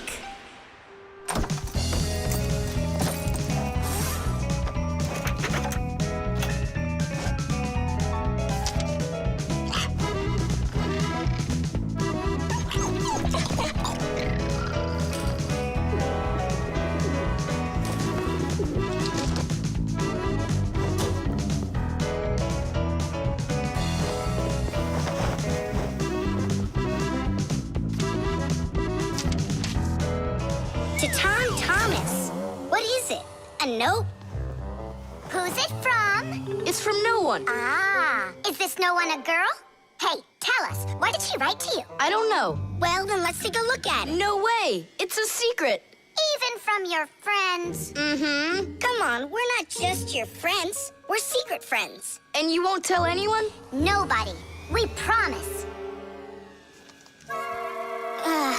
Are you gonna open that thing or not? There's nothing there. Is this a joke or something? Maybe she didn't feel like writing you anything. Then why would she put a note in there? Wait a second. And what if she wrote that letter with a special kind of invisible ink? Wow, I've never heard of it. If you want to keep what's written in a letter secret, you can write it with a special liquid called invisible ink or security ink. You can make invisible ink yourself by mixing lemon juice, milk, or baking soda with water. Then just dip a stick or a brush in it and write on a plain piece of paper, like this. You can't see anything, right? To make the invisible ink visible again, the paper needs to be warmed up with something like an iron. But that's a secret. Well, Simka, you might be right. Only what about the iron? I can't use it. But your mom can, and right now she's doing the ironing. Yeah? Well, that changes everything. Hold on! If that really is a secret letter, then no one should be allowed to see it. Even your mother. What can I do then? Ah, I know what.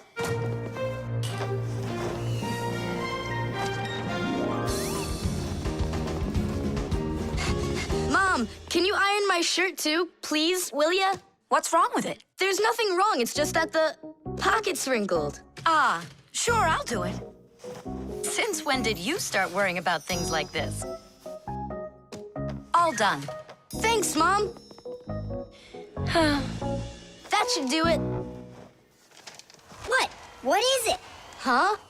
Tom Thomas, I really like you. Katya. Katya's in love with you, isn't she? And what about you? Do you like her? I don't know. She does get straight A's. You like her. You and Katya kissing in a tree. Nolik, stop your teasing. Well, are you gonna write her back? You think I should? Of course, silly. I'm scared that someone will see it. Then why don't you write it with invisible ink like she did? Yeah, go get a lemon. Nowadays, it isn't very common for people to write letters by hand and send them by regular mail. Today, people mostly send letters through the internet. But even electronic letters should be written with some of the same simple rules of politeness used in handwritten letters. For instance, you need to write a greeting at the beginning of your letter, and a few kind words at the end are always appreciated. Something like hugs and kisses, or all the best, or see you soon. And before you send off your letter, it's best to read it through to check for any mistakes. And one more thing. If you receive a message from someone, don't take too long to answer them, because they might think that you'd forgotten about them, and that can hurt their feelings. To say it simply, when you write, be polite.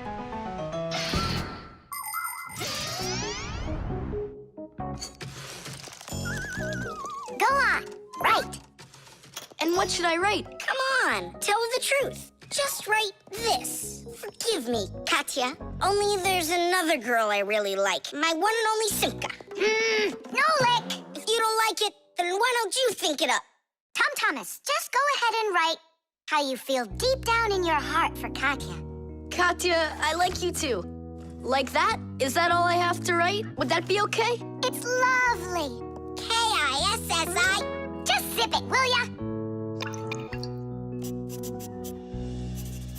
Tom Thomas, is that everything?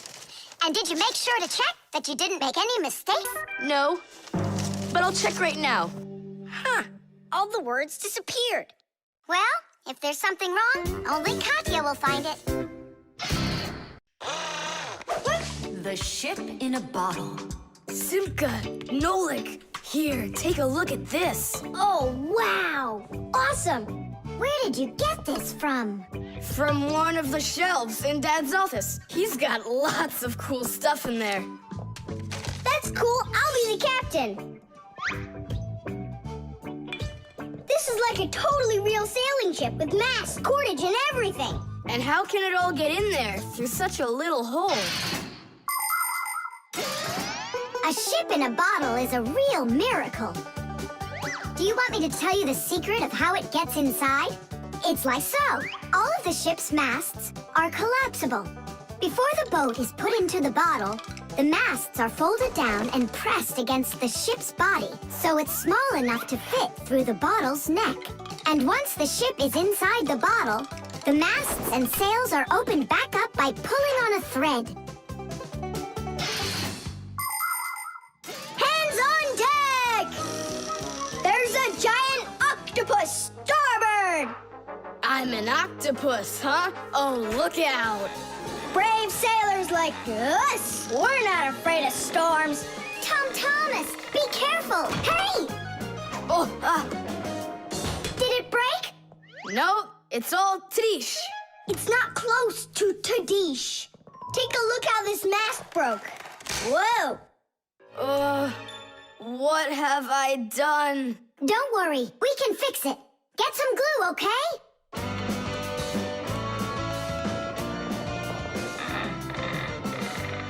Here's some super glue I found. This is the kind that'll keep things stuck forever. Nolik, come and help! Achoo! Phew! This stuff is so stinky. Danish! Ooh, that's better. Thank you, guys. We sailors never let a friend down. Nolik, you gotta get out! You'll get sick from that stinky air! I can't get loose. I got stuck. Hello there, Thomas. What are you doing with the ship from my collection in here? I just wanted to give it some air. Thomas, you know that taking things out of my office is just not allowed. Hey, look, what an interesting cabin boy. I never noticed him before. I'll take it, Dad, and put it back on the shelf, okay? Who just sneezed? I did. Achoo! Well, all right then. Do your homework and please don't set foot in my office again. Simka, where are you going? To save Nolik! I'll come with you. You're not allowed inside that office. Your father said no. Sweetheart, your soup's getting cold. I'm coming. Nolik, where are ya? Simka, why is everything turning? Because you inhaled the fumes from that stinky glue. Ah, phew. Everybody knows how strong the smell of paints, cleaning fluids, and glues can be. But the nasty smell is not where the real danger lies. Breathing in the fumes from paint or glue can give you a terrible headache. Or even worse, it can make you faint. That's why when the Fixies need to paint or glue something, they're supposed to put on a safety mask called a respirator. And humans need to remember to wear masks just like Fixies when they're working with fumes. And never forget that the fumes from glue and paint can be flammable. It only takes one spark and kaboom! There can be an explosion. So always remember to have plenty of clean air moving through any room where you are gluing or painting anything. Simka, hurry up. Hang in there, Nolik. I'll get you out of there.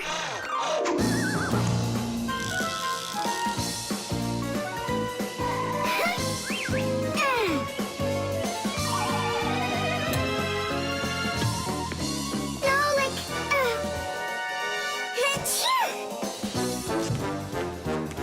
Oh no, is he okay?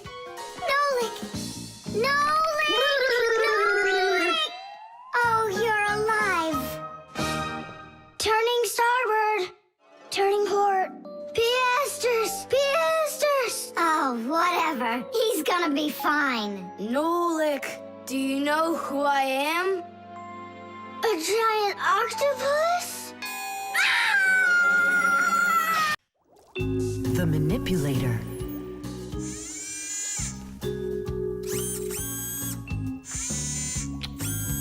Well, what do you say, Professor? It couldn't be any more accurate. Our manipulator works just perfectly. Good! So that means that we're free to go. Great. See you later. All right, finally. Now it's our turn to experiment with that manipulator. And do you know how to operate this manipulator? Why do you think we were spying? A manipulator is a kind of mechanical arm that people use for difficult or dangerous work. To control a manipulator, humans use a remote control or a joystick. The operator gives the command, and the mechanical arm grabs and moves the load. Some robotic manipulators don't even need to be steered by an operator.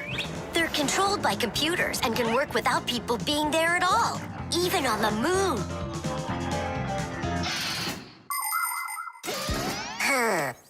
What is this button for? Uh-huh. How about this one? Uh-huh. Would you like to take a ride? Right now? You're scared. Scared? Not one bit. Then off we go. Yeah, cool. Ha, this is totally awesome. Well, hang on. This is gonna get even awesomer.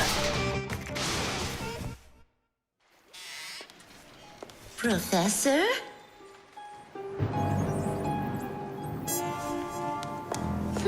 Strange. What made this ladder just fall over?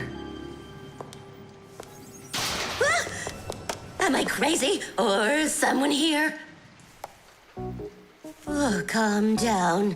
Calm down now. Poor Elisa. Yeah, you're completely overworked.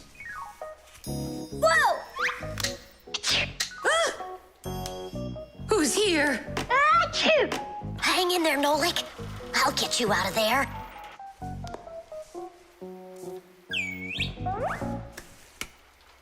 My compact's gone. Oh dear, what's going on? Ah! Stop this nonsense right now, or I'll call the police on you. I don't believe in ghosts. I don't believe in ghosts. I don't believe in... Ah! Where are you pulling me? I'm going to faint. I'm warning you. That's all. Goodbye. Ah.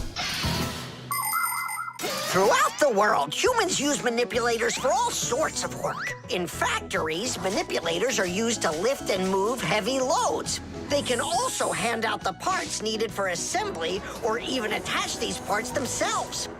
In hospitals, more precise manipulators are used by doctors to help perform operations. Manipulators are also used in places where the work is simply too dangerous for people. For instance, where there are deadly chemicals, or places where humans can't get to easily, like somewhere underground where there isn't enough space to move, or deep under the water.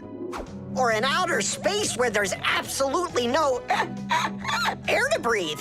So you see, mechanical arms are helpful in all sorts of places where humans are unable to reach things with their own arms. Hang on, Nolik. How can I get that thing open? Ugh, I got it!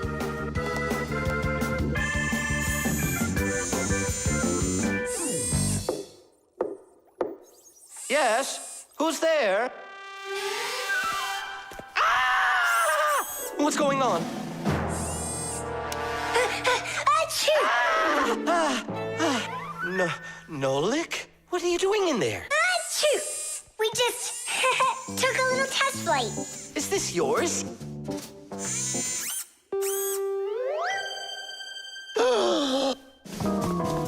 Elisa!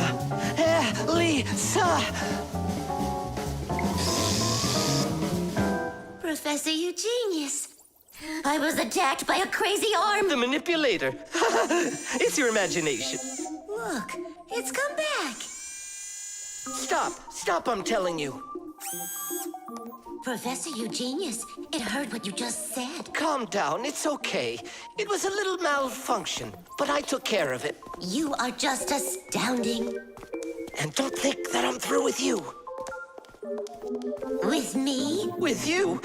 No, with the manipulator. Let's go, Elisa. Yeah, let's go, Professor. Great job, Fire. And why fire? Achoo!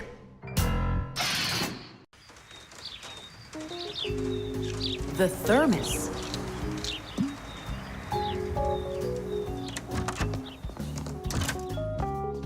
Where should I put it? Put what, Tom Thomas? Oh, it's you. My ice cream. Are you joking? Eat it! I can't. Tom Thomas, are you all right? I'm fine. It's just that it's a present for my mom. Today is Mother's Day. Then you need to go give it to her. I can't. Dad and I are going to congratulate her together. What's your dad gonna give her? I don't know. But when he gets back home, the ice cream will have melted. Then put it in the freezer. And what if Mom looks in there and finds it? The surprise will be ruined. So where won't she find it? I'll tell you where.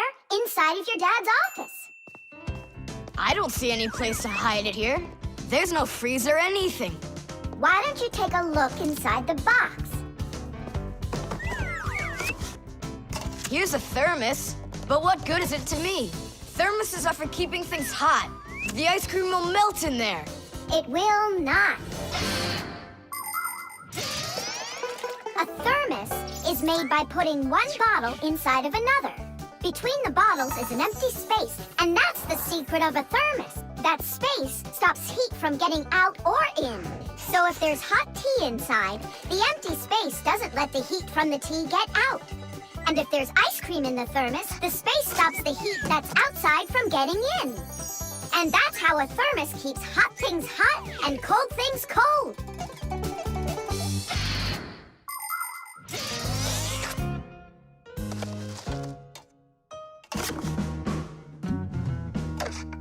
That's it. I'll go and play for a little while. He didn't even say thank you, did he, Nolik? Where are you? Nolik! I'm here! Where? In the thermos! What are you doing in there? I wanted to see that vacuum you talked about. Just don't touch anything! And don't even think of licking the foil! The ice cream's so cold, your tongue will stick to the metal. It's already stuck! What did you say? It's already stuck! Already stuck! Try to unstick it. Well, is it working? Nuh-uh. And what if you breathe onto the foil? Nuh-uh. Hang on, Nolik. I'll go and get Tom Thomas. Winter is a wonderful time of year. Holidays, presents, snowballs, skates, sleds. But the cold is also something serious that you shouldn't fool around with. The most important thing is to dress warmly. Cover your head with a hat and your throat with a scarf. Then there's less chance you'll catch a cold or get a sore throat. And to keep your hands from getting chapped, don't forget to wear gloves. And never walk around in wet shoes in the winter. That's a sure way to get yourself sick. And there's one more thing I want to tell you. It's great to have fun in the cold, but use your head. Don't eat snow or stick your tongue on metal fences, poles, or doorknobs. Your tongue can get stuck so strongly to the metal that it will be very hard to get off. I wish you all a glorious winter. Tom Thomas! Nolik's tongue got stuck. Where? In the thermos. Hurry! I'll explain everything later. Dad, you're already home? Mm-hmm. Dad, why are you taking my present? What do you mean, your present? I mean this one. Since when did it become yours? Oh, hi there. What's the fuss all about? Oh, it's nothing at all. I have a surprise for you. I want to wish you a happy Mother's Day. A thermos. How wonderful. Thanks so much. Is there something in here? I don't think so. Inside there's a present from me. Vanilla ice cream. My favorite. And how did that end up in there? Thank you so much, my sweeties.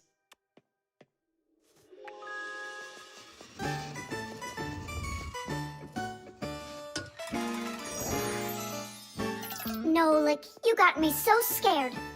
Thank goodness you thought of turning into a screw inside of there. Uh-huh. Does your tongue hurt? Uh-huh. Do you think you can talk again? I can talk. Oh, that's good. We better hurry. We still need to go and wish our mother a happy Mother's Day. And you should too. The short circuit. Are you sure we're allowed to play in your dad's office? We're not gonna play in here. We came here on a tour. I think this place is like a real museum. Just take a look at that. A have no idea what it is. And this thing is a complete mystery. Keep it down, this is a museum, you know? What a great museum guide you are. You know absolutely nothing. How can you say you don't know? I know. I'd like to run a test here, on the capacitor. On this one? Don't touch! Why can't I?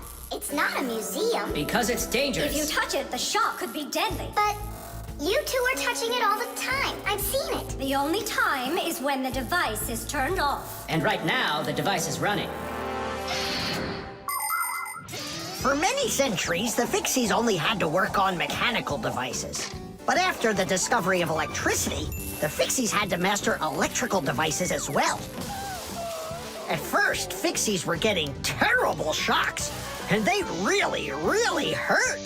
Over time, the Fixies figured out that you can't fix appliances when they're turned on, and bare wires should never, ever be touched. And Fixies also learned that electricity can travel not just through wires, but through plain old water. So that's why if a broken wire ever ends up in a puddle of water, you must never get close to it, or you could get a terrible shock. Fixies learn all these important rules, and they hope humans understand that they need to learn them as well. Look. Now here's one I know about. It's an old radio my dad got from my grandpa. More than 60 years old, can you believe it? Your grandpa? The old radio. That was a joke. Is it still working? I don't know. Let's check.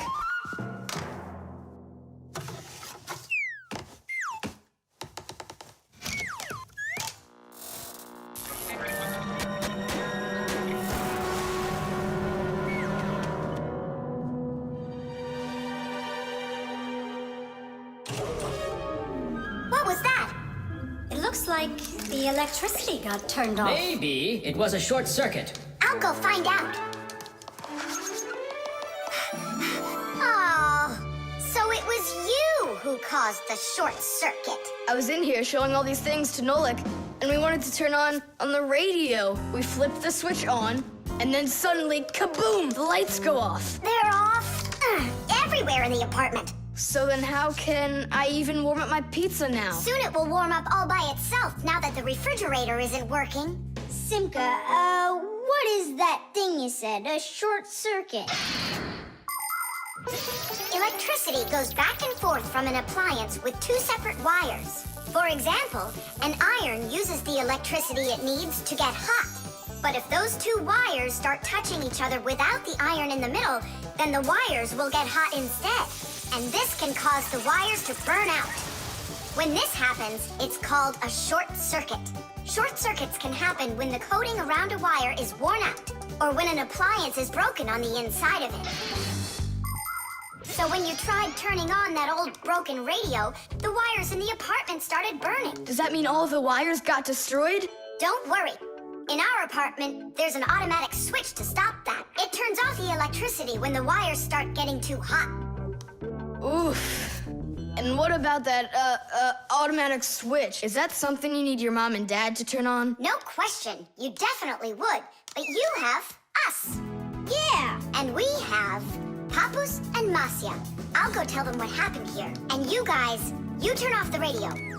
But we'll get electrocuted. What do you mean electrocuted? Thanks to you, there's no electricity.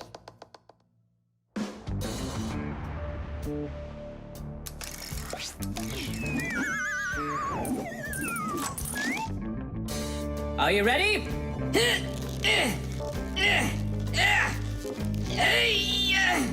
Pull it up.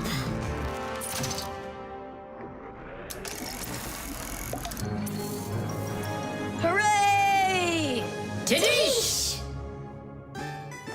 So, Tom Thomas, what are we doing next? Why don't we continue with our tour? Hey, wait for me! I'm coming! Hey, wait! I thought you were fixing the television with Papus and Masya. They asked me to come here and stay with you on your awesome museum tour. That way there'll be less for them to fix in here later. The Kaleidoscope.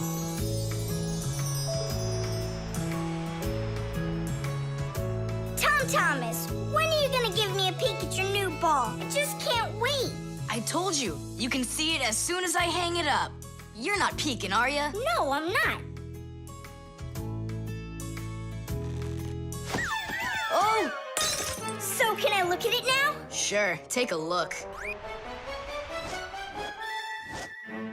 Which one? This one. You broke it.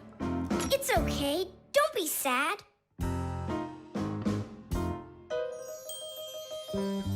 I know what to do.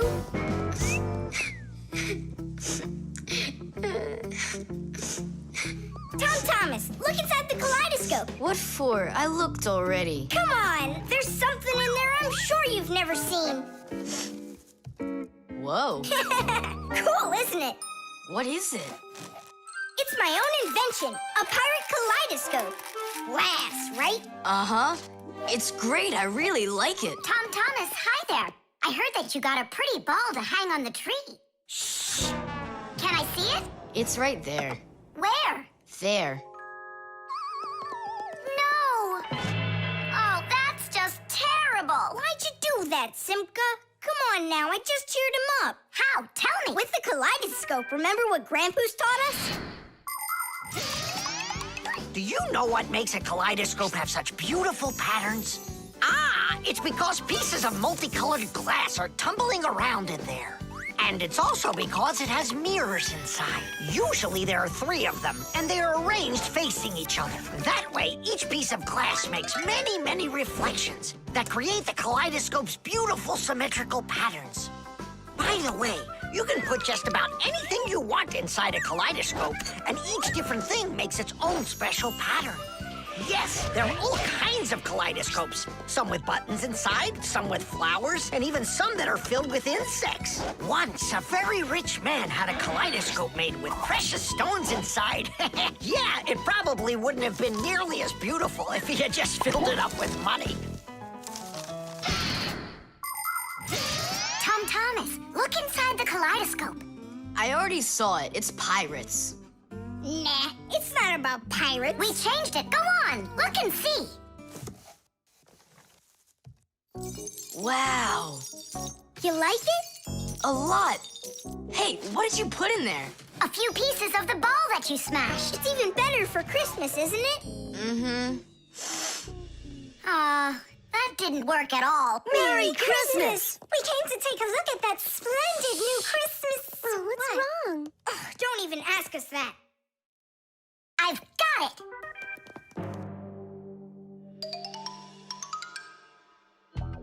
Tom Thomas! What? Look inside the kaleidoscope. Again? I don't want to. And I'm telling you, you've got to. Fine. Cool, yeah. Merry Christmas. Thanks so much. Now don't you feel good again? Yeah, it's really something. And you're the first human in the world that's ever seen it. How about that? Turn it. It's great, isn't it? Wondrous designs that tickle the eye in the kaleidoscope. Shimmering scenes, gingerbread trees in the kaleidoscope. Magical flowers just blooming with light, petals that glisten and gleam. Kaleidoscope, kaleidoscope, a crack to the world of dreams. Kaleidoscope, kaleidoscope, a crack to the world of dreams.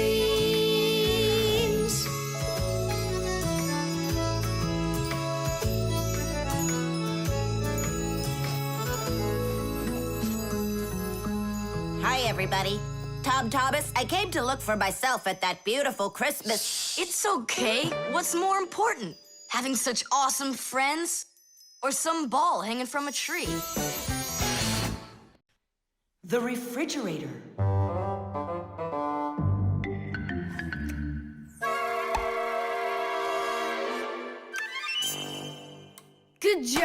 My homework is all done.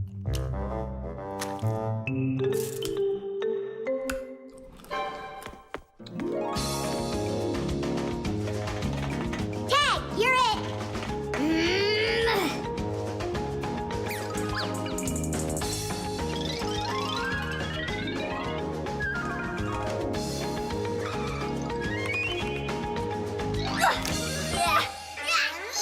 Haha, Tag, now you're it! Simka, I'm stuck. Help me.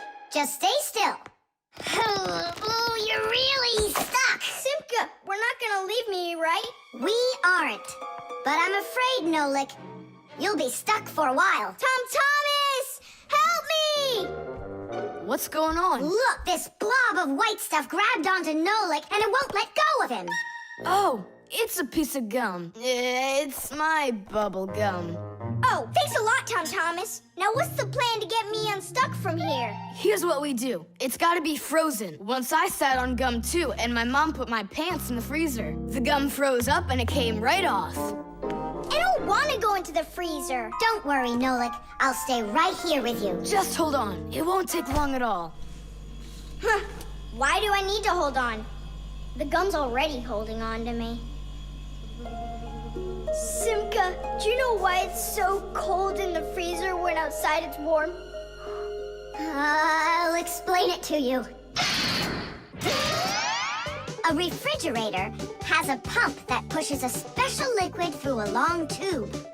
Inside the refrigerator, the liquid in the tube wants to turn into a gas. To do that, it takes the heat from everything inside, and that makes the refrigerator cool. Then the pump sucks in the gas and pushes it out as a hot liquid into the tubes on the back of the refrigerator. That lets all of the heat collected from the inside escape into the air outside. I wish I was somewhere warm. Hold on. I'll go get us some warm clothes to wear. I don't want to hold on. I want to go with you. Just hang in there. I'm hanging. Thomas, open up!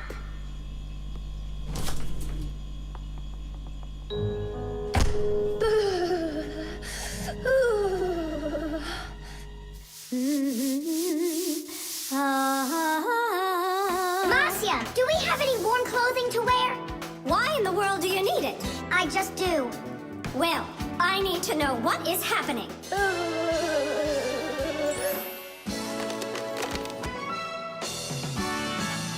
Hooray! Thomas! Simka! Open up the door! It looks like I'm gonna freeze up in here for good.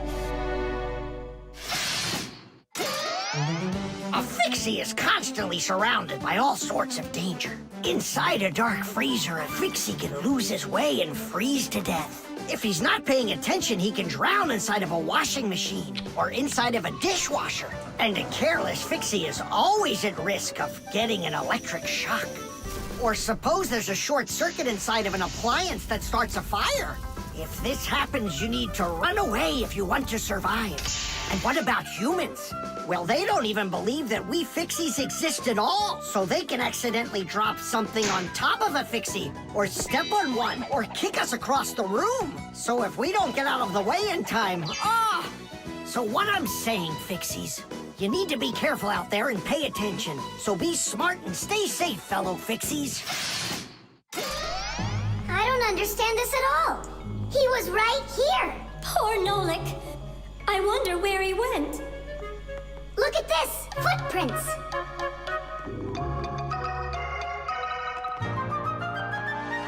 Nolik! You're alive! You scared me half to death! How did you get out of there? Well, you told me about how a refrigerator works. And so I found that cold tube and started crawling on it until it got hot, and then I was here. Hey, there's smoke coming out of you. We need to cool you down right away. Huh? Where? I don't want to go into the refrigerator. Stop! I was joking. Look how it froze. I could break my teeth on it. You aren't gonna chew it anymore. I'd never do that, not after Nolik sat on it. Well, you didn't need to stick it where it doesn't belong. Hey, I apologize. I'll go and throw it away. Maybe you'll try the trash can? modeling clay.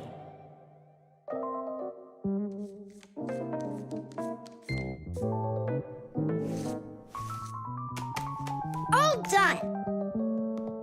Simka, take a look. I've got my own pack-a-mat. Now look at that. A pack-a-mat made out of modeling clay? But this one's my own, and it looks just like a real one. Okay, you're right. It really does, Nolik. Simka, Nolik, what's up? Hi there, Fire. Want to play some tag with me? I really wish I could play tag, but unlike you, I've got tons of work. Yeah, like what? Well, a bathroom hook fell down. Tom Thomas broke the lamp on his desk. The aquarium has a tube that's leaking. So go and play. I have to get a pack-a-mat. Oh. I wish I could play tag. Hold on. Nolik, you've got a pack-a-mat. Uh-huh. Although I gotta say, it looks a little strange. That's because it's... Let's fix everything before Simka with your pack-a-mat and my Fixie board. This'll be great.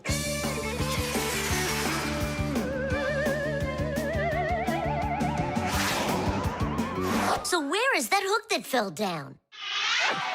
All right.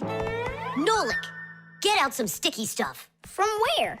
Obviously, from out of your pack-a-mat. But it isn't real. I made it out of modeling clay today. Out of clay? Well, it totally looks real. Long ago, back in the Stone Age, people learned how to use clay to make their dishes and sculptures. But the modeling clay that we use nowadays was only invented about 100 years ago. Actually, modeling clay is just plain old clay with some ingredients added so it won't dry out. And dyes are mixed in to make all the different colors. There is just no end to all of the fun things you can make out of modeling clay. I got an idea. Go on, turn around. What are you doing? Grabbing glue out of your pack-a-mat. All right, get up here. Will it stick? Yeah, of course it will. Let's go and fix the lamp.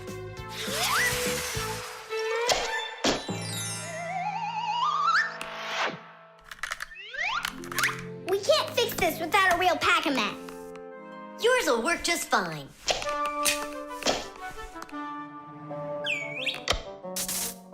Tadish! So, what else did Simka have to fix? The aquarium. Hop on.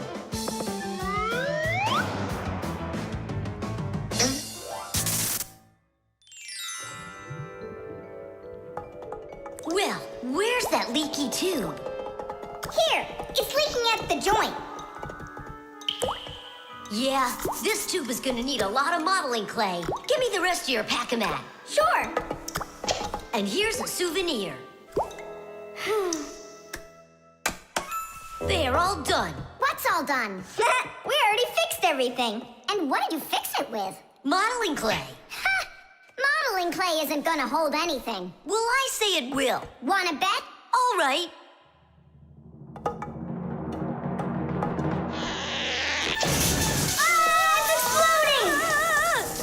What in the world is happening here? Flooding water! You just do as I tell you, without panicking. Did you know it's possible to make modeling clay in your own home? Just write down this recipe. You'll need a cup of flour, a half a cup of salt, and a half a cup of water. Now, mix the salt with the flour and add the water little by little. Mix it together really well. What are you saying? That it looks just like dough? Well, that's exactly what it is. It's just not for eating. It's way too salty. But you certainly can sculpt things out of it. If you want your modeling clay to be colorful, you can add food coloring or watercolors to it. That's it. Your modeling clay is ready to be sculpted. When you're finished, don't forget to let your figures dry in the sun. That way they'll get nice and hard and last you a very long time.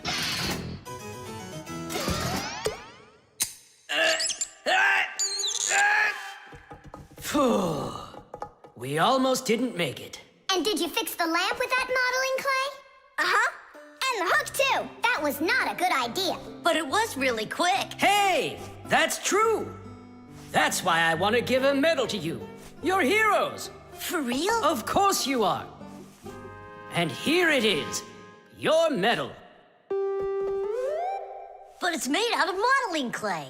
Your reward fits your heroic deed. The laboratory.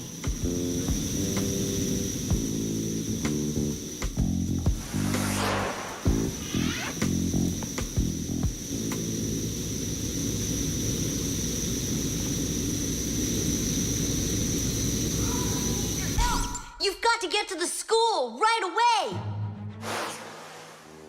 What did he say? That we've got to get to the school. How come? Did you hear why? I didn't, did you? I wonder if Simka didn't go to school today. Or if Nolik got into some kind of mischief. Oh, I'm worried this is something serious. La la la la la la. And that's 5, 6. I like this hairstyle. 7, 8. Hi there. Hello, Verda. Where's Grampus? I'm not positive, but go and look in the chemistry area over there. Over in chemistry? Tell us, was Nolik doing anything wrong today? Nolik? He's always fooling around. Right. So we're not here for anything Nolik did. Maybe something awful happened to him. Like what? Well, how about anything? This isn't just a school for Fixies. This is a laboratory. The laboratory where Professor Eugenius works is always humming. In the mechanical zone, Professor Eugenius tests all sorts of different devices to see how well they are made. In the chemistry zone, he conducts experiments on the quality and safety of food.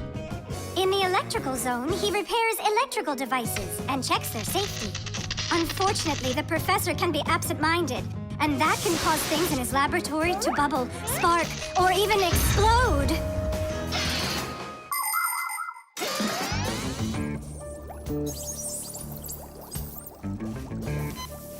Marcia, there's nothing to worry about yet. But how can I not worry? Digit, have you seen Nolik anywhere? Do you know if anything's happened to him? This is a laboratory here. Who knows what could happen to anyone? Like what? What are you saying? Like that. I told you, things happen here. And where? Let's go, quickly! Marcia, no need to panic. Tula, it's so good you're here. We really need your help. What is going on? There! Grampus! What? Where? In the mechanical zone, there! And Simka and Nolik, there! They're all there! Oh, my children! Don't lose your head. Oh! Marcia is my wife, and the mother of our children, Simka and Nolik. Marcia is a real beauty, a kind and gentle soul, and a wonderful homemaker. She is also a very responsible and extremely skilled fixie. She is our family's expert in kitchen appliances and gadgets.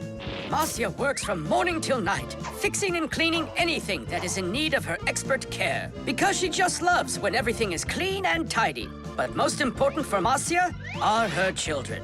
She takes loving care of Simka and Nolik and tries to protect them from harm. Marcia worries about them so much that sometimes her imagination gets carried away with what might have happened to them. Although our little Nolik can get himself into situations that even Marcia could never have dreamed of.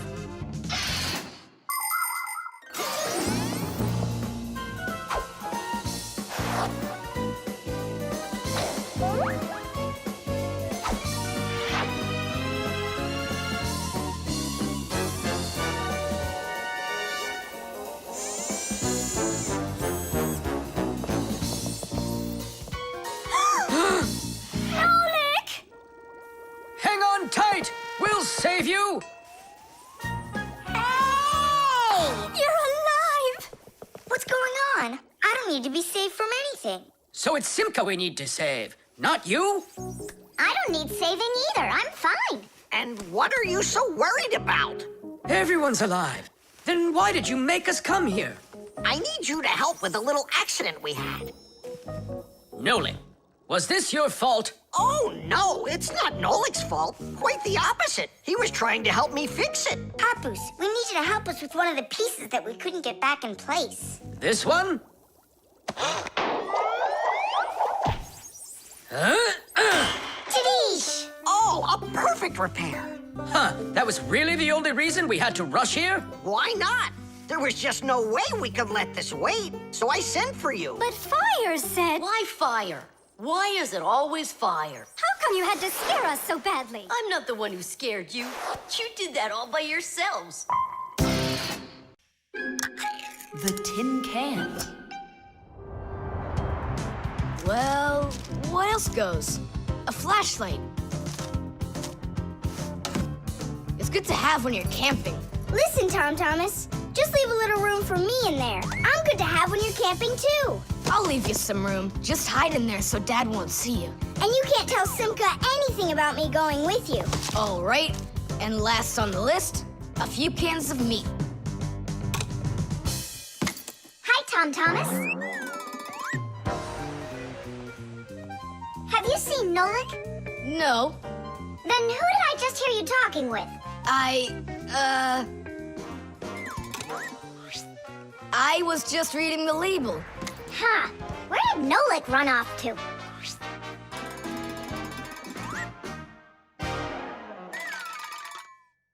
Simka, do you know, how come these cans have no way to open them so you can taste what's inside? What do you mean? Don't you know what makes canned food special? It comes in a can. The thing that's special about canned food is that it can get stored a long time without spoiling. You see, meat and vegetables spoil when harmful bacteria start multiplying inside of them. So, if you can get rid of the bad bacteria or stop them from getting into the food will last a long time. That's why jars and cans are sealed very tightly. This stops harmful bacteria and air from getting inside and spoiling the food. So you're telling me that Nolik's not here, right?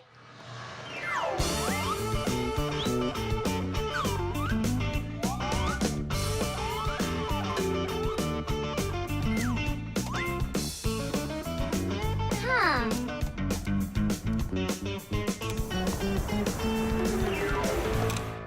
So it looks like he's really not here. Who is that? Where?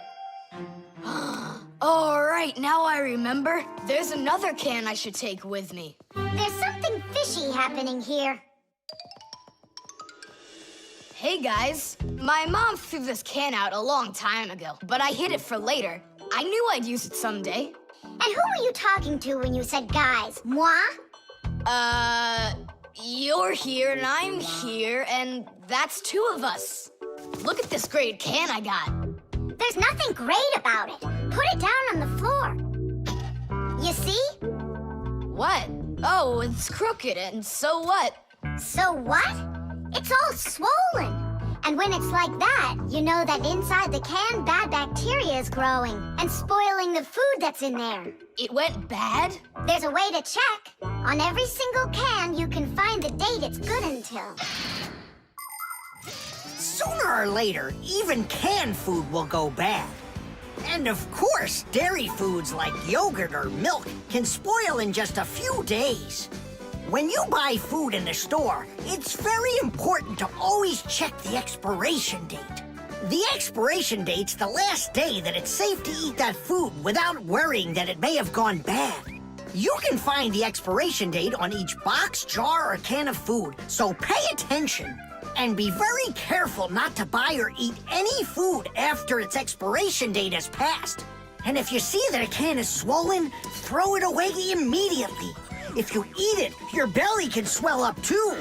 Unfortunately, when food spoils, it's impossible to unspoil it, and then even the Fixies won't be able to help. Oh, my mom probably saw that this can went bad over a year ago. That's why she threw it into the trash. Right. Shame on you for picking it out of there. You could have poisoned yourself and poisoned your dad as well. Yeah. And the other cans, are they swollen too? They're fine. Goodbye then. It's a shame I couldn't find Nolik around here. Papoose wants to give him a brand new Pack-O-Mat as a present. To me? Aha! I gotcha! I had a feeling you would try to sneak away in Tom Thomas's bag. You lied! That's not fair! And hiding, that's fair, right? Tom Thomas, are you ready?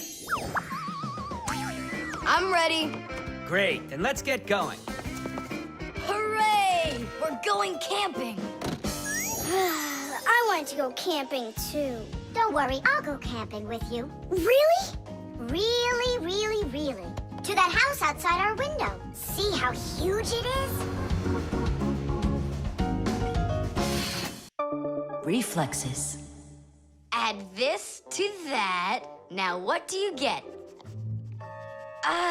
3. Don't you remember? Bark, bark, bark. All you have to do is bark 3 times. That's too hard a trick for Chusaka. Maybe you could teach her to jump through a hoop. I already tried. She just sits there. Come on, Chusaka, give it a try. Try showing her this sugar. Chusaka. Alley-oop. Come on, jump. See you, Tom Thomas. It's time for us to go to school. See you later, animal tamer. Great job, Chusaka. Our lesson for today is on the subject of reflexes. I'll write it here for you. What's the lesson? Someone's late again. Ah, colleague, my glasses are gone. Are they here? They're right there on your forehead. Ooh, how about that? Forgive me for interrupting. Let's continue our class. And so... Thanks so much. So you turned into screws again. Does anyone know why that is? Because we have to hide ourselves from humans. But you don't have to hide yourself from Professor Eugenius. But we didn't know it was him at the door. Right you are. You had already transformed before you had time to think. And that's what we call a reflex. To explain it in simple words, a reflex is when our body reacts to something automatically without needing any time at all to think about it. When we touch something very hot, we instantly jerk our hand back. When we're about to fall, we swing our arms and legs to try to keep our balance. Just imagine what would happen if we started thinking how and in which direction to move them. So it's fair to say that our reflexes help to protect us.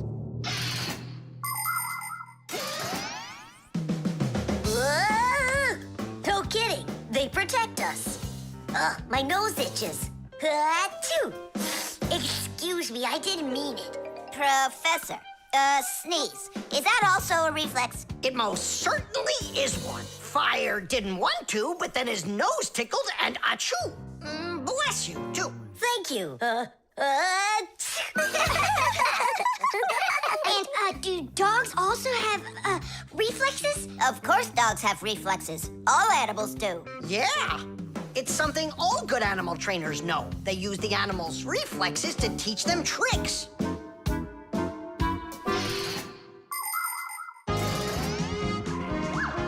Many humans teach their pets lots of commands, like to bring a ball, to count, or even to dance. But to train a pet, you gotta know what to do. A good animal trainer always has plenty of treats handy. As soon as an animal follows a command correctly, like standing on its hind legs or jumping over a hurdle, the animal gets a treat. And then the trainer makes a unique signal right away, like clicking his fingers or blowing a whistle.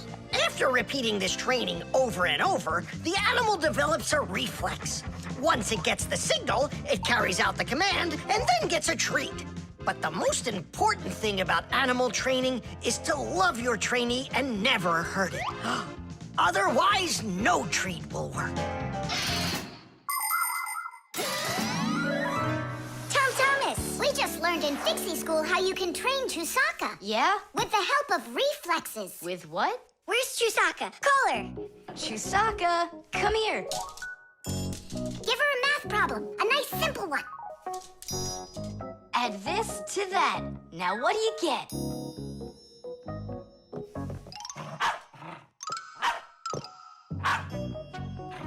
It's a miracle! 3. You got it! No, it's not a miracle. Science is what it is. You know how Chusaka barks whenever she sees a Fixie around. That's what we call a reflex, you know. I understand. And do you know how I can teach her jumping?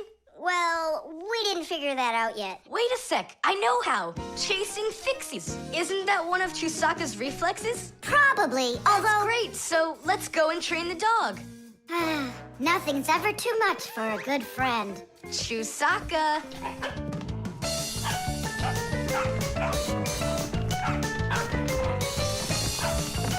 It's pretty tough work being a dog trainer.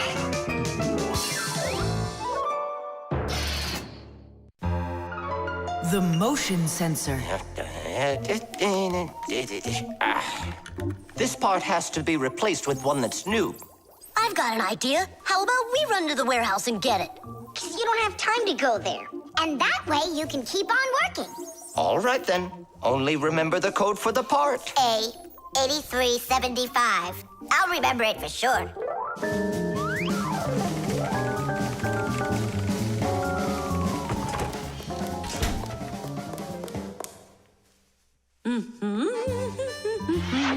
Why is Elisa always there at the wrong time? Do we have to wait till she goes away? What for? We'll sneak out behind her. Did you find the part? It's here. Are we ready? Yeah, we're ready. Let's do it.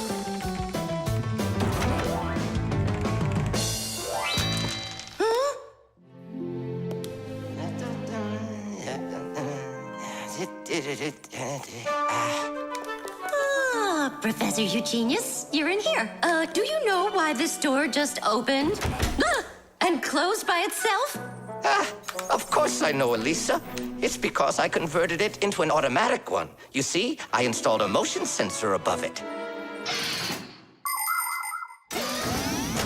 A motion sensor is like an electronic eye that watches everything that moves in front of it. Did you ever wonder how doors open by themselves at places like stores or at the airport? They open with the help of motion sensors. If the sensor sees that someone walks up to the door, it sends a signal to the door's electric motor. The electric motor opens the door and then automatically closes it after the person walks through it.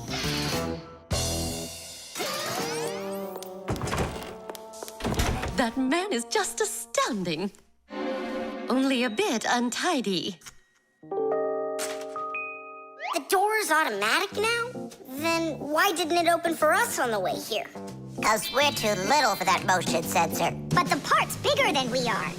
Big enough for the sensor to see it. Then how do we get in there?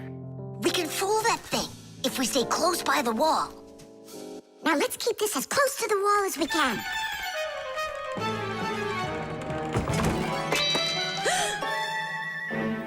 This door is a little too automatic. And these parts are here again. Didn't I put them away?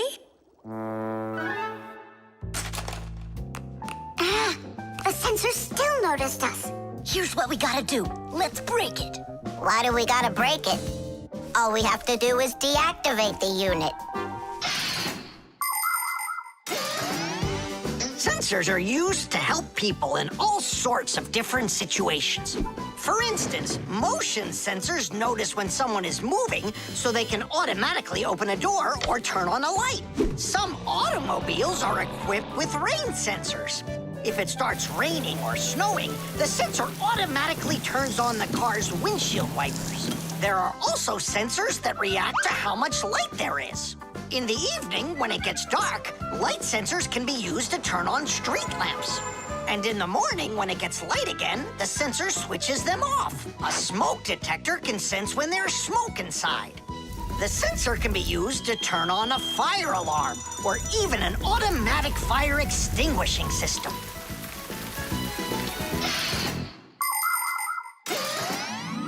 I turned it off. That should do the trick. Great job. Let's go.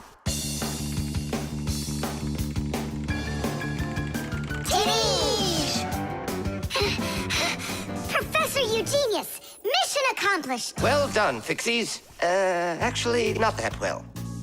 This part here is A7583. and I asked for A8375. Digit, didn't you say you knew the code number? I did know it, but somehow forgot it. Digit, I can't believe that you forgot it. All right, we'll just have to go out one more time. Thanks, but no thanks. I'll get it this time. I forgot to warn the professor that we've turned off the sensor. And I'm afraid he's expecting that the door will automatically open up. Professor! Stop!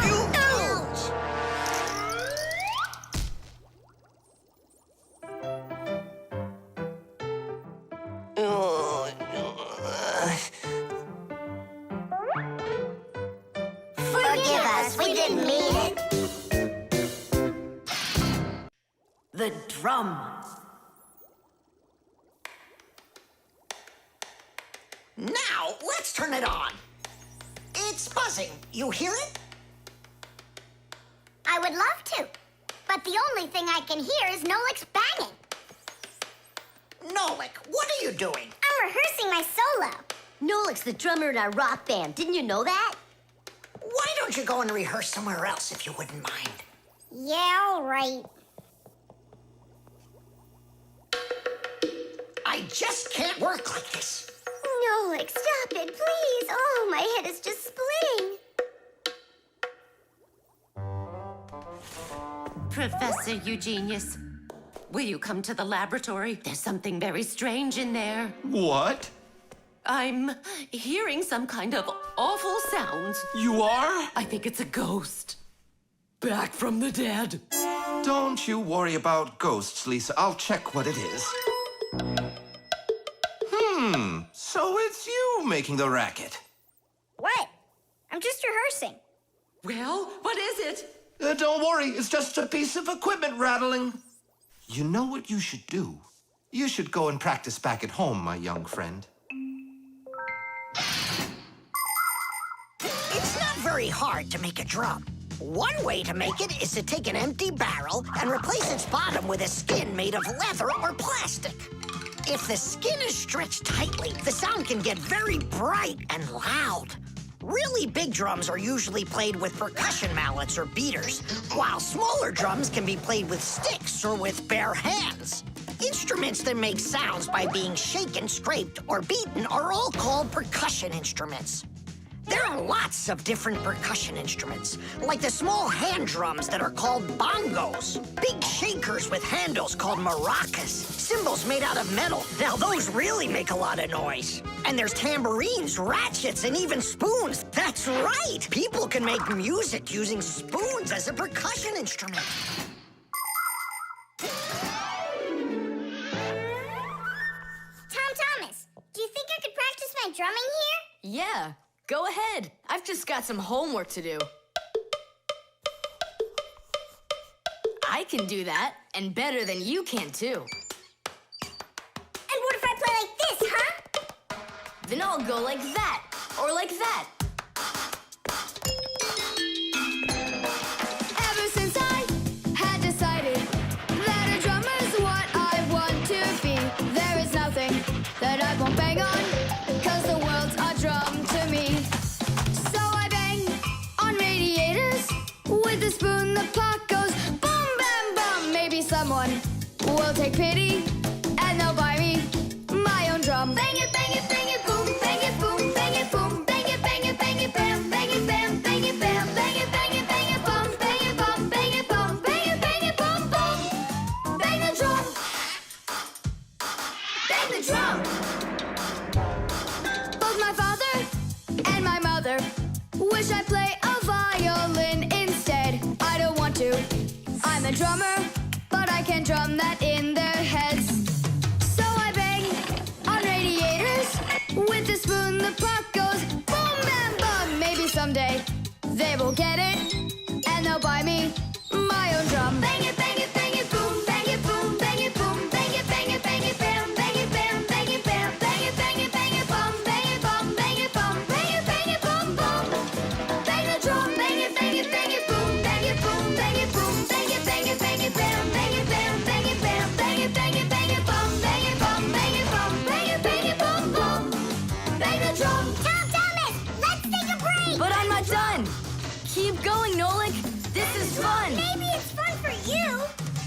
the drum! Stop! That's enough! Bang the drum! And now, let's turn it off. Can you hear that? It stopped buzzing. It did. Hey, everybody, it's Nolik. Yo, what's up? So, our noisy ghost is back. I thought you were practicing at home now. Tom Thomas is drumming there. I had to run away. Well, our excursion is over. And now I would just be so happy to listen to your rock group. Hooray! Bang the drum! Bang the drum! Come on, not so loud! Bang the drum! Did you say something? Bang the drum! I beg you, not that loud, please! SMS.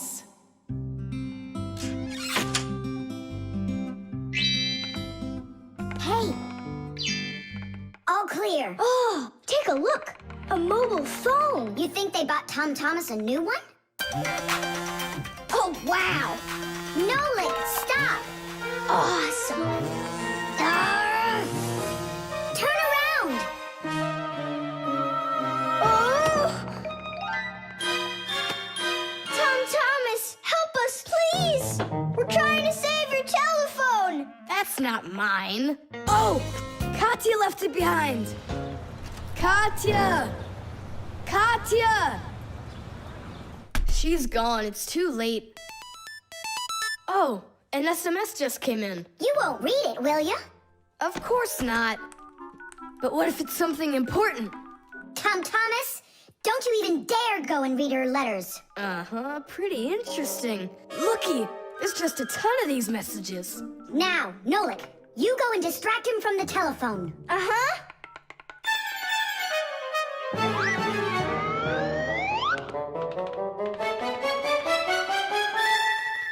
Chisaka! Hey!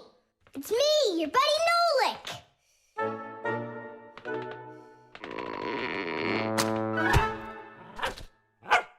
Hey there.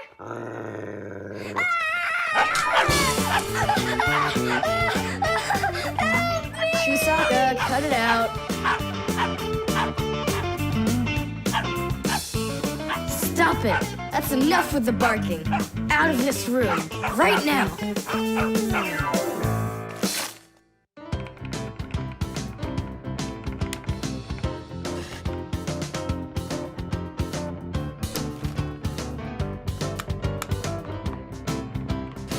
Done. Well, power's off now. Huh. What's up?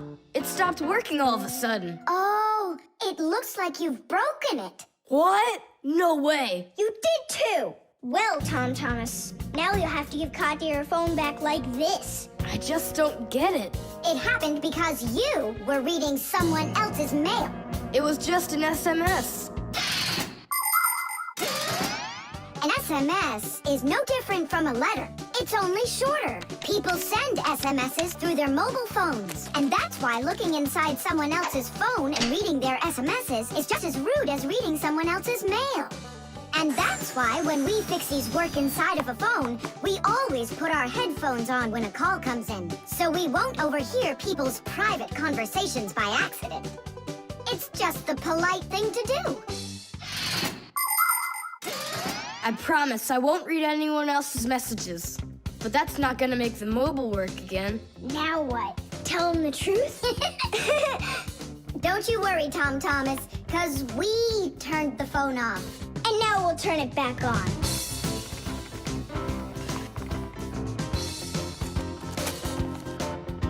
See that? The contact's barely attached. We just need to write a note to the Fixies who work over at Katya's. I'm sure they'll fix it. There are Fixies living in every home, and the work they have to do can seem endless. The TV starts acting up, then the doorbell breaks, the washing machine stops running, and then the phone won't ring. And besides all of that, there is cleaning and there's oiling.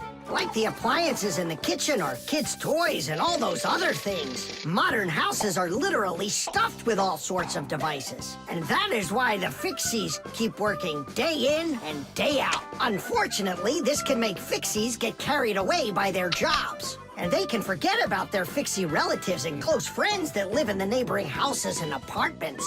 And that's not right. Just like humans, Fixies have to remember to go and visit each other more often and write each other letters, or at least send their regards. That's all. It's working again. You're the best. Now I can give a call to Katya and tell her she left her phone over here. Thomas! Is that you calling? Yeah? And to who? Katya? And her phone is where?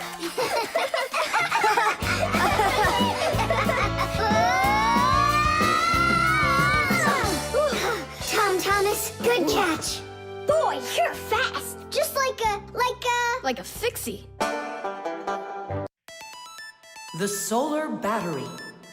Let's see. 3 times 648. He won't get it himself. Nope. Well, I bet he will. Thomas is so smart. Yeah, smart, but lazy. I'll bet you a flick in the head. Then get ready. Huh? Shh. We promise. We can't bother him during homework time.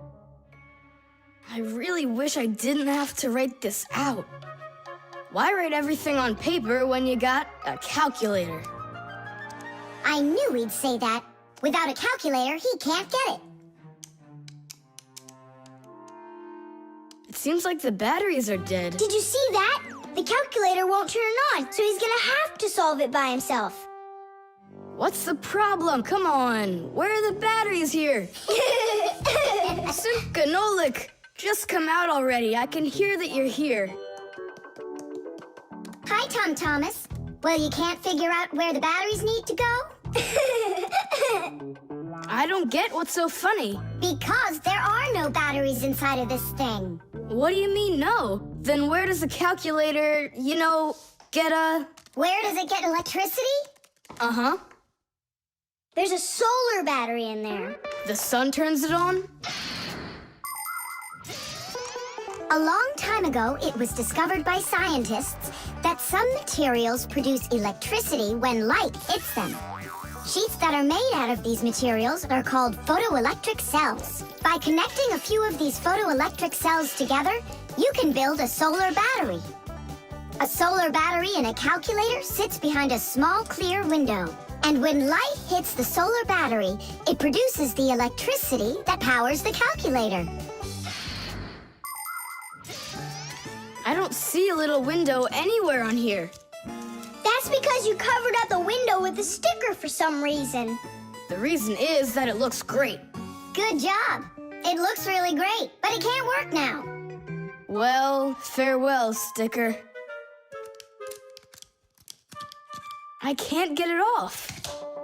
Then just leave it alone. Go ahead and solve the problems without the calculator. Then I'll be the one flicking you. Flicking who? Did you forget? We're the Fixies, and we have to fix everything. Ah, Simka, that's a sneaky plan. It's not sneaky at all. You better find something to tear off the sticker with. Okay, how about them?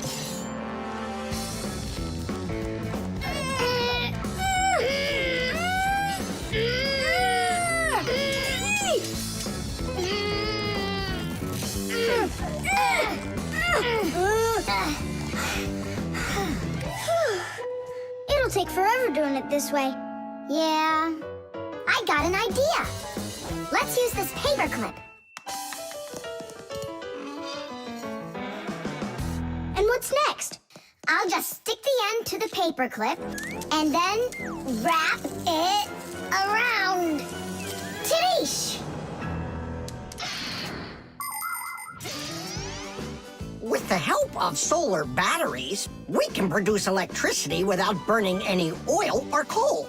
Unfortunately, these batteries aren't very powerful. A calculator can get enough energy from a small little battery. But in order to power a whole city with solar energy, you need to have power plants with huge fields full of solar batteries. And of course, it's best to build these plants where the sun shines bright and long, like out in the desert.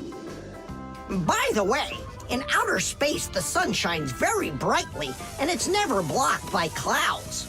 That's why all of the vehicles and satellites in space use solar energy for power, including the International Space Station, where astronauts from different countries work together. Tom Thomas! What, you guys all done? Uh-huh. Now you can go solve your problems on the calculator. But I already solved them on paper before you peeled off the sticker. Hooray! I'm the winner! Ow! That's totally unfair. If it wasn't for the sticker, you would have lost. What's going on? Nothing. Never mind. That's nothing to you? Well done, Tom Thomas. You got them all right. Now it's working. Look, a picture of our Nolik. Where? Right there on the calculator. Oh, I got it. 0 means no, Nolik.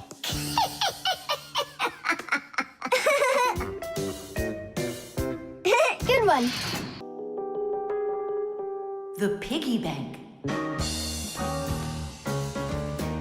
Mwah. Tom Thomas, why are you throwing away your money? That's not what I'm doing. I'm storing it. This is a piggy bank. Oh, here's another coin. I don't like its snout. That's one very suspicious-looking pig. Are you positive your money's safe with her? Don't worry. Whatever I put into my bank here is not getting back out. This piggy bank won't give up a cent. You greedy piggy! Come on, Nolik. Simka must have taught you about how banks work. Humans came up with the idea of piggy banks because they wanted a good place to save their coins. For storing lots of money, people use a safe, a large metal box with a very strong lock. Now that kind of piggy bank's almost impossible to break open. The biggest safes are in banks. Banks use them to store their customers' money and other valuables. There are even safes in banks that are whole rooms. You'd need an awful lot of change to fill up one of these piggy banks. So why are you saving up all this money? For roller skates. How much more do you need to save? I don't know. I can't see if there's enough in there. Then just go and open it. But there's no way to do that. The only way is to smash it real hard. So smash it. Nyeh, forget it. I have nothing to put my money into. But what if there's already enough for roller skates? And what if there's not? All right, then I guess I'll count your money for you.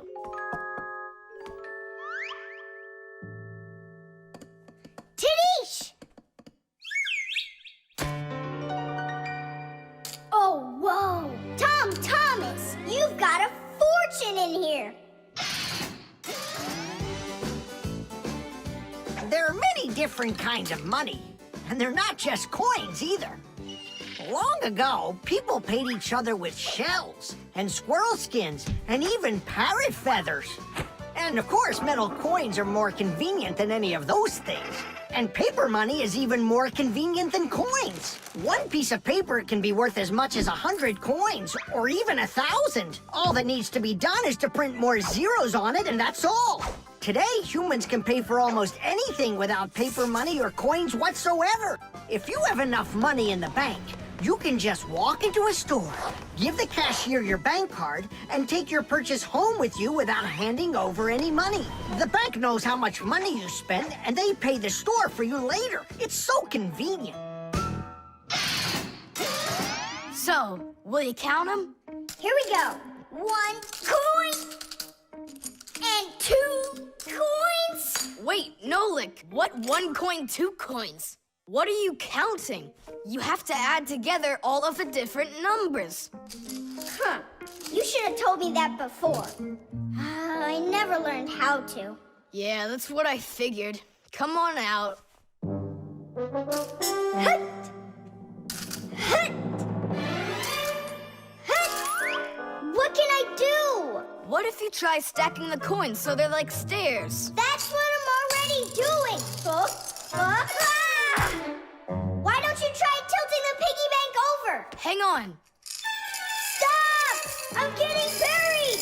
Put it back the way it was before! This is worse! Just put the pig down!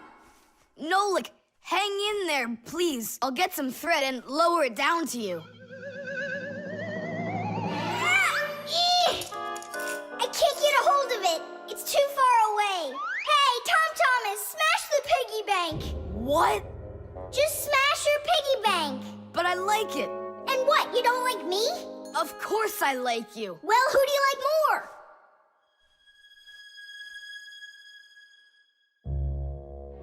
You're my friend, aren't you? Of course. Then smash the piggy bank, will you? Okay, Nolik. I'm gonna do it.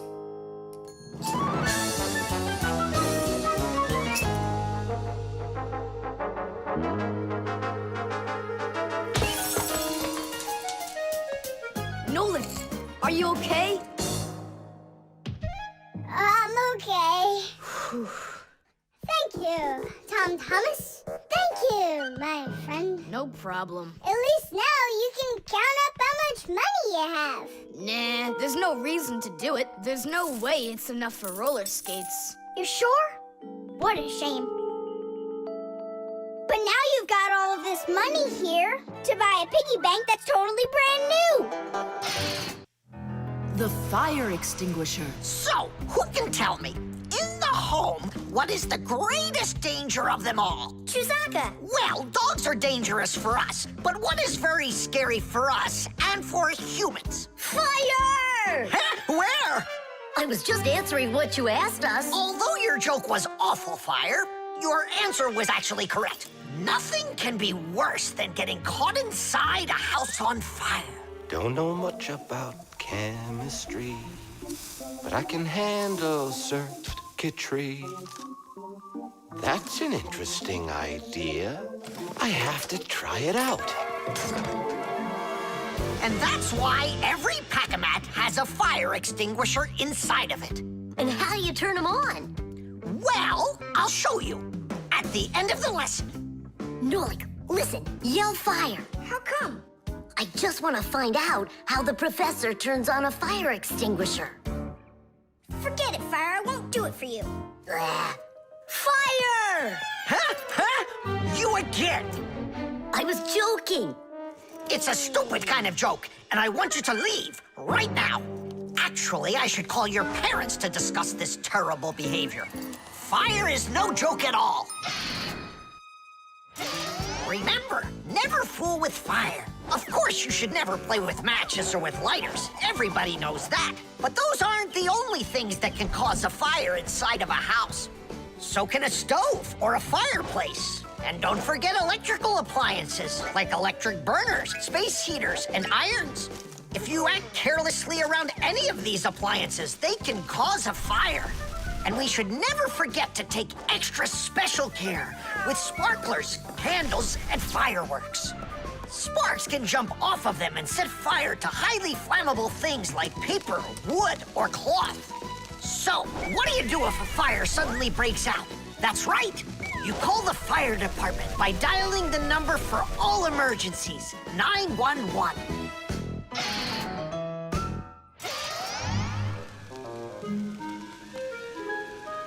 Huh? What's going on? No way. No way! Fire?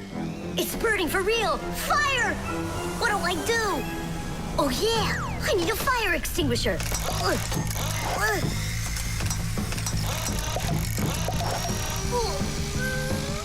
Where are you? And that's how a Pack-A-Mat can become a fire extinguisher. Do you understand? We understand. There's a fire! It's over there! Enough! You don't know when to stop fire. I'm not joking this time. Please believe me, it's there. Nice try, Fire. Oh, look, he even used smoke this time. No, Simka, that smoke's from a fire. Uh-huh. I'm sure that this time it's for real. It's the truth. I swear I'm not lying. This time I think it's true. He's not joking. We've got ourselves a real fire here. Tula, Simka, turn off the soldering iron. Uh-huh. Got it. Be careful, kids. You have to stay back here away from the fire. And what can I do to help? Take out your fire extinguisher.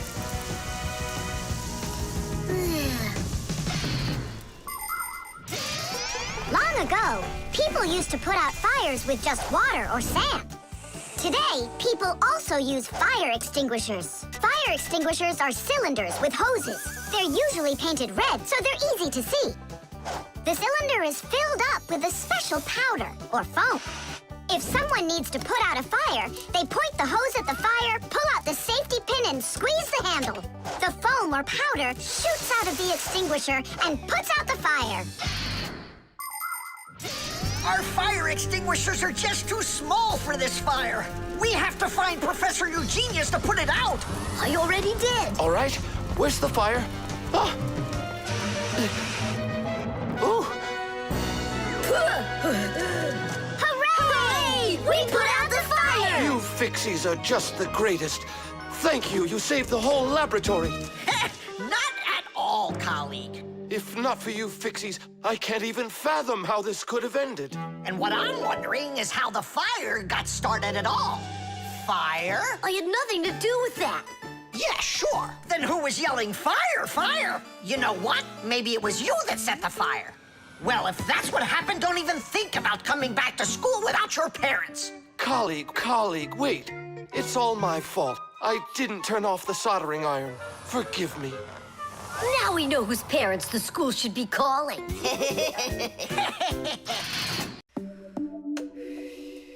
The alarm clock. Ha! It didn't ring again.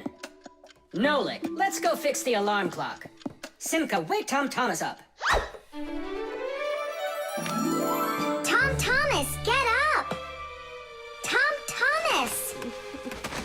Hey, you'll be late for school. Tom Thomas, get up already! This is really something. And where's the battery in here? No, this is an old mechanical alarm clock. It doesn't work with a battery. It uses a spring. How's that work? People wind up the spring tightly, and then as it slowly unwinds, it turns the gears, which turn the hands of the clock. Achoo! Oh! What? The alarm clock broke. Let's hurry and get you washed up. Tom Thomas, are you just getting up? Dad, the alarm clock didn't go off. It's broken. Here's the problem. It won't turn because the feather's stuck in the gears. Nolik, help me.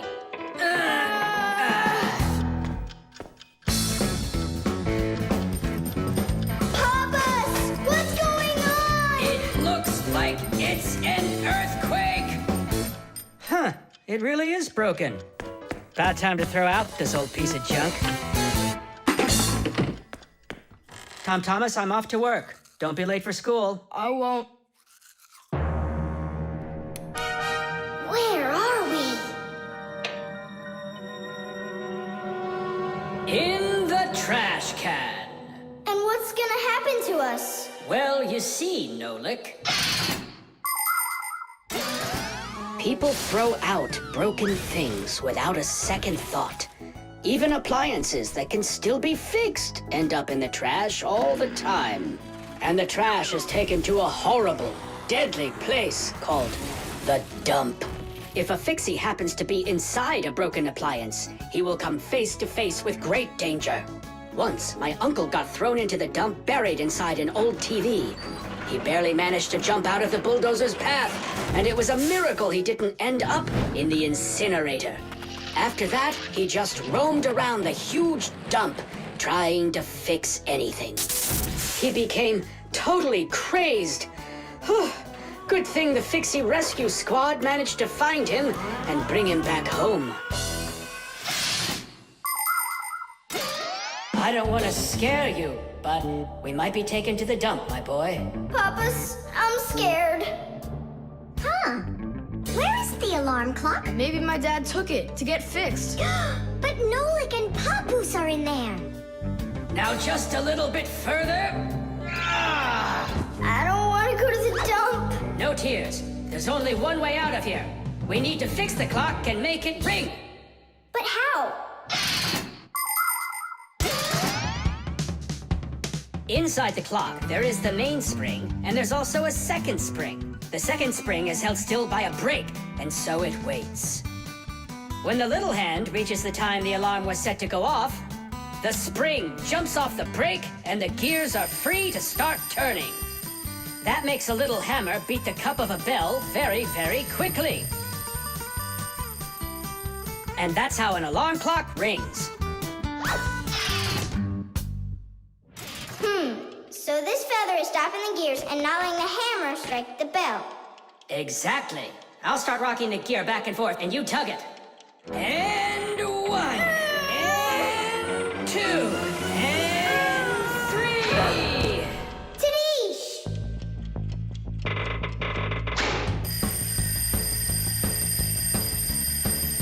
Simka, I think I can hear my alarm ringing. Run to the sound, quickly!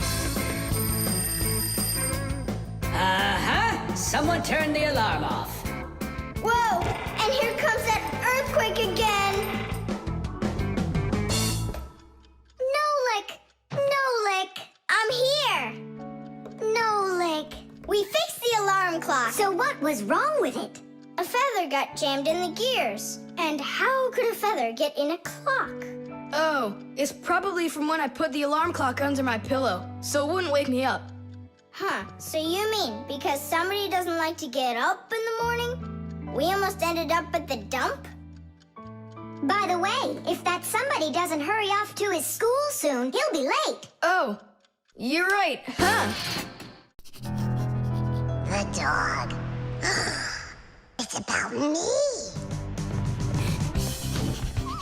Fixies? It's Chusaka. It sounds like she's angry with us. I wish I knew what that mad dog was thinking about. I'm thinking about you. You better hide or people will see you. I'm leaving. See you later.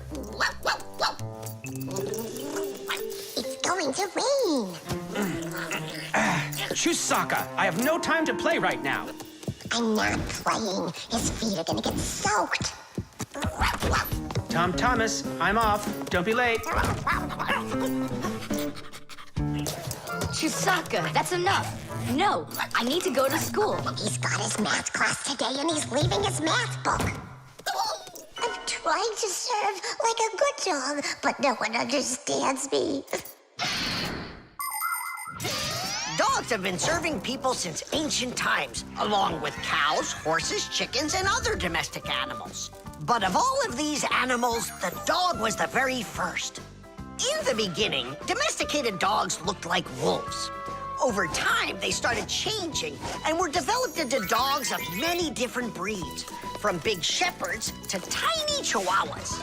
So a dog is not only a human's best friend, but his very first friend as well.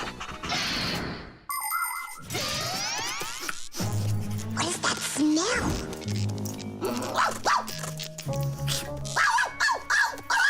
Simka, come on out. I see you.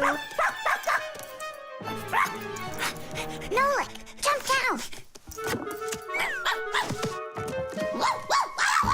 Oh no, we're trapped in here. Alert, something's burning over there. Why won't they listen? I think she's going to eat us. Together with the box.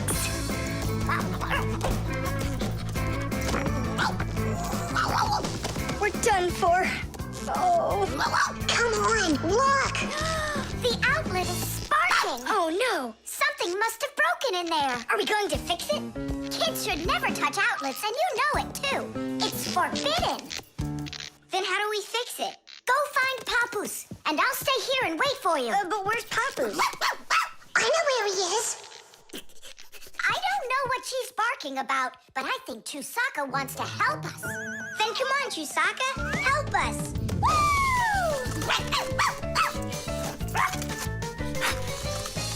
He's in there. Papoose! Papoose! Nolik, is that you? Ah! There's an outlet sparking over there, and it's smells like it's burning. Are you sure? Yeah, Chusaka found it. Really? Great job!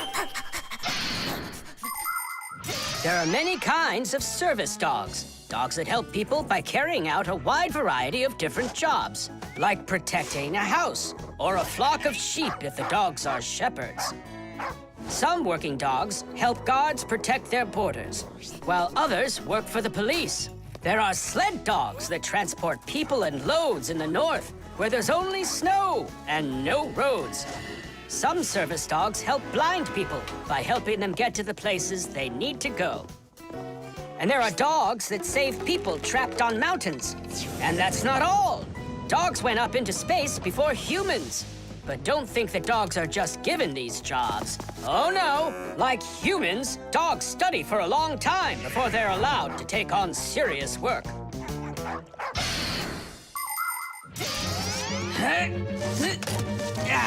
That's all.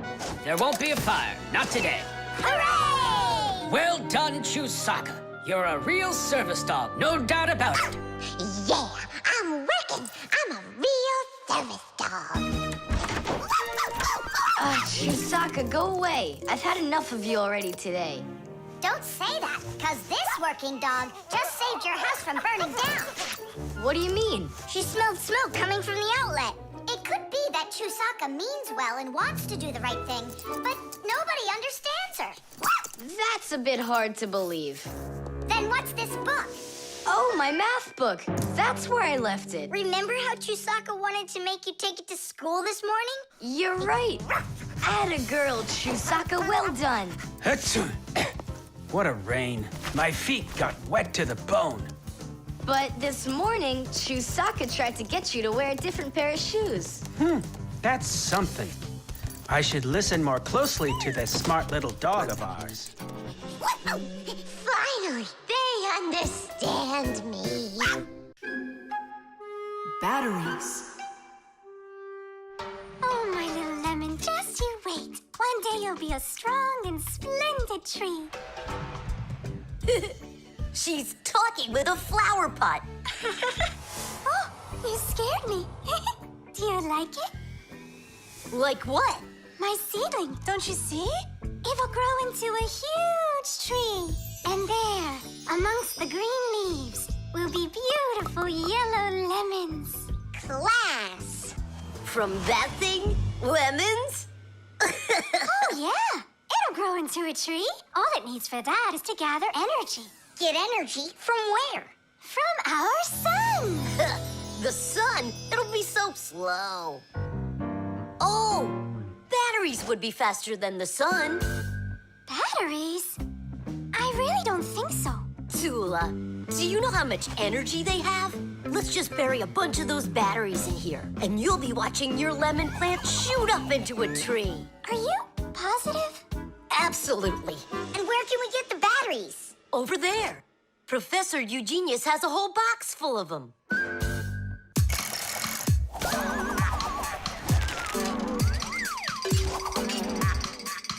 Batteries, batteries.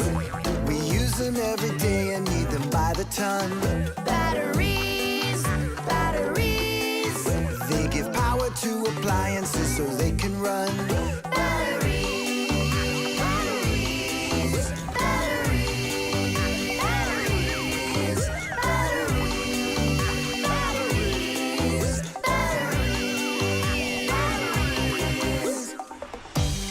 That does it.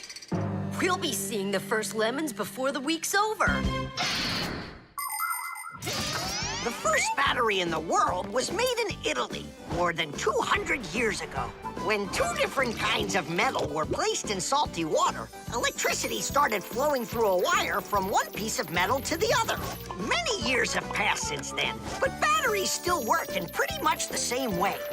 Today, you can find batteries being used for electricity just about everywhere. Tiny batteries are used inside of wristwatches, while big batteries can power cars and even ships. With new batteries being produced by the millions, we have to think, how should we get rid of the old ones? You can't just throw away batteries because they'll poison our soil and water.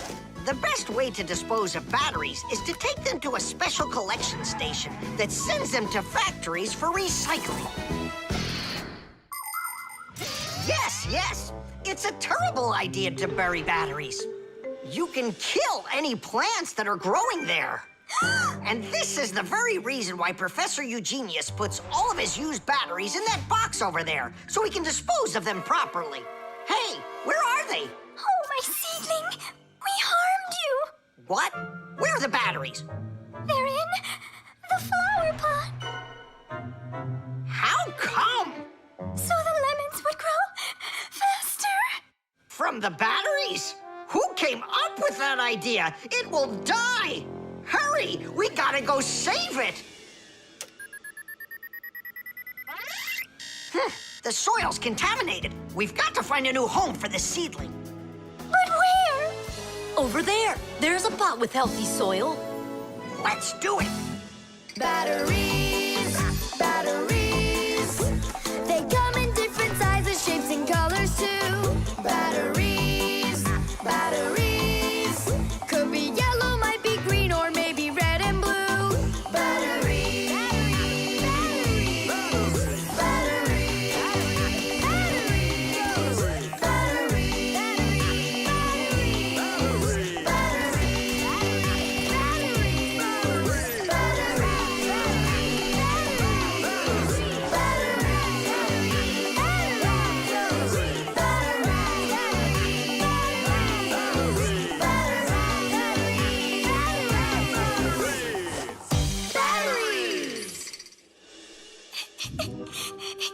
Don't cry, Tula. The seedling will be perfectly fine. It will grow big and strong with branches full of beautiful lemons and oranges. And watermelons. It's a lemon tree, Fire. Will you ever stop going too far, like with the batteries? Well, anyhow, batteries are cool, right? Look how many appliances can't work without them. You're right. Appliances can't work. Look, the seedling's coming back to life. It really is. Tula, tell us, isn't it splendid? Splendid. The music box.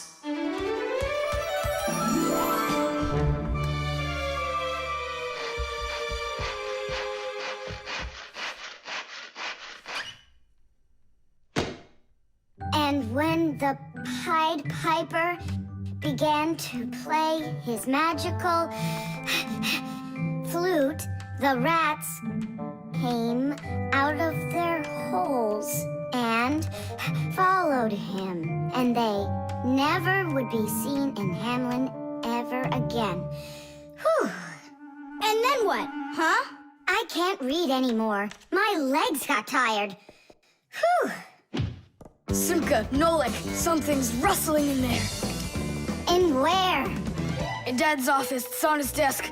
It's inside the wooden container. So maybe there's a mouse inside it. Tom Thomas, sit right here while Nolik and I go and check. And if there's a mouse in there for real, then how are we gonna get it out? Those rodents are really so big. And why was I reading that book to you, huh? Just grab a flute, give it a toot, and the mice will scoot. And where are the flutes gonna come from? We'll make them. Toot, toot, toot, toot, toot. You got it? Sure I did. Wait a second. Let's get a little closer.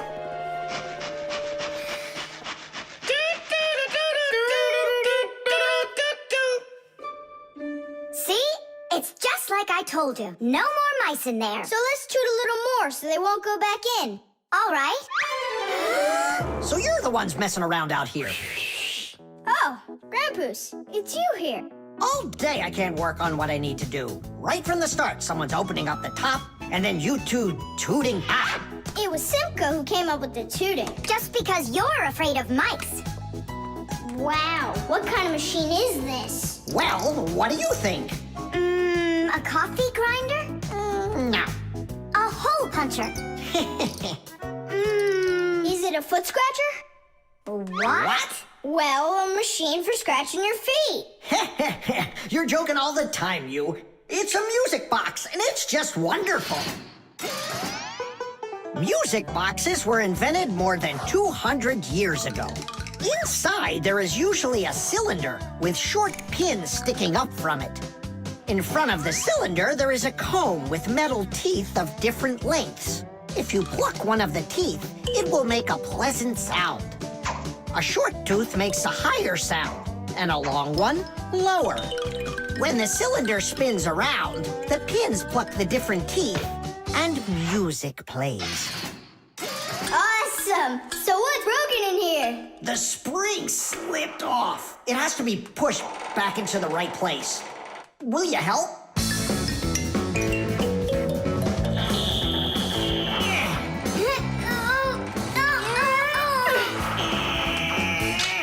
There we go, that's better.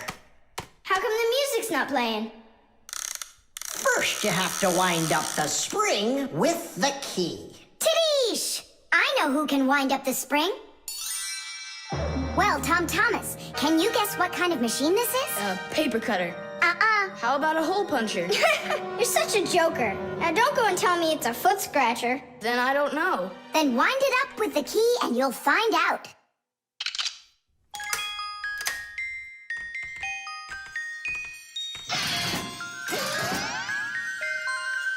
Do you want to know how the higher and lower sounds come out?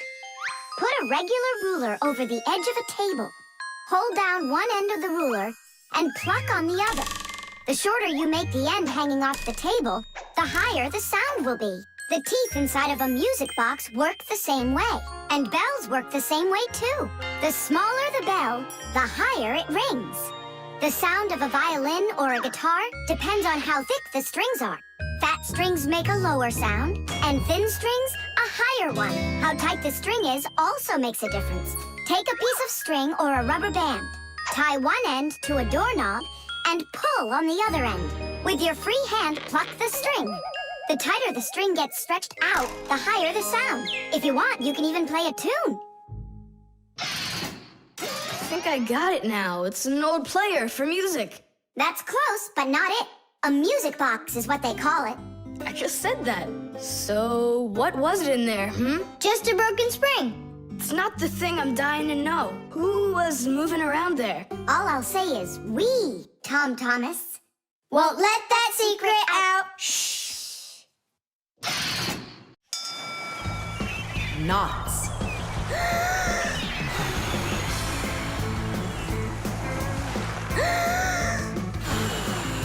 Nolik, there are pirates off the starboard side. Battery, fire! Hey, I'm not a pirate. Why'd you hit me? That's it. I'm tired of playing the wind. Where are my pirates?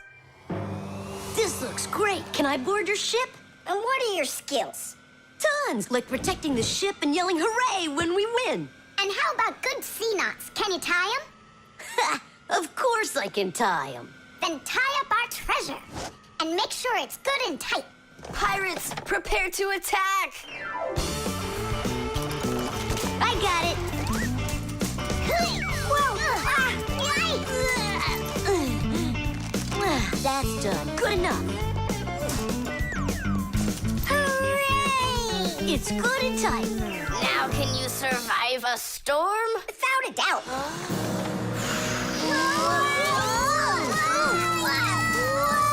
Our treasure! It's sunk into the sea. That was my mom's necklace we sunk. I'll pick it all up, don't worry. No, thank you. We'll manage ourselves. He calls himself a sailor. Go and learn to tie some knots. Try tying 2 ropes into a knot. You think it's easy? A badly tied knot will untie itself before you know it. Here's one way to tie it right. First, cross over the 2 ends like this. Now to finish the knot, you've got to cross them over again. But not this way. It's got to be in the opposite direction. When it's done, it looks like one loop inside another. This kind of knot is called a square knot. And it won't untie as long as you tie it right. And that's just one of the many kinds of knots a sailor has to learn.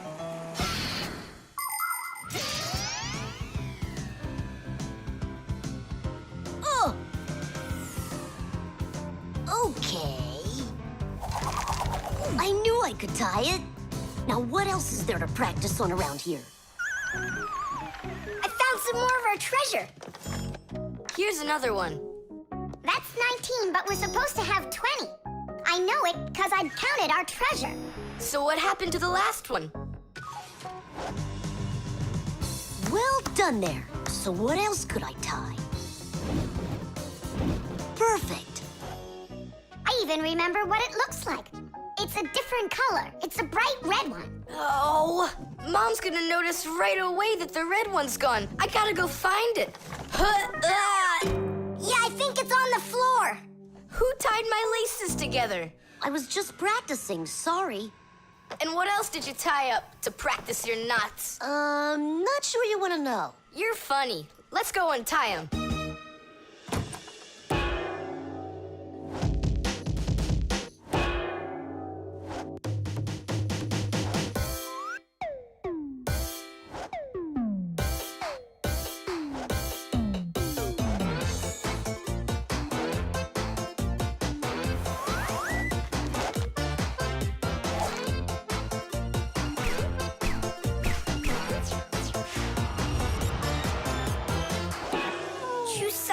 Don't look at me that way. I'm scared. She's just staring at her own whiskers, Nolik. And what have you done to her whiskers? Well, I tied them with the square knot. Fire, you're just a blockhead. And why don't you tell us what else you've done?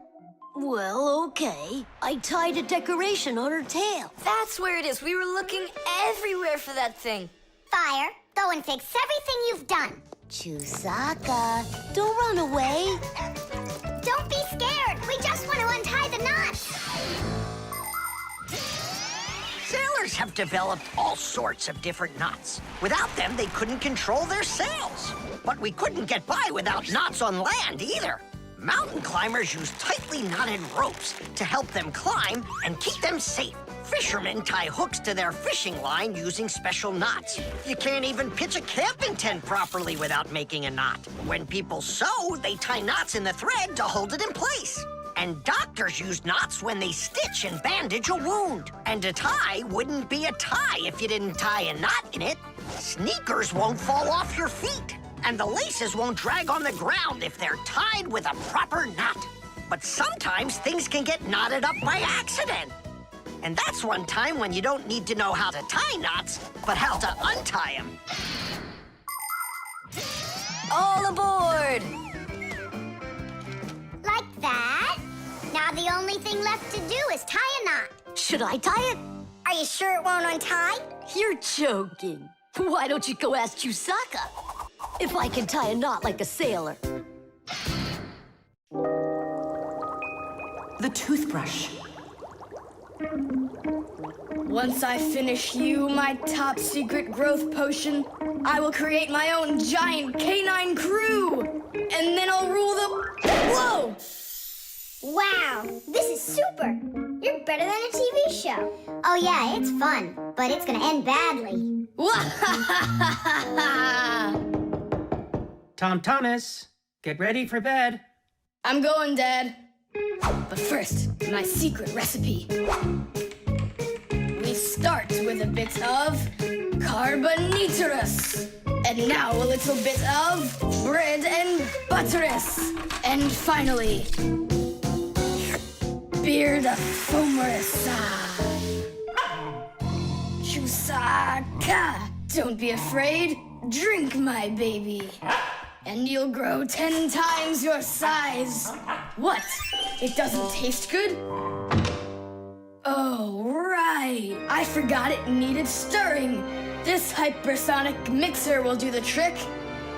Tom Thomas, you shouldn't use what doesn't belong to you. That's your father's toothbrush. Ah! Hey, cut it out! You're acting crazy.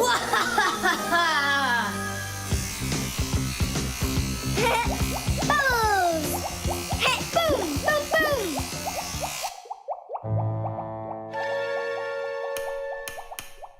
Uh-oh. You said it. Uh-oh. You, Tom Thomas, are a big boy, but your brain is smaller than Nolik's. Why, thank you. Just go put the toothbrush back in its place, like you never touched it. Nah, that's not right at all. Tom Thomas, what's up? I'm almost done, Dad. Simka and Nolik, please, I really need your help. No panicking. First, we need to understand what could have broken inside of there. An electric toothbrush is really simple, as long as you know these 3 parts. The battery, the motor, and a very clever mechanism that connects the motor with the bristles. The whole secret to the toothbrush is right in there. That mechanism uses the spinning of the motor to make the bristles move very fast back and forth, from left to right, from right to left. And that's how it brushes your teeth. So what can we do about it? Here's what we do. First, we take out the motor, then we take the gears out, and then the mechanism. How much time do we need to do that? 1 or 2 hours. What? No! Just listen here, Tom Thomas. You need to open up the battery compartment. Wait for me right here.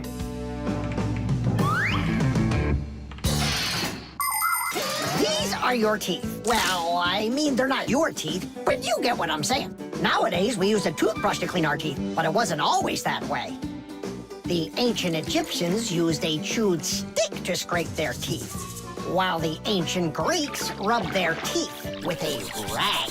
And the Vikings, well, who knows what they used? And then, only 200 years ago, an Englishman named William Addis came up with something better. He drilled holes into a meat bone, inserted bunches of bristles into them, and there you go, the toothbrush. And here's what I need to tell you all as a fixie. That is, as a master repairman. You need to make sure to brush your teeth often, especially after eating, or you'll be getting them repaired often at the dentist. Well, is something wrong with the mechanism? No, it's fine. Is the motor burned out? No. Then what's wrong with it? You're not gonna believe it. But the battery died. That's all? I know what to do. I'll put in new ones.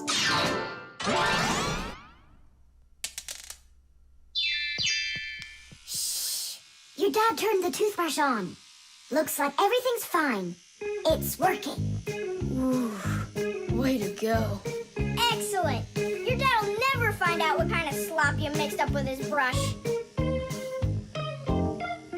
What slop?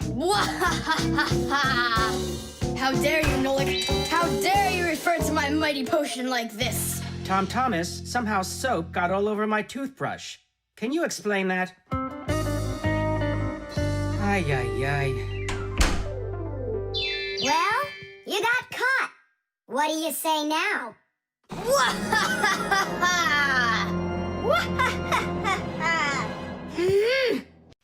The microphone. And what do you think? Should we go and see a movie?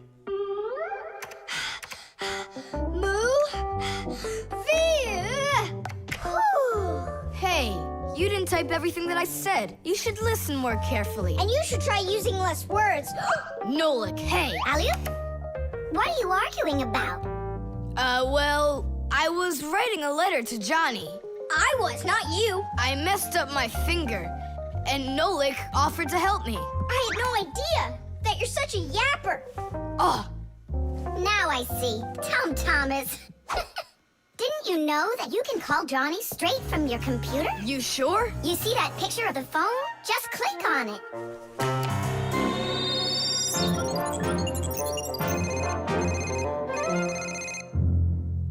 Hi. So what movie do you want to go see? Hey there. I don't care. Just not pirates and those robots. Hey, Tom Thomas. Why aren't you answering me? I am answering you. Hello? Hello? Talking to the microphone. I don't have a microphone. There you go. End of conversation. All right, then talk right into there. Simka, come on. You use headphones to listen. It's a joke. It's no joke. We talk into microphones and listen through headphones. But both of these devices use a special membrane to do their job. The membrane inside of a microphone is used to capture sound that is then sent through wires as an electrical signal. And inside a pair of headphones, a membrane helps turn that electrical signal back into sound. So it turns out that a microphone and headphones are built in a very similar way, even though they are used quite differently. And so I talk right into here? Johnny, hello? Just wait a second. First, we need to plug your headphones into the hole where the microphone gets plugged in. Ah, I get it. Go ahead. Now it's a microphone. Johnny, I'm here. Can you hear? Yeah, he can hear, but you can't. Nolik, switch it over to the headphone jack. I already saw a robot. And I already saw it. Nolik! I don't think there's anyone who didn't see it. You didn't see it? Then let's go see it. No, I don't wanna. I think the robots will be even more boring than the pirates. Do you want to see the pirates? Make up your mind. Do you want to see the pirates or the robots? I don't want to see either one. Nolik, what are you doing? What am I doing? It's because you and Johnny don't listen to each other. I've got a good idea. You need to talk like police on their walkie-talkies. When they're done talking and they're ready for an answer, they say, over. Great idea. When we talk to someone using the telephone, there are two channels for the sound. We talk through the first channel and listen to the other person talking through the second one. But sometimes two people need to talk to each other using only one channel. For instance, sailors and taxi drivers use one-channel radio sets. When a radio set's turned on, you can hear the other person talking, but they can't hear you talk unless you push a special button down. Then they'll hear you, but you won't hear them. So that means you have to take turns talking, because if everybody tries talking at once, nobody will understand anything. So then, to let people know that you're done talking, and you're ready to listen to what they have to say over. Johnny, hello. Why don't we try talking like police on their walkie-talkies? Whenever you're done talking, say to me, over, over. All right. So are we going to the movies? Over. Nah, I don't feel like it. Why don't we go play ball instead? Over. Sounds good. Who were you talking to before? Over.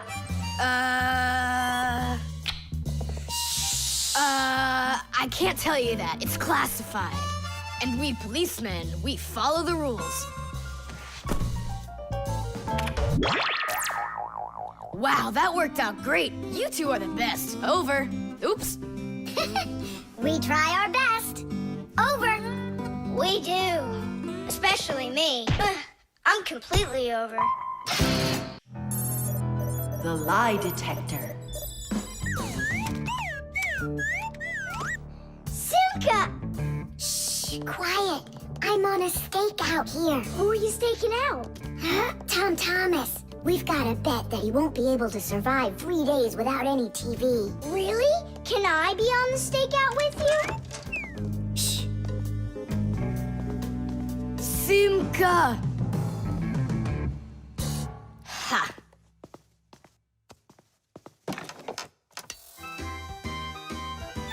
Aha! I gotcha. What? Who? You lost the bet, Tom Thomas. Just tell me you didn't. I didn't. Why didn't you? It's because I'm not Tom Thomas. What? I'm Tom's brother. That's totally not true. We know Tom Thomas doesn't have a brother. I meant his first cousin. Then how come you two look so much alike? It's 'cause our mothers are twins. So what should we call you? Who, me? John Johnson. And who are you, by the way? As if you don't know who we are. This room is beautiful. Sure is bigger than mine. I don't believe you. You're telling a lie. And what is your proof? Maybe he's not lying. There's a way to check it. How? Yeah, how? With a lie detector. You'll see. A lie detector is a device that is used to help figure out if someone is telling the truth or if they are lying. You see, when someone is lying, they always get a little bit nervous. Even though we might not see it, we know that a liar's heart beats a little faster, his breathing changes, and he sweats. A lie detector can pick up on all of these little things, and that's how a lie detector can be used to help find the truth. But you don't have a lie detector. But we know how a lie detector works, don't we? Or are you scared, Tom Thomas?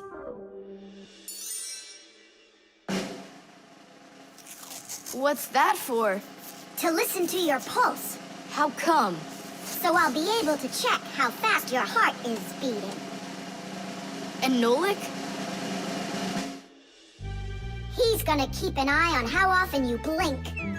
And what are you doing with the egg? The egg is an old African method. If you're not telling the truth, your hand will automatically squeeze the egg. And so, the egg will crack. Well, my egg won't crack. We'll see about that. Humans have tried to come up with all sorts of ways to find out the truth. For instance, in ancient China, they would put some dry rice in a person's mouth when they told him the crime they believed he committed. Then they'd check the rice. If the rice stayed dry, they believed he had committed the crime. In ancient India, a person had to bang on a gong while answering a judge's questions. If he started banging the gong louder, then it was believed that he was trying to hide the truth. And in Europe, if one knight accused another of lying, then they would just take part in a duel. Whoever won that one was said to be on the side of truth. No, it's not easy to hide the truth, but sometimes it can be even harder to find it. Answer yes or no. You got that? Do you have 2 ears? Don't you have eyes? Just yes or no. Yes. Answer. Are you a girl? Hey, come on. Yes or no? No. Where do you find such dumb questions? We just have to check what happens to your heart when you tell the truth to us. All right, now answer this. Do you know the Fixies? Yes or no? Yes. No. I forgot. His pulse is speeding up. Are you Tom Thomas? No. His pulse is racing. And his eyes have started blinking. And the Fixies, tell us where you learned about them. From Tom Thomas. He couldn't have told you about us. It's a secret. He could. Not true. It's true. It's not true. Yes, it is. Hey, look! The egg cracked. Just give up, John Johnson. All right, I'm Tom Thomas, guys. Tish! Is it really possible to know if you lied just by measuring your pulse? With pulse, you really can. But you probably couldn't with the egg. You tricked me then. That wasn't nice. You weren't tricked. John Johnson was. Huh. You know what? I think you've got to get checked out on this lie detector. Ha! I don't think so. You need to get ready to give me my wish. 'Cause you're the one that lost the bet. The cell phone.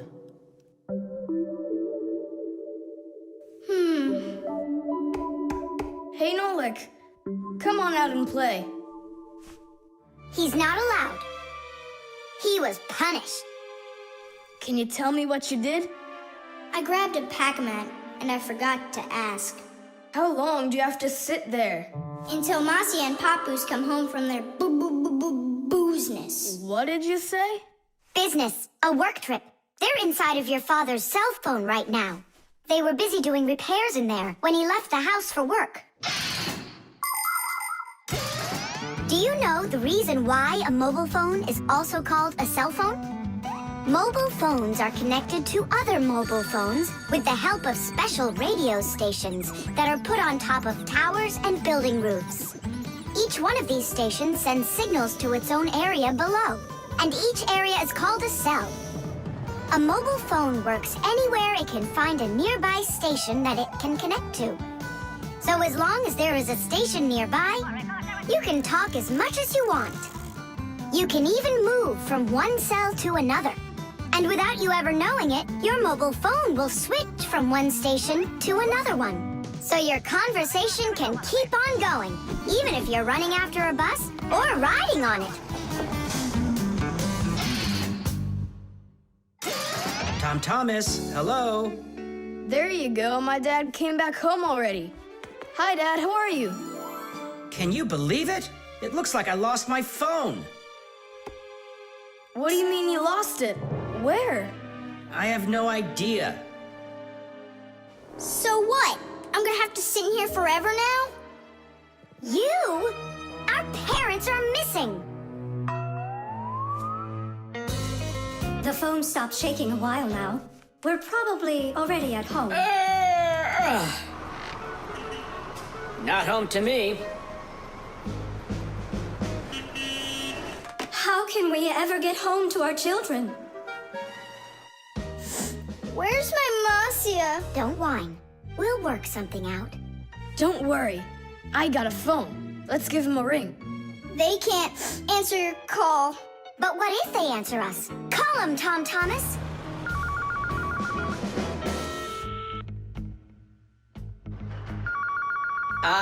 Don't even think it. We're not allowed to talk to humans. We're not gonna talk to them. We're just gonna listen. We need to close the contacts.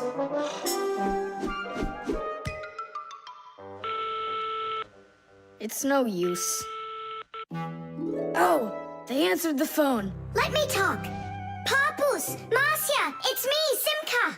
Simka? Yeah, Marcia, where are you? In the telephone! The phone part is not what she's asking you. Oh, it smells a lot like gasoline in here. Ask your father. Was he anywhere around gasoline? Dad! Dad, did you go anywhere today where it smells like gasoline? Gasoline? I had to go to the gas station. That's the place where your telephone disappeared. Are you sure? Yeah.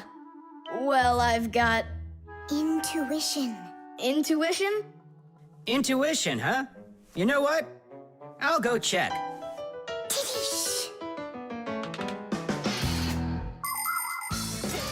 Come and check out our Fixie ringtone. Telephone is, your telephone is, your telephone is, telephone is, telephone is, ring, ring, your telephone is, ring, ring, your telephone is, ring, ring, your telephone is ringing, won't you answer please? Ring, ring, your telephone is, ring, ring, your telephone is, ring, ring, your telephone is ringing, won't you answer please? Your phone is ringing!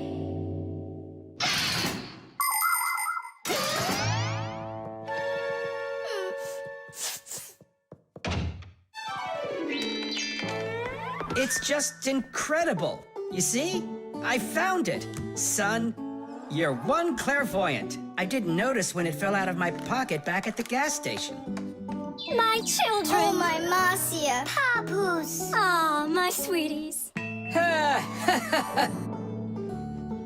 So, just by any chance, you think you might happen to know where I can find that nice watch I lost? No. Don't worry, there's no rush. Just use that intuition you've got.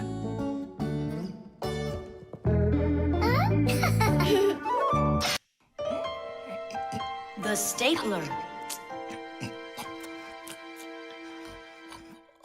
Tom Thomas gets the ball. He makes an incredible move. He's wide open.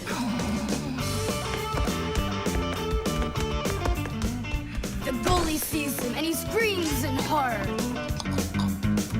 He shoots and score! Yay! Tom Thomas, stop kicking that ball. Your school concert starts in 30 minutes, and I don't want to iron your pants again. All right, Mom.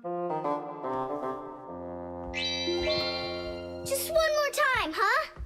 No, I'm sorry. Mom said I have to quit kicking the ball. But Mom said nothing about dribbling the ball. Go, you can do it! You can do it! Yeah!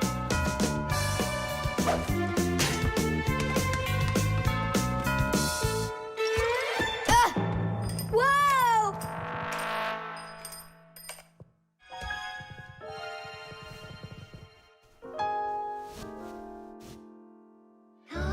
Tom Thomas, These are my special concert pants. Ugh. Yeah, how will you go now? Well, your mom does have enough time to sew them. I'm scared to even tell her about it. She said that I had to stop playing.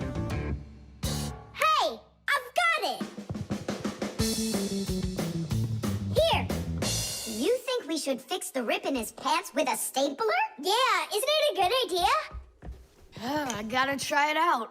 You do. Like this?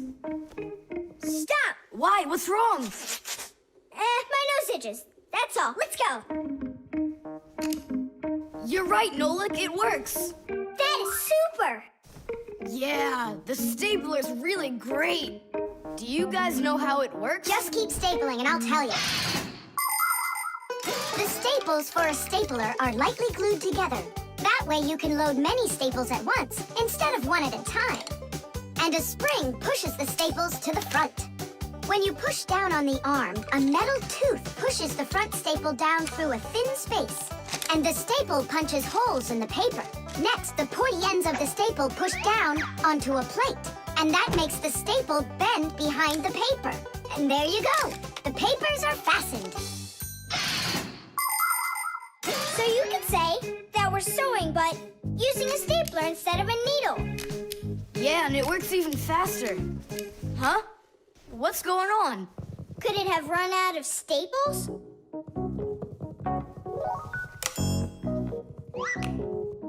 There's still a lot more staples, but one of them got jammed here in the slot.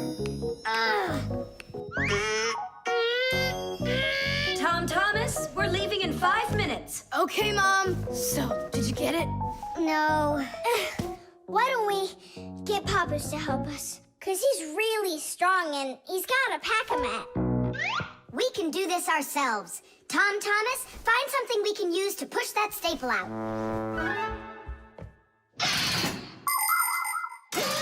The stapler is not a very new invention.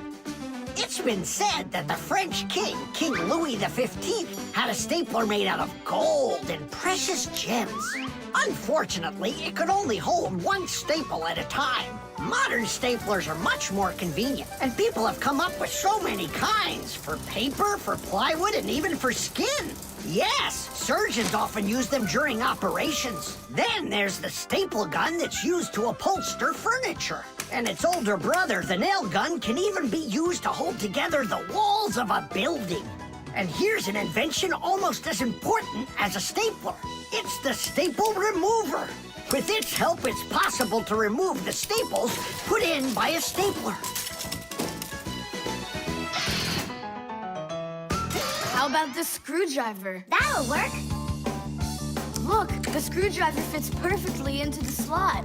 Ah, that's great. Now push that staple through, only keep your fingers out of the way. Or you won't finish sewing. Tadish! It's still not Tadish. You haven't fixed your pants yet. That's it. They're done. Now we can say, Tadish! Tom Thomas, are you ready? Of course. My idea with the stapler was smart, wasn't it? And Tom Thomas's mother won't notice a thing. Will too. Just wait till she washes them. The internet. Well, maybe it's, Don't think so. It's probably, You call for me, children? What's the matter? take a look. I've never seen anything like it.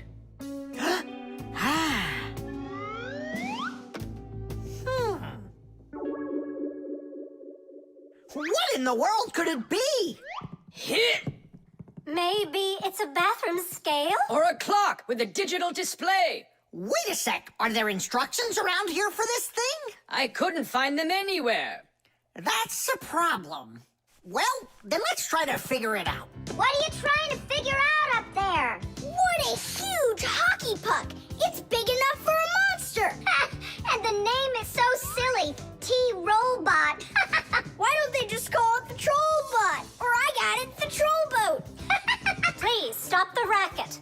So what could this thing do, huh? I have no idea. We could try finding it on the internet. Where? Just run along, you two. We don't need any internets. We can handle this. Go on, go. Don't interrupt us. Sure, whatever you say. Come, Nolik. We'll find it out by ourselves. Yeah. How? So, you remember what it was called? A troll boat. Nah. A trollbot. You're right. Hop to it.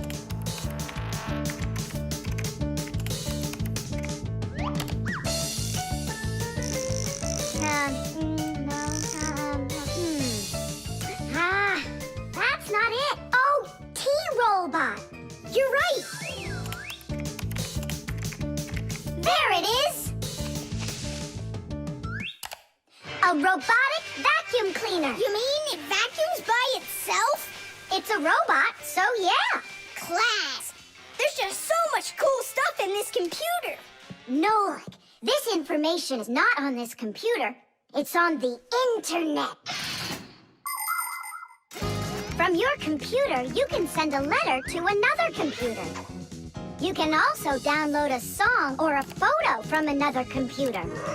That's all possible because most of the computers in the world are connected to one another as part of a huge web. And this World Wide Web is what we call the Internet. Thanks to the Internet, we can take a peek at just about anywhere in the world and find information we need about anything.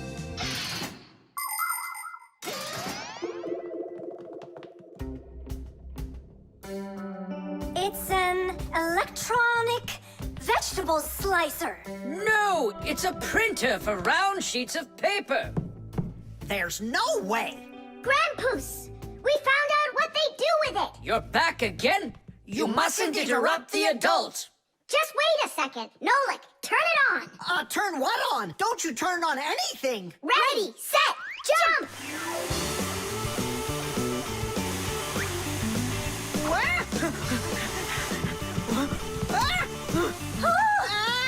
Help me! No, hold on! What was that? It's a robotic vacuum cleaner. It runs itself. And where did you find the instructions for it? On the internet. Just ask and it tells you. You can really just ask and it tells you? Aha! If you want, we can show you. We'd love to see it. Sure, why not? Yep. Whoa! On the internet. Hey, wait for me!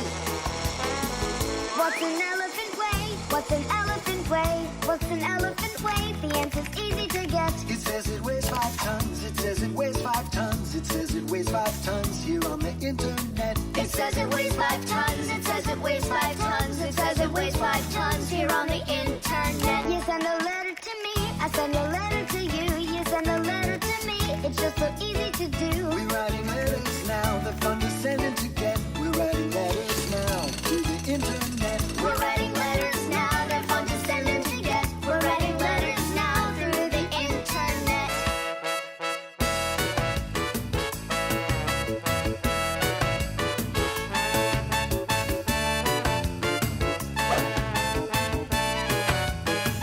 Who, what, where, and how. Who, what, where, and how. Who, what, where, and how. The answer's simple to get. Every fact you need, every fact you need, every fact you need is on the internet. Every fact you need, every fact you need, every fact you need is on the internet. The keyboard. 5, 4, 3, 2, 1. Ready or not, here we come. And where is he hiding this time? Tom Thomas! Yoo-hoo! Tom Thomas, you didn't forget about your grandma's birthday, did you? No! Oops, I did.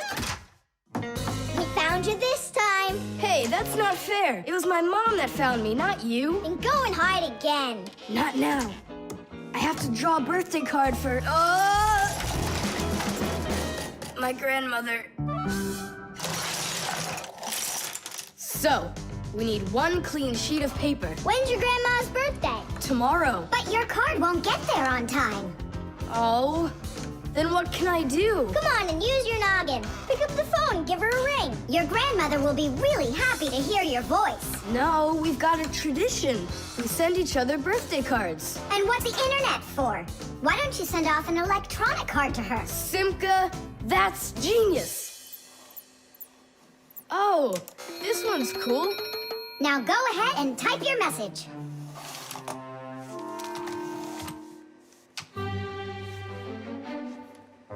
The letter D isn't working. How can I write Dear Grandma without D? Just let her be a plain old grandma without the dear. But the letter G isn't working either. It looks like we could use a pack-a-mat here. A pack-a-mat? What for? To clean off the keyboard's contacts that got all dirty. What contacts? A key on a computer keyboard works pretty much the same way as a doorbell does. When we press on the button of a doorbell, the contacts inside touch, which lets the electricity flow that makes the bells ring. And when we press a letter on a computer keyboard, an electrical current runs from the keyboard to the computer, and that letter appears on the screen. But if there's dirt between the contacts that stops them from touching, then the current can't flow.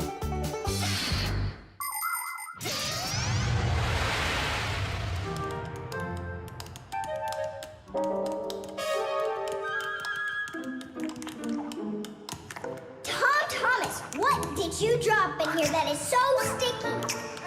It's probably the soda I was drinking. And so you shared it with the keyboard? Here's the reason why it's not working. Where did so many crumbs come from? They fell off my sandwich.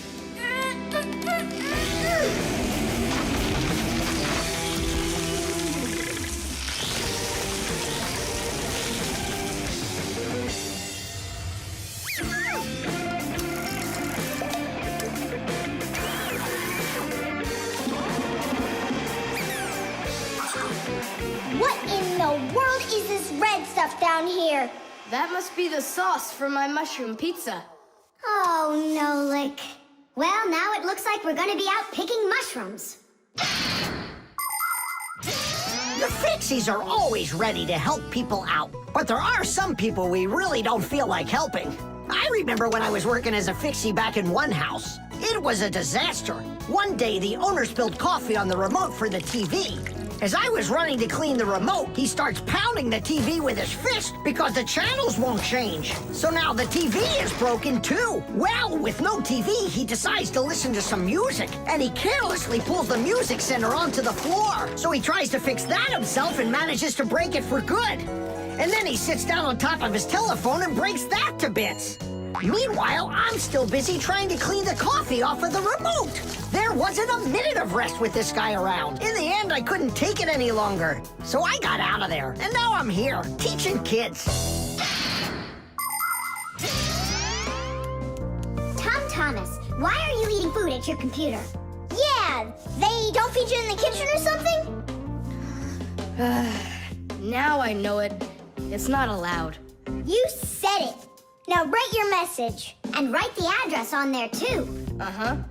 Mom, do you know what the email address for Grandma is? Grandma doesn't have an email address. So what? We went ahead and fixed that keyboard for nothing? I still need it. Am I Grandma? I'll give her a ring on the phone. You said you had a tradition of writing each other cards. And what? Grandma will be happy to hear my voice. That's some original idea, huh? The Ecotester.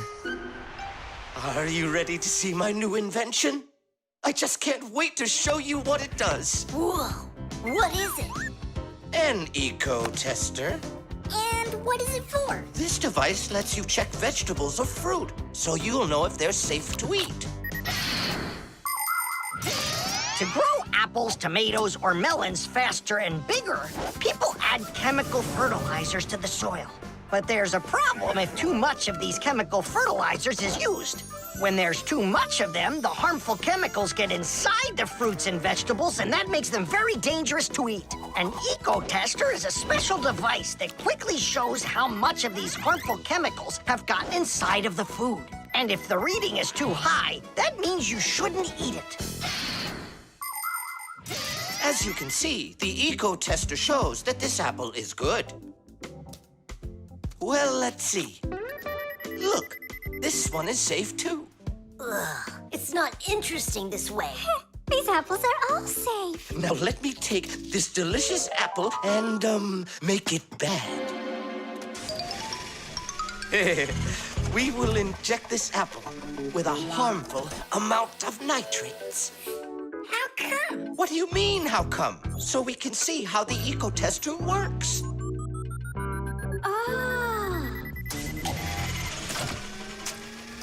Whoa! Aha! So you see, the Ecotester clearly shows this apple is poisonous and can't be eaten. Is it only for apples or for any kind of fruit? Any fruit or vegetable. I can get a watermelon to show you. Could it really be true that watermelons can have nitrates too? Of course they can have nitrates. Humans often act without any concern for nature. The waste from factories, airplanes, cars, and cities causes tremendous damage to nature. Species of plants and animals disappear. Air, water, and soil become polluted. And many other kinds of ecological problems appear. And humans shouldn't think that ecological problems are just nature's problems. Because when humans harm nature, they are also harming themselves. People breathe in the dirty air, drink polluted water, and eat food grown in soil contaminated with chemicals. If humans don't want to drink milk filled with poisons, and they want to eat ecologically clean fruits and veggies, then they must learn to treat nature as their friend. Hey, why don't we test these apples ourselves? Nolik, help me out.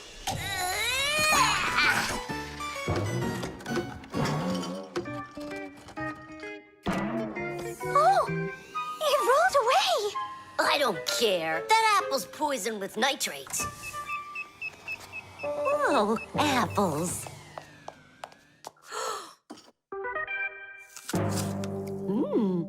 Elisa, don't eat that! Elisa, stop! Please sit down. What? You bit into it? Yes, and what? Oh no, it's poisoned! What? Do you have trouble talking? Oh, yeah. You feel faint? Oh, I'm fainting. Elisa, hang in there. What? There's no poison in that apple she ate. Oh, my assistant. Oh no, I've poisoned her. Oh, Elisa, please. There was no poison in that apple. Oh no, he didn't hear us. What should I do? I know how to make him hear. Hello? It's an emergency. It's a case of poisoning. Not me. I poisoned someone. Yes, with an apple. Poison. Oh. Professor, this apple has no poison in it. The bad one rolled away onto the floor. Did it really? This is just fantastic news. Can you see me, Elisa? I can't see anything. How's that? I see you. I can see you. I can see again. I have great news. There's no poison at all in this apple. Are you sure? It's perfectly fine. Here, take a look. The Ecotester shows that there are no harmful chemicals inside. It's wonderful news. This is one excellent apple. And nutritious. This appliance of yours is simply wonderful. Now she'll say he's a genius. Professor, you are a genius. Thank you for saving my life. Oh, it was nothing. Actually, it was Nolik. He saved her life. I did? Dropping the watermelon was your idea, wasn't it? Ah, you're right. I saved her life. The baby monitor.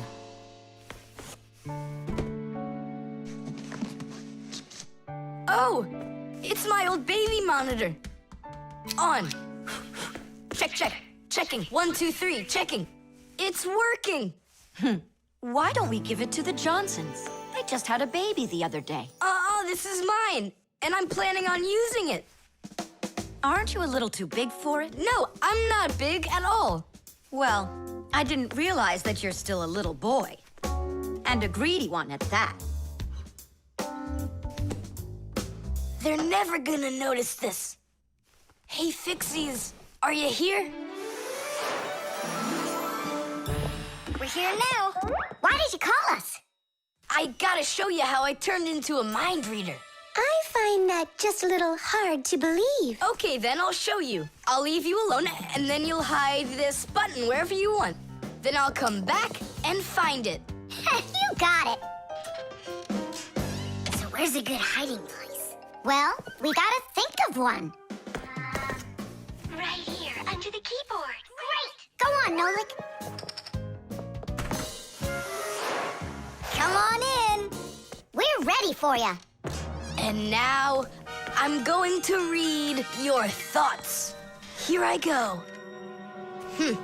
You hid the button here. Look! Ta-da! He really does read minds. Oh, that was a lucky guess. Bet you can't do it again. Well, I bet you I can. We're gonna have to be sneakier. Verda, she's the most beautiful girl in our class. She knows it, too, and doesn't hesitate to use it. She can even be a bit sneaky, like when she needs help with her homework. Then Digit suddenly becomes her best friend. But if she doesn't want to carry her pack-a-mat, she'll say, "Fire, please help me. You're just such a strong Fixie." But all us boys like her just the same. Digit does, and Nolik does, and I guess I do, too. Although, I really like Simka more. Or maybe Verda. Or both of them. I haven't decided yet. Verda can be difficult and even bossy sometimes. But one thing I know for sure, Verda's a good friend. A friend that'll always come help. Well, that is if she's able to pry herself away from the mirror. I think that we should throw it down into this pencil cup. But then we concentrate on another place. That is good, but it won't work, Fixies. Come on in.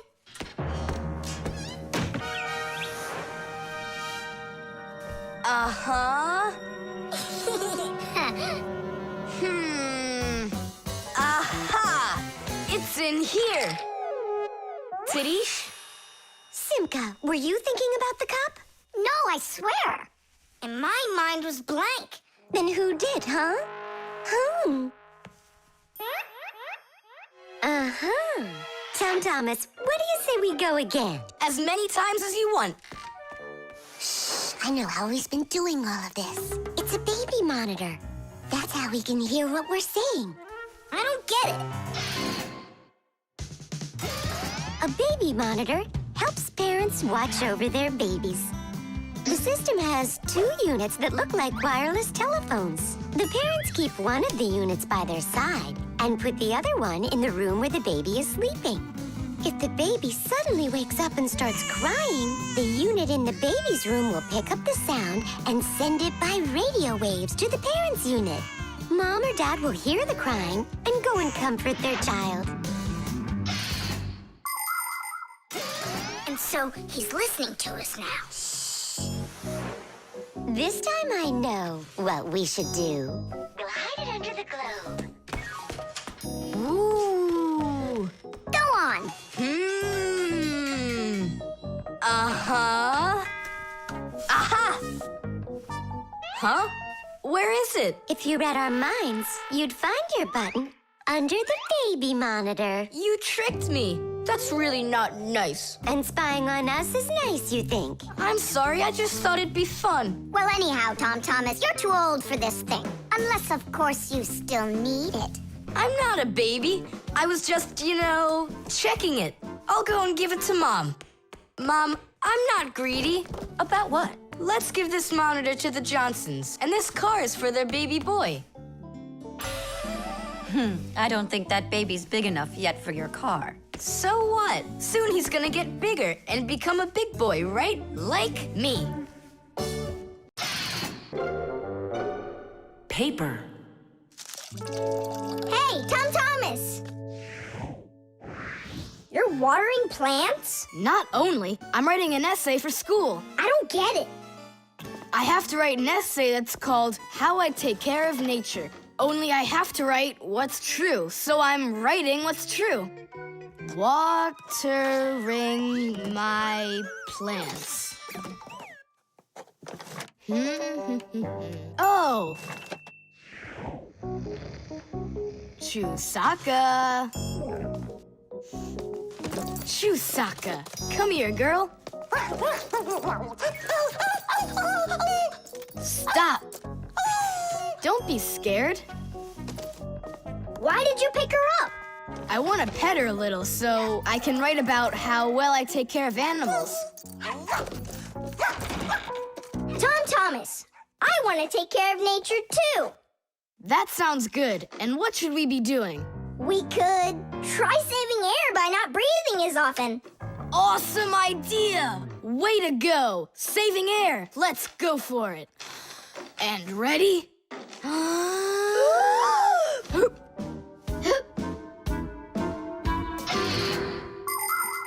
Humans invade nature and destroy more and more of her riches with each passing year. They extract her minerals and oil, cut down her trees, and pollute her air and water. They do all of this to produce food and all sorts of other things. It's a shame that people don't really need all these things that they produce. They often buy something and then just toss it away when it's still almost new. And then there's all the food that humans buy and just throw away. So if you want to help nature, try not to buy anything that you really don't need. And take good care of the things that you do buy. And you can be sure that we Fixies will do everything we can to make your things last as long as possible.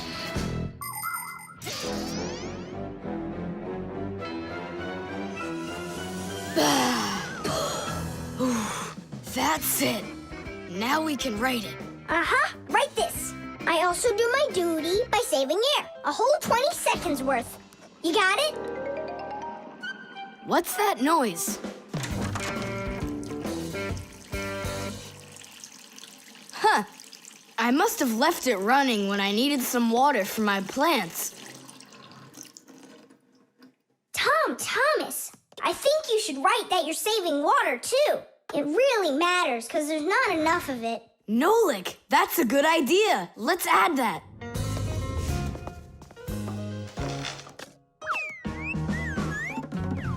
Hi there. What are you guys up to? We're writing about how Tom Thomas protects nature. It's a homework assignment for school. I've already written how I'm watering the plants, I'm good to living creatures, how I'm saving air and water, and how I'm conserving carrots too. I never want to eat them, especially in soup. Not eating your vegetables? No way. Doesn't count. You sure that? Mm-hmm.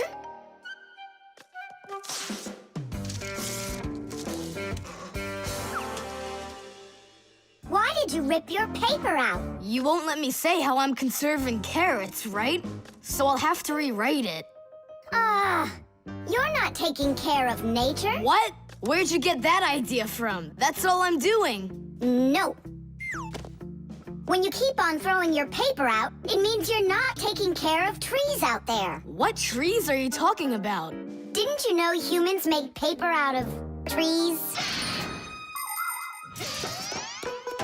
Humans make paper by cutting down trees and shredding the pieces into chips. The chips are then placed in water, chemicals are added to the solution, and then it is all mixed together into a mushy, watery substance called pulp. Next, the water is drained from the pulp, and with the help of huge rotating drums, is flattened into thin sheets of paper. So you see, to make new paper, humans have to keep cutting down trees. And you should know this. If every person on the planet would use one less sheet of paper, you know, they'd save 1 million trees all together. You sure? I'm sure. And now that you know about trees and paper, what are you gonna do next? Hey, you know, I've decided not to write any essay for school. You what? I want to help save more trees by using less paper, that's all. Oh, Tom Thomas, you're my hero.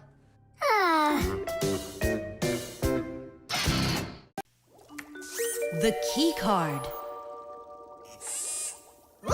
Well, Professor Eugenius, your kettle's back in action. Tiddy! Ah, why, thank you. I've been longing for a cup of tea. Yes. There's no tea left in here. Then I'll go ask Lisa if she has some. Look! Professor Eugenius! You forgot the key! The key! Don't close the door! Simka, you must be joking. That's a key. This is nothing but a plastic card. But it is a key.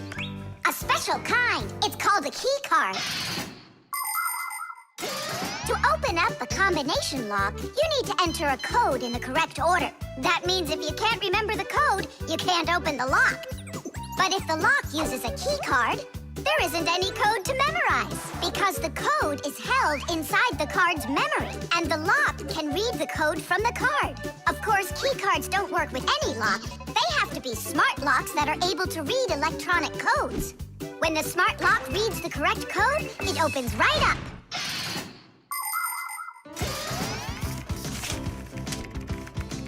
Lisa, do we have any tea here? Of course, Professor Eugenius. Wonderful. I'll take one bag then. Oh, I left my key inside the lab. Can I borrow yours? Just don't forget to give it back. Of course I'll give it back. Come on, Elisa. I got myself a tea bag. Professor Eugenius, the water's boiling. Fantastic. Ta-ta-ta-ta-ta-ta. Ch-ch-chai. Wait a second. Oh no. I was supposed to give something back to Elisa. Why don't you go and ask her? Right. I'll be right back. Professor Eugenius! That's card number 2 now.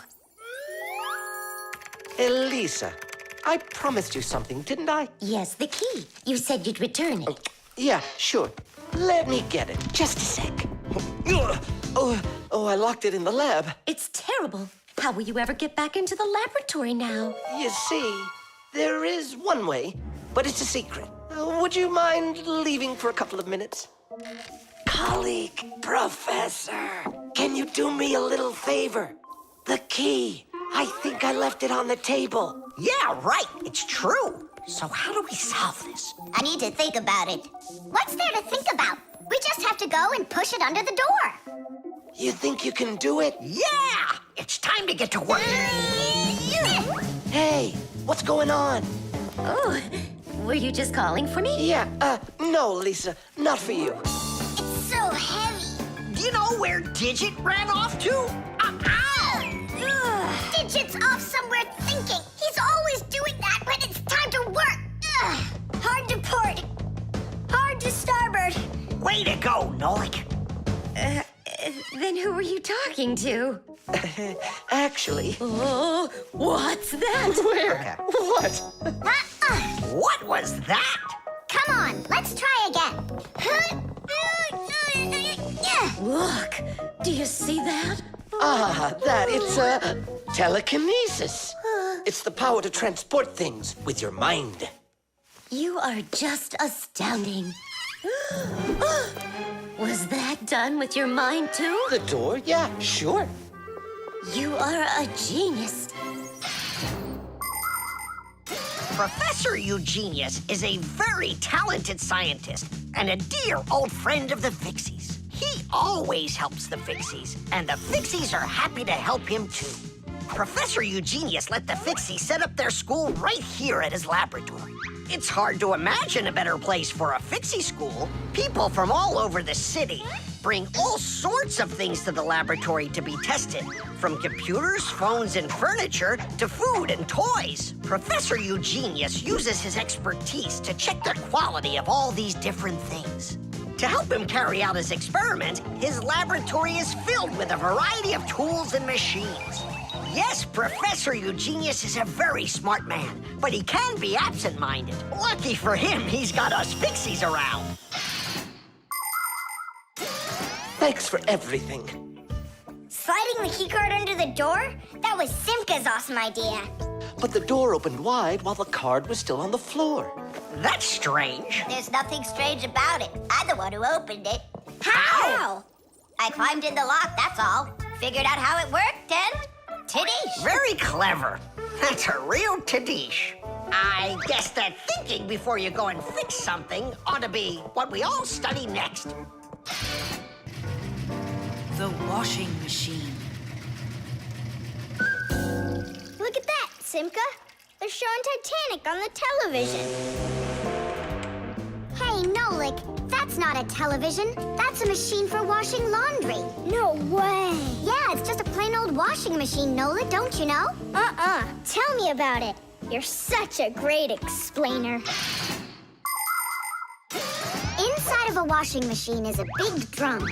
People put their dirty laundry in there and add a special kind of soap called detergent. When they turn the washing machine on, the drum fills with water, and then the motor starts to spin the drum.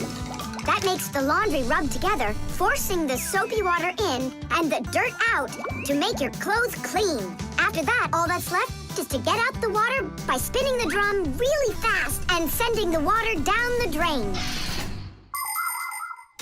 Oh, thanks a lot, Simka. I always wondered, why would you want to put laundry inside a television? Are you joking with me? Uh-huh. Oh, I'll show you a funny joke. Get over here. Shh, it's Tom Thomas's mother. She's got headphones on. We're safe. She doesn't hear anything except the music.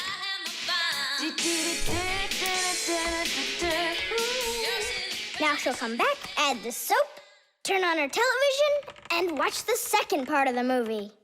Again with the jokes. This time I'm really gonna let you have it. Whoa! Nolik, just do what I say. I came up with a plan. What's your plan? To run away!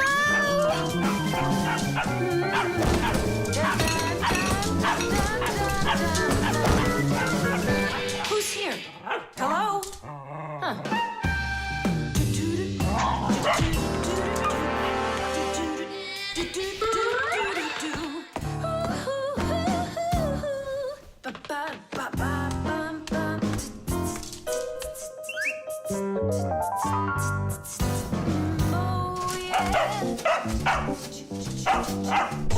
Oh, yeah. There are a lot of things to keep in mind with a washing machine to use it right. For example, do you know what can happen if you wash red and white shirts together? Well, the white one might just turn pink. No, it's not because it's embarrassed, but because some of the color from the red shirt happened to get onto the white one.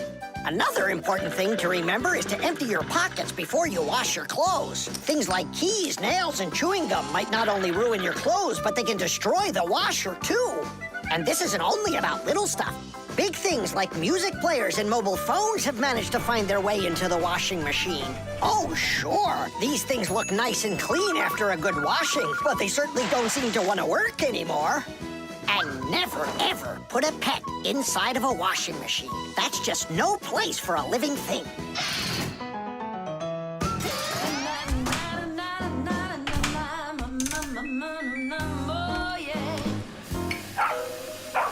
You know what, Simka? I've never been laundered in my entire life. We better get out of here, Nolik, right now.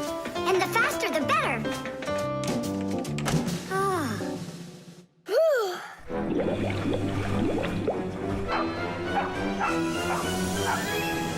Come on, let's get going.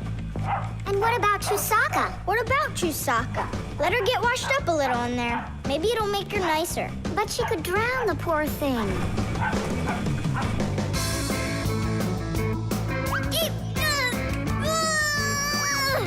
I don't think we can do this alone.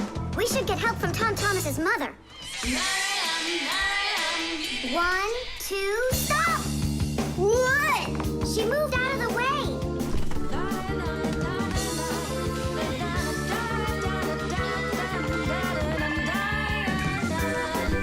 And 3. Pull it! Huh? What is that? Oh my goodness! Oh baby. How did you get in there? You wait right here in the tub and I'll go get you a towel. So, you wild little beast. Looks like we saved your life. We're friends now? Nolik sure doesn't look like she wants to be our friend. So what do we do now? Same old plan. Run! The compass.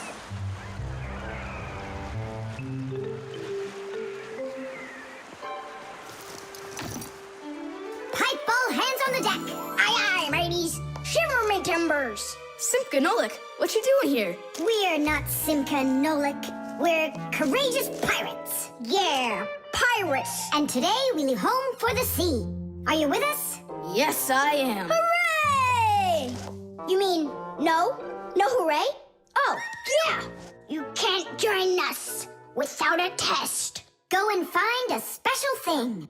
Something no sailor should ever sail the sea without. I can do it, but how? With a map. And it's over there. I've never seen a map that's this puny. What are you talking about, puny? That took us a half hour to make. From where you're standing now. Uh-huh. From here, you mean? Guessed it right. First, head to the north until you will find...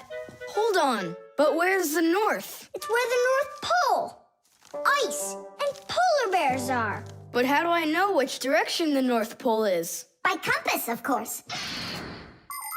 A compass is a special tool that helps sailors and pilots know in which direction they're traveling, whether in the air or on the sea. Our planet is like a big magnet that has two poles, the North Pole and the South Pole. These magnetic poles help the needle in the compass find its way. The needle is magnetized, so one of its ends will be attracted to the North Magnetic Pole and point at it, while the other end will always point towards the south. That I know, but there's no compass around here. Then let's make one by ourselves. Out of what? We can use a needle. We just have to magnetize it. And how's it supposed to turn around? In a saucer of water.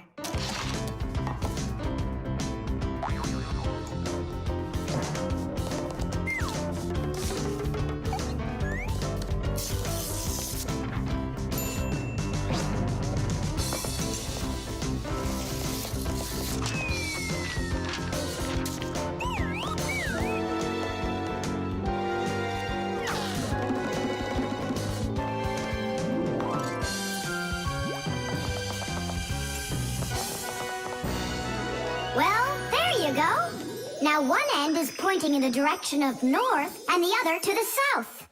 But which points where? Well, there's the window, so that can't be the right way. The north is there. I'm really liking this sharp little fella we've got here. You calling me a little fella? No, it's just the way us pirates talk. All right then, north we go. First, head to the north until you see a sleeping monster. Mateys ahoy! Monster on the horizon! Let him do it himself. Now turn to the left and go 300 paces more. 300? Exactly. I counted on myself. Uh-huh. Okay, then that means I'll go 1, 2, 3. Now straight ahead until you get right up to the giant tree. You call that a tree? Wow, amazing! I can't believe my eyes. It's a real ship compass. It's also called a marine compass. The first compass was invented more than 1,000 years ago in ancient China. With its help, the Chinese were able to travel across the desert. And about 200 years later, the compass appeared in Europe. Whether the Europeans came up with the idea for the compass themselves or took it from the Chinese isn't clear. But one thing's for sure, we Fixies remember how those early compasses were built. The first compasses were made with a magnetized needle on top of a floater inside a bowl of water. Later, the needle was put on top of a pin that let it spin freely, and it started to look like the ones we use today. Since the needle of a compass always points to the north, a sailor can easily figure out which direction he needs to turn his ship. If he wants to go north, he follows the needle north. If he wants to go south, he goes in the opposite direction. Your dad brought it home with him late last night from his work. You were asleep. Hold on. I want to check something. What's up?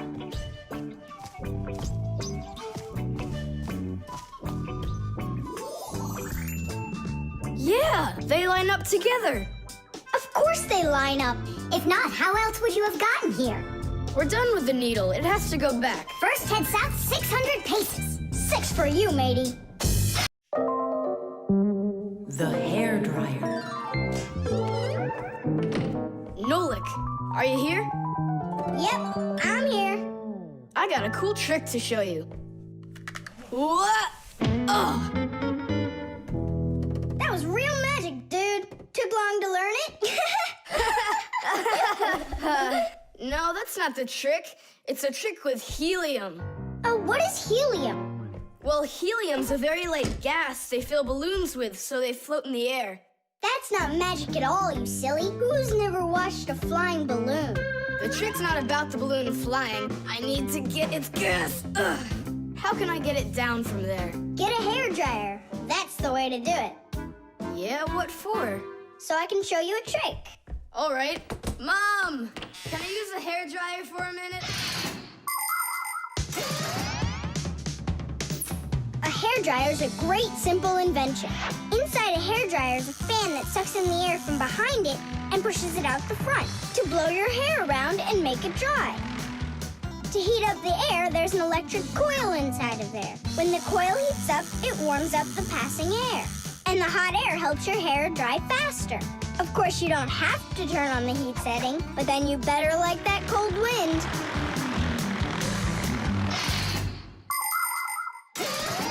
Nolik. I'm right here. Here's the dryer. I want to see your trick. All right. Flip the switch.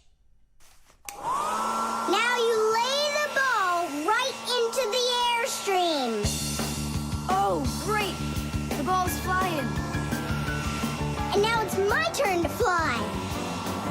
Really? Whoa! Yeah. I'll shoot right up to the ceiling so I can grab the string and pull the balloon down. So turn off the heat and away I go.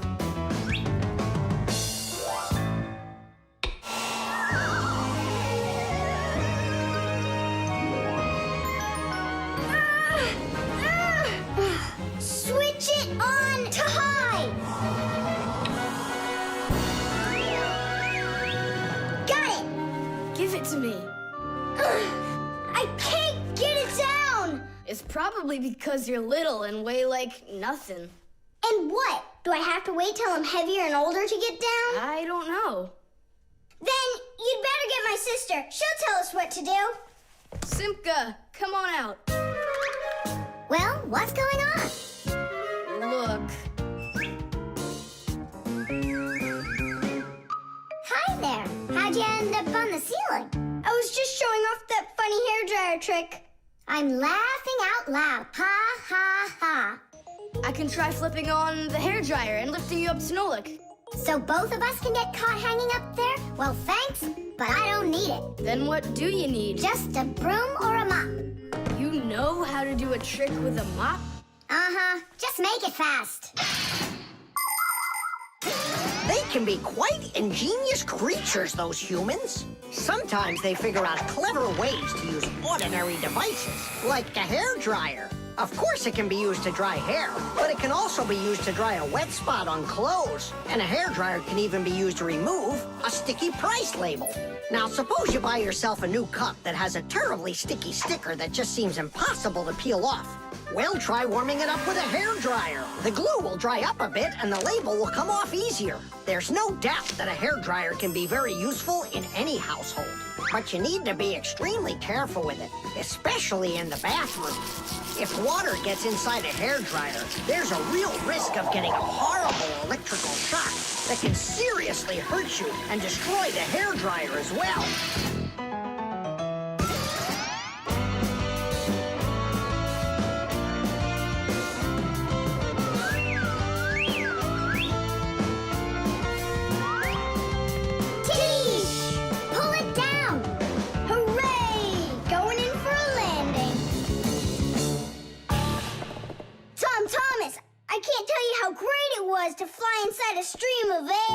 for you. Now I'll sound like a Fixie. Really? Uh-huh. Watch me. Hey, what are you doing? Just look. I'll breathe in 1 breath of helium. Isn't it bad for you? You can only breathe a little. Hey! Hi there! Oh, Tom Thomas became a Fixie! And that's my trick for you. Funny, huh? Oh, that's too funny. What a squeaky little voice you got there. See, I'm already not a Fixie. The helium stops working after just a couple seconds. That's good. Because such a humongous Fixie couldn't fit inside any machine. The cartoon. Yeah.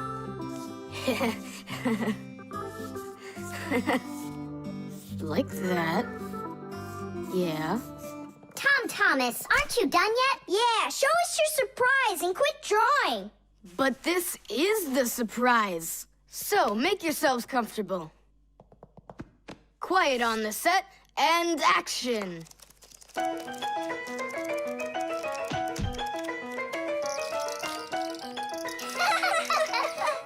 Great crash, huh? You should put a huge bump on his head. It's just like a cartoon that you drew him there. He did draw us a real cartoon there. Oh, right. Real cartoons, they only show them on television. But they make them exactly the same way. Animation is made with many, many pictures called frames. Each one of the frames is a little bit different from the one that comes right before it. For example, a character can lift his arm up a little bit at a time. And then, if you watch the frames very quickly, one right after the other, it looks like the character is really moving. And that's how cartoons are made. And you know what? To make 1 minute of a cartoon, you might have to draw more than 1,000 frames. Oh, wow. I'm not patient enough for that. It's no big deal that your cartoon's short. Especially since it's funny. Yeah, it's so funny. Tom Thomas, who's this kooky guy you drew here? You're just joking, Nolik. You don't recognize yourself? So this is supposed to be me on here? Did you already forget what happened to you this morning? Simka, you're it. You can't catch me. I'm too fast for you. You weren't too fast for the pole. Simka, you didn't have to tell him about that. Real sisters don't treat their brothers like that. Oof. And your cartoon's not funny at all. Nolik, don't go. It's okay. He just needs to sulk for a while. While he's gone, there's something I want to show you. Do you have a cartoon you can put on the TV? I have plenty.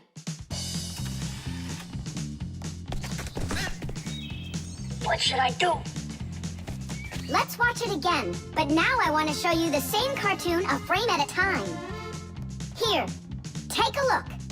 This is a frame, and here's another and another. Isn't that cool? Uh-huh.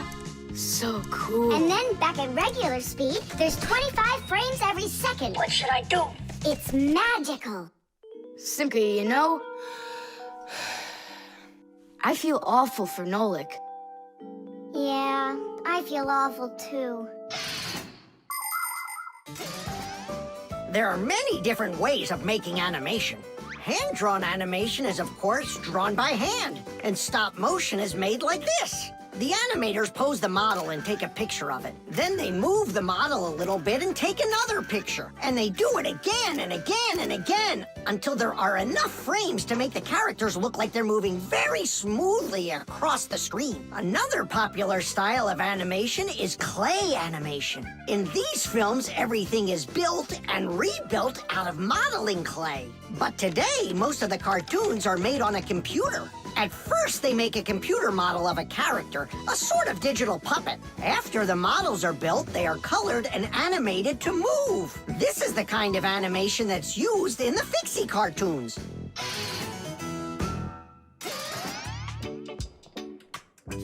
Tom Thomas, what are you doing? Are you drawing a new cartoon? Nah, I started fixing the old one, so Nolik will stop being angry. Good. Keep drawing, and I'll go and get him. Nolik! I'm not here! Nolik, forgive me. Please don't be so mad. There's a cartoon to watch. I've already seen your stupid cartoon. So what'd you do now? Put a huge bump on my head? Not a chance. I did it all over again. I'm sure you'll love it. You're sure of that? All right, go ahead. Show me your cartoon. Quiet on the set and action.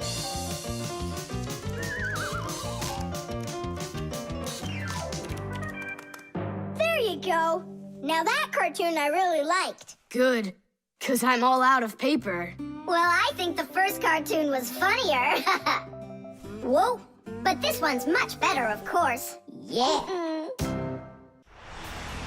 The Draftsman. Pew! Huh? What? Hi there, Tom Thomas. What are you drawing? I'm not drawing. This is called drafting. What's the difference? Tell me, is that a circle? Sure is. And that? It's a circle, too. Only it's a rounder one. Of course. That's because I drafted it with a compass. And now I've got a real target. So now I'll load my dart gun. Whoa! Why'd you shoot that thing at me? It was the gun. I didn't even pull the trigger. What? Did it break? Let's open it up and see. There. This little part broke. Let me go find Papoose. He can help you. He can make another one. A brand new one. Wait, I can draft a technical drawing. Will Papoose understand how to read one of those? Are you kidding? Papoose is an expert at everything.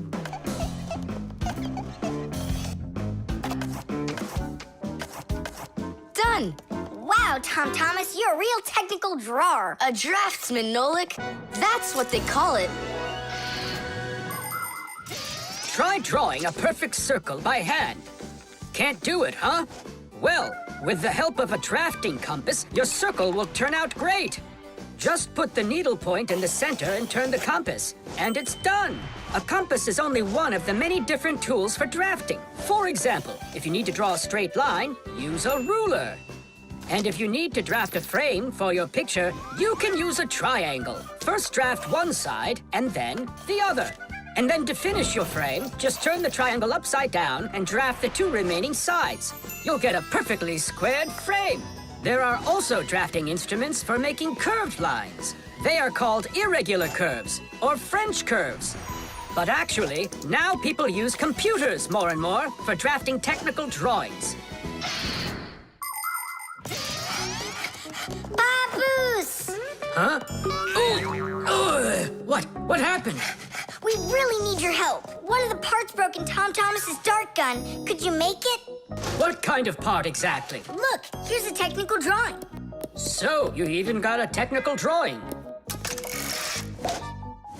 Very good then, let's take a look at it.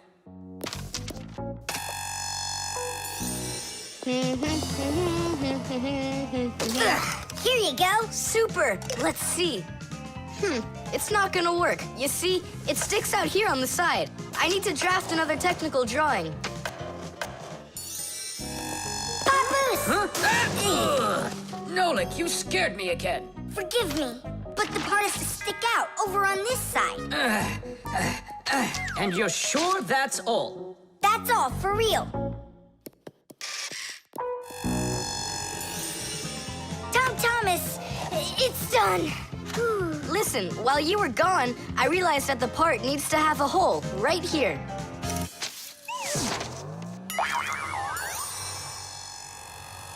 Papoose? Again? Sorry about this, but there's a hole in this thing, too.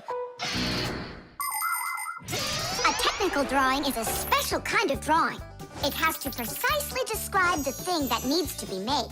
To do that, the drawing must be very accurately drafted and include all of the measurements. And that's not all. If the object is complex, it must be drafted from at least 3 sides, including the front, the side, and the top. You see? The object looks different from every side. So if you don't want to work over and over again, learn to draft correctly.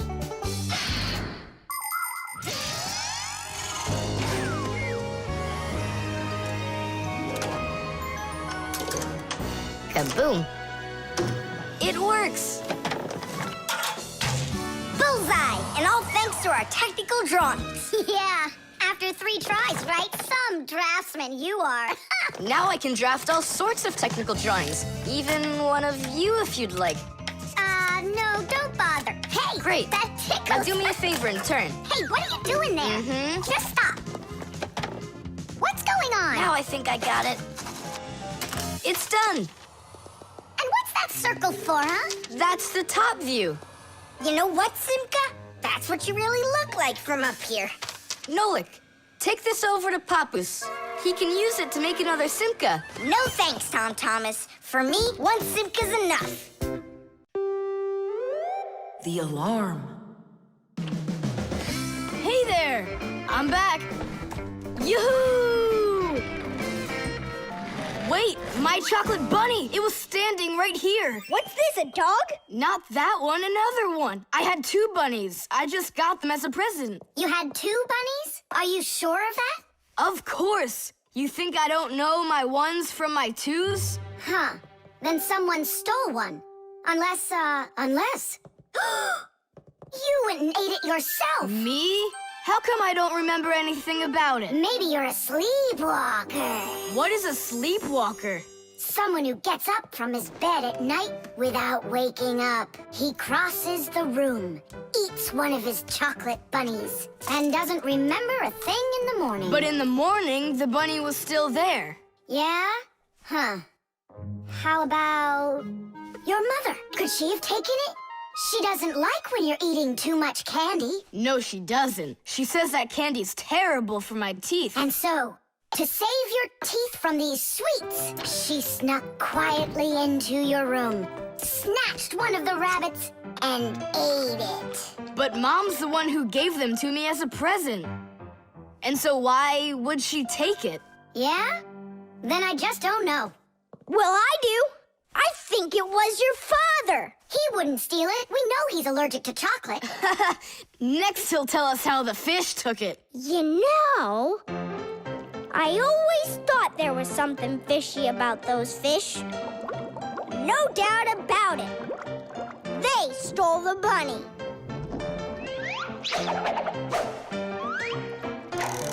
Uh-huh. And then they hid it in their aquarium. Oh, Nolik, that's funny. You know what, Tom Thomas? You need to protect that other chocolate hair. Exactly. It has to be eaten right away, now, before it disappears.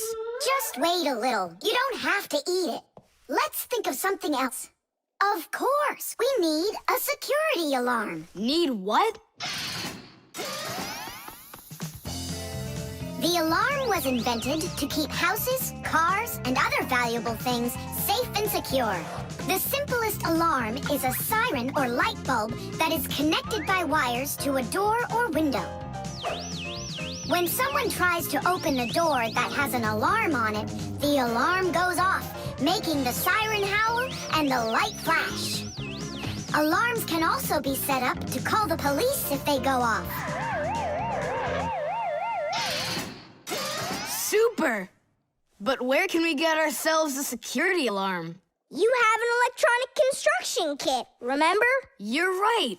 Then bring it over here.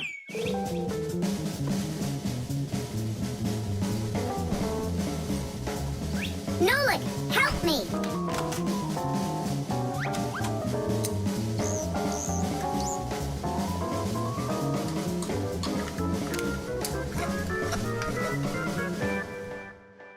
Tidish! Tidish is the Fixies victory call. When a job is well done and we Fixies are proud of our work, we exclaim, Tidish! And raise up our hand with our thumb and first 2 fingers sticking out. You want to know what it means? It's very simple. Fixies love solving problems and fixing things that are broken. And do you know what you need to do to solve a problem? First, you need to find out what's broken. Second, understand why it broke. And third, repair what's broken so it works again. So do what the Fixies do and first, find it. Second, understand it. And third, fix it. Tadish! It really is a great word, and it sounds funny, but we Fixies surely like it a lot. Well, Tom Thomas, turn on the alarm. You sure the alarm will work? I'm sure, without a doubt.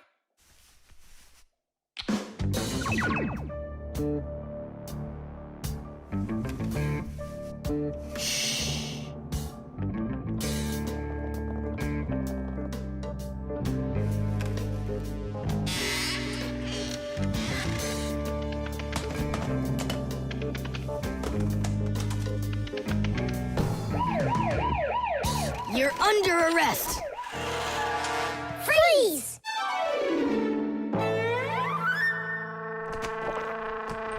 Chusaka? Why are you stealing my chocolate?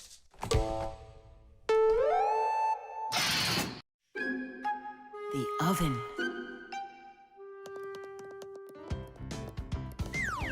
Now here he is, our death-defying acrobat. Nolik, don't! I'm not Nolik, I'm an acrobat. You're going to fall. I'm not going to. I see. Every single time with him, it's the same old story. He gets himself into trouble, and I've got to get him out of it. No, I'm falling. Whoa! Hold on! I'm just joking. Nolik, you're a knucklehead.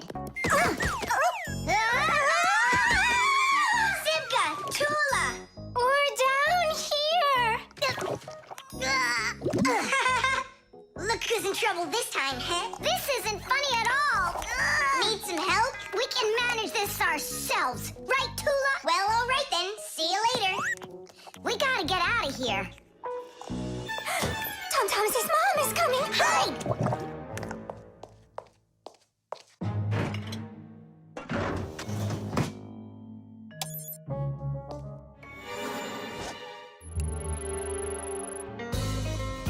Hi, Tom Thomas. Hi, Nolik. Are you up for a ride? Because this train's leaving the station.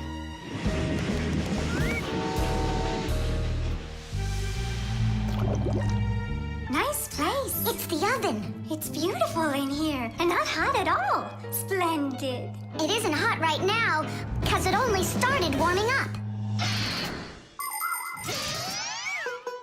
An oven is a cabinet with a heater. It can get so hot inside that it'll roast whatever's in there. As a matter of fact, that's what ovens are for. People roast meat inside of them and bake things too. Some ovens burn gas for heat and others use electricity. They have special electric coils that get red hot and heat everything that's inside the oven. So be careful around ovens. A hot oven can burn you very badly.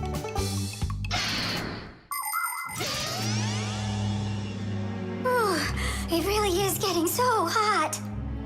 We gotta get out of this oven right away! Simka, we're about to get roasted in here. Yeah, inside of a fresh-baked Fixie cake. I don't want to. You think I do?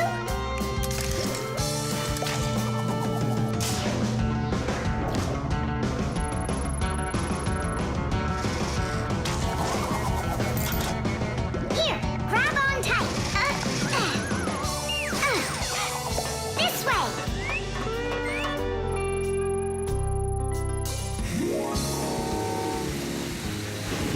Be careful, you'll fall off. You're just like Simka. She told me the same thing, and then she was the one who fell. Right into the batter. Together with Tula. What? They both fell in the dough? Oh, yeah. And they're probably still stuck in there, too. Tom Thomas, the cake's fresh out of the oven. Do you want to try some? Where could they be, huh? I don't know. Maybe they're inside the cake. They could have turned into screws. We gotta find them. Hey, what are you doing? Eat. Stop playing. Hey, watch out. You could break your teeth. The first ovens in ancient homes were nothing more than simple fire pits where people cooked on hot coals. Later on, the stove was invented. Every house had a stove made out of stone, clay, or cast iron. People would burn wood or coal in them. These stoves produced enough heat to make soup or bake a cake. And then in the 19th century, the gas stove was invented. Gas stoves are much more practical than wood-burning stoves. 1 second and the gas is burning. A few more minutes and the water's boiling. They're very convenient, but they can also be dangerous because if the pipes aren't in good condition, there can be an explosion. Today, there are also stoves and ovens that run with electricity. They use electric heating elements for frying, boiling, or baking foods without fire at all.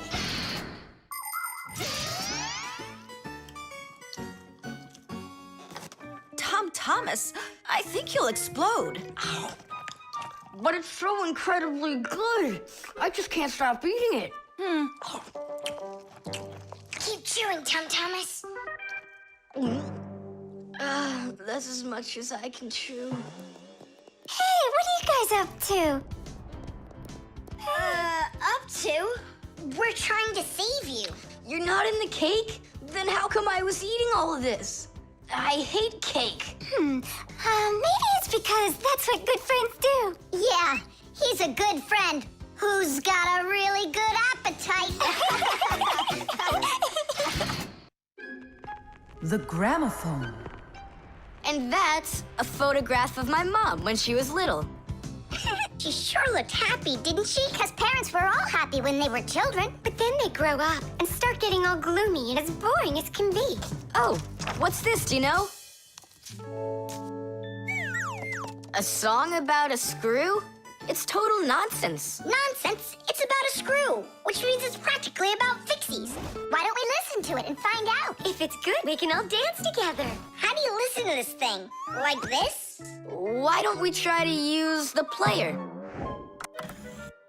We won't fit in there. Look, right here it says gramophone record. See? So we need to find a gramophone player. Find what? Let's go to Grampus. Grampus, we found a song about a screw we want to hear. We're looking for a player for a gramophone record. Ah, I understand. What you need is a gramophone. A gramophone is an old appliance that was made for playing back sound that was recorded onto records. If you want to turn on a gramophone, you need to turn the handle to wind up its spring. The spring makes the record spin. Then, a needle is placed on top of the record, and as it moves through the groove on the record, it shakes a little, which makes a diaphragm, a sort of mini drum skin, start to vibrate. The big horn of the gramophone then makes the sound louder, and we hear a voice or music. The most amazing thing is that a gramophone doesn't have an electric motor or any electronics. That's right, you don't need electricity for a gramophone to play back the sound that's recorded on a record. That's because a gramophone is an entirely mechanical wonder. If you want to know, there is a gramophone in the office of Tom Thomas's dad. It's on the desk. Great, let's go. Thanks would be nice.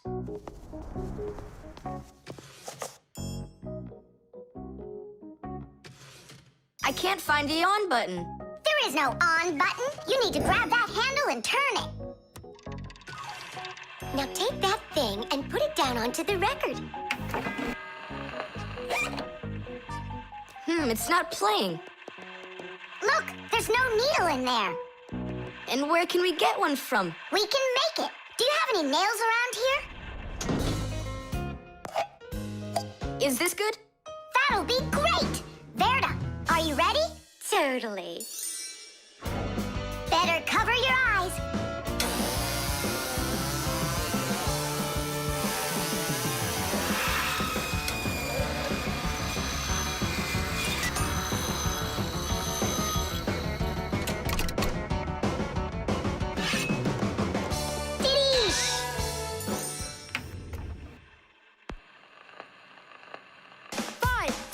It's working, listen. A little screw went for a run, and now without this little part, everything just falls apart. If you think a screw is nothing, take it out, but just beware. Everything will break without them, with no little screws in there.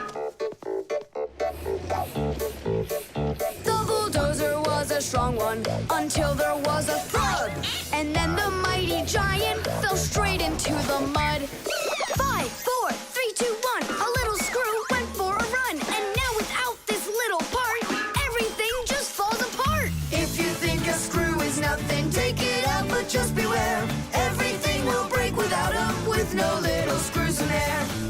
think a screw is nothing, take it out, but just beware. Everything will break without him, with no little screws in there. Tom Thomas, what's that music playing? It's a gramophone record. Gramophone? I thought it was broken. We fixed this old... not we. I fixed this thing. Really? What a wonderful boy I've got. Other kids are breaking things and you fixed them. What do you say we play that record once more? I used to love it so much when I was little. The mighty crane was working until there was a pop.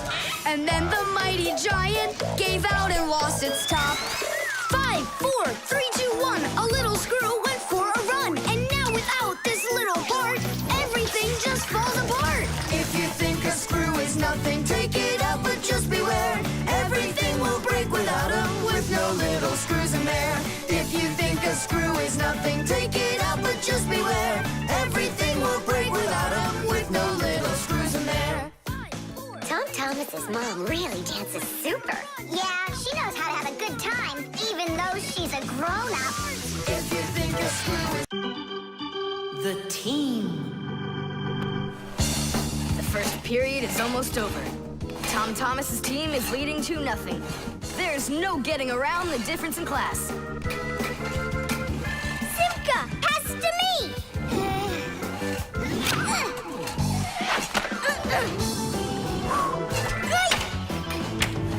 Simka, over here!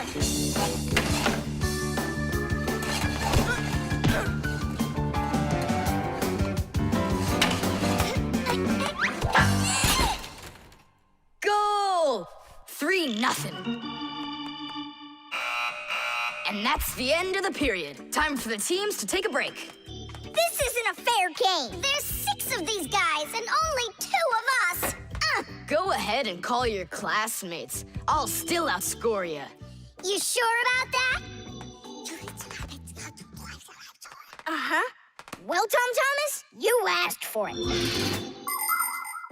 Young Fixies take classes and study just like human kids. But Fixie schools are quite a bit different than schools for people. To begin with, there are no more than 10 students in a room. In Simka's class, for instance, there are 6, and the children don't study in one place. On one day, the lesson could be inside a refrigerator, the next day in a computer, and the day after that in a vacuum cleaner. This is the best way for Fixies to learn all about them and put their new knowledge to the test.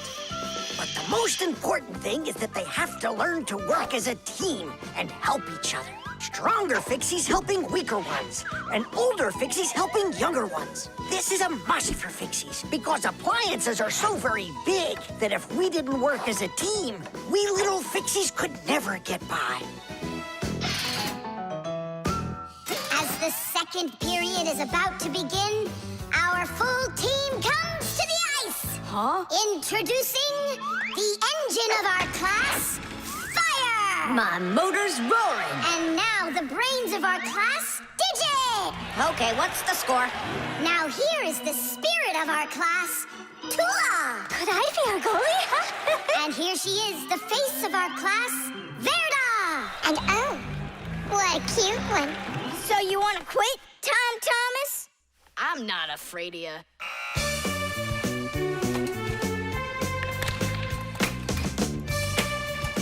Nolik, pass! Shoot! I'm calculating the angle to use. Whoa! Oops! Pass it quick! Quit sleeping! If you're gonna scream at me, I'm not going to play at all. Wow, that's some team you got there.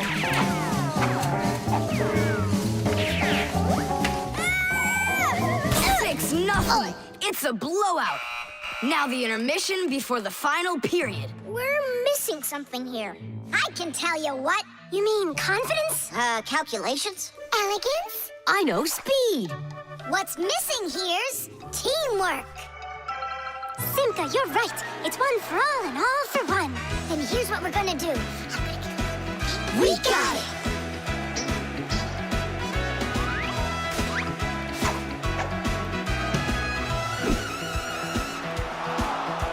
Attack and check, don't lose control. A line change on the fly. The clock is zooming towards the goal to score and break the tie. It's one for all and all for one. Great teamwork is a must. Let's go and show 'em how it's done. This game was made for us. Hockey's our game. Hockey, hockey's our game. Hockey, hockey's our game. Hockey, hockey's our game. Hockey's our game. Hockey, hockey's our game. Hockey, hockey's our game. Hockey, hockey's our game. Hockey's our game. Hockey, hockey's our game. Tell me again, what's the name of our game? Hockey. I can't hear you. Hockey. Oh, hockey's our game. Hockey. Hockey's our game. Hockey. Hockey's our game. Hockey. Hockey's our game. Hockey. I love that hockey. Hooray! We won, Tom Thomas. What do you say now? How did I get creamed like that? 'Cause you're by yourself here, and we are a team. Tubes. Today's lesson will be on pipes and tubing. Right here inside of this laboratory, you can see them all over. Look, over there, and there. Some more over there, and there's another one. So, who can tell me some different uses for tubes? Digit. They're used in plumbing to carry the water. Nolik, in school we don't give an answer without being called on. Digit. You can. And for carrying waste. I am talking to Digit now. Gas goes through pipes too. Stop interrupting us. And don't forget about smoke in a smokestack. Nolik, that's just rude behavior. Out right now.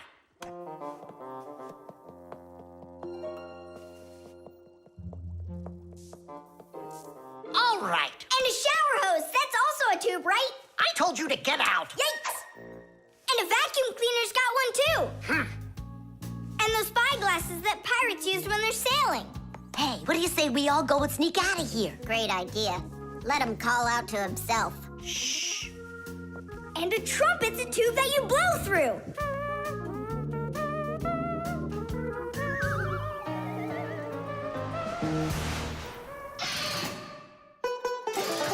Nolik is my younger brother. There's a lot he still doesn't know, but that doesn't stop him from getting involved in things he probably shouldn't. Unfortunately, that can get him into trouble. So, every once in a while, me or my parents have to rescue him. No, I wouldn't call Nolik a pest. He's just a bit curious. That's why he broke the #1 Fixie rule, hide from humans. Nolik's the one who first became friends with Tom Thomas. Well, I was there too, but Nolik started it. Actually, first it was Grampus. Many years ago, he befriended Professor Eugenius. And after that, the professor let us have our school in his laboratory. So it turns out that Nolik is just like his grandfather.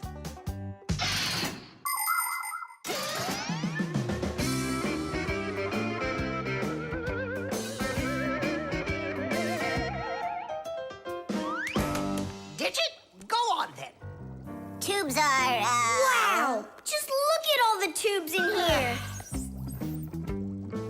There's rubber ones and glass ones that are curvy. Oh yeah! Pens! Parts of them are tubes too. He stopped talking. He ran out of ideas. And those tube slides at the water park. The barrel of a rifle and the shell of a bullet. Those are tubes. Oh, there's a tube with a serious crack. And it's also dripping and hissing. It's dripping? Where? How can I show you when you kick me out of class? What's going on? Take a look. That tube up there is leaking. That's acid dripping out. Is that dangerous? It's awful. Any second now, it'll explode. Where did Professor Eugenius go? He went to eat a sandwich. So what do we do? It's a disaster. Don't panic. Fire, Verda.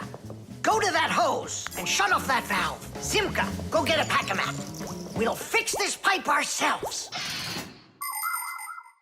It's very important to be sure that a pipe won't leak, but making pipes that won't leak isn't so easy. Pipes can be made by rolling up a sheet of metal and sealing it up. Unfortunately, the seam can break, and that's why people have figured out how to make pipes without seams. They do it by stretching out hot metal on special machines. And PVC pipes are squeezed out of hot plastic like pasta. When the plastic is cooled down, it hardens into a pipe. We fixed it just in time. Nolik, way to go there. Hey, Simka, where is he? Don't know. Heh, he finally left. Here I am. Nolik, I want to thank you for being alert, and I'd like you to join our class. Tadish! Only don't forget, in my class, students cannot answer unless they're called on. Now then, pipes and tubing. Digit, please continue. Well? But Nolik said all of them already. Nolik. Not all. A straw for drinking a shake is a tube, and some noodles are tubes made out of dough. And what's it called? That thing. A hole in a mountain. Wait a second, I'll get it. A volcano. That's not it. They go this way. I mean the kind that go like that. Heh, they're tunnels. You got it. Well done there. Yeah. The aquarium. The coast is clear. The humans have left. Come on, let's go.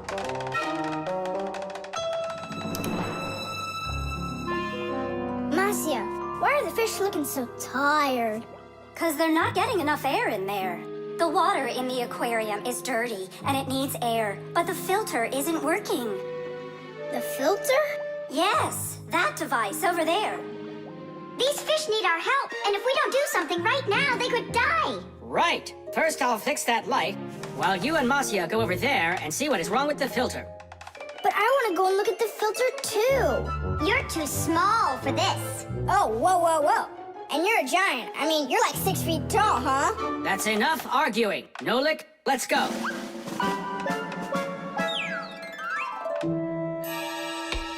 Well, let's check it. Not working. Nolik, where are you? I'm up here. What are you doing up there? Nothing. Holding on. We don't have time for that. Get down. We have to get this switch working.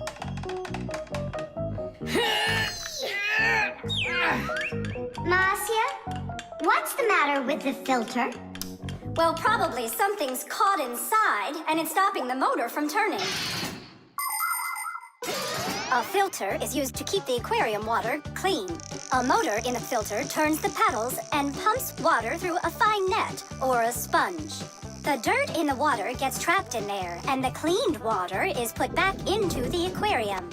Many filters not only clean the water, but also add air to it, so there will be more oxygen in the water. You see, even though fish live their lives in water, they need oxygen just like all of us.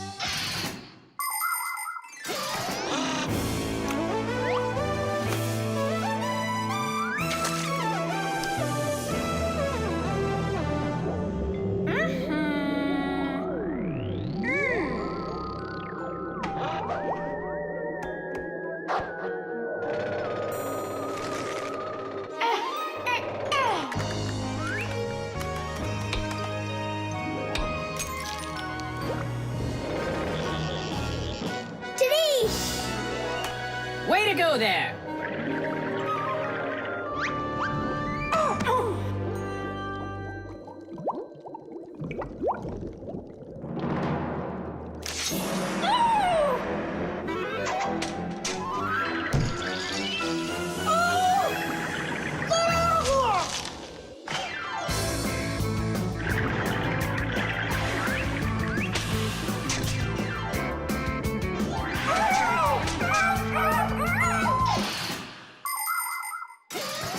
There are lots of ways for people to breathe underwater. As an experiment, try putting an empty glass upside down in water, and you'll see that some of the air stays in there.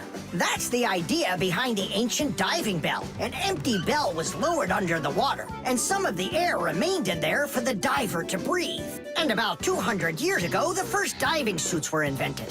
The diver got air from a hose that started above the water. This let the diver spend a long time under the water and even walk around on the bottom, but just not too far.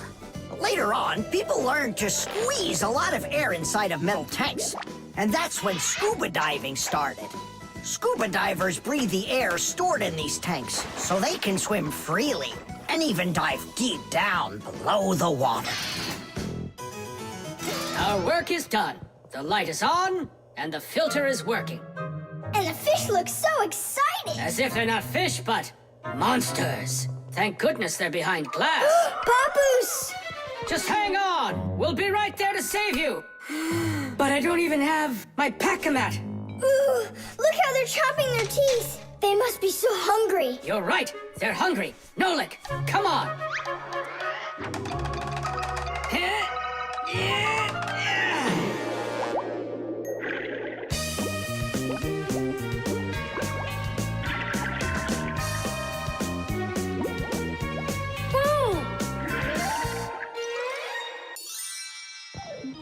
I can't believe those fish. They're so ungrateful. We went ahead and fixed their filter, and all they wanted to do was gobble us up. And I'm the one who saved you from them. I was the one watching what was going on.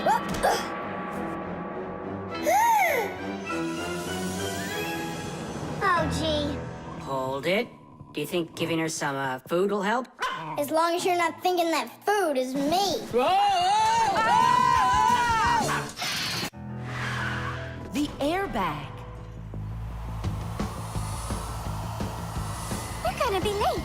We'll make it.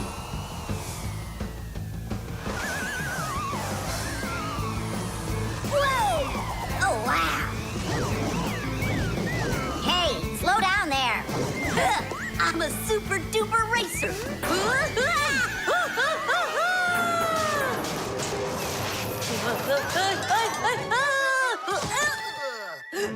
Well, Fire.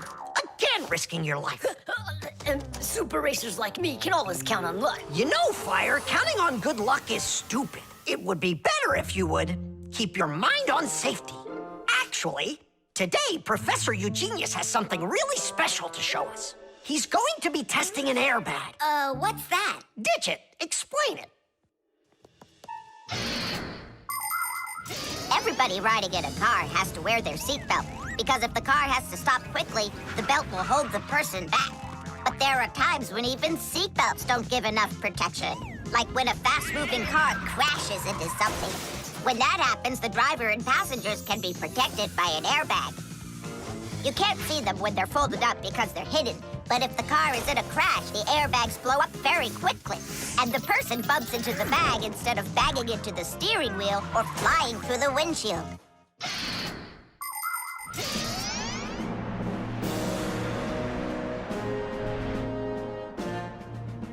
Here I come.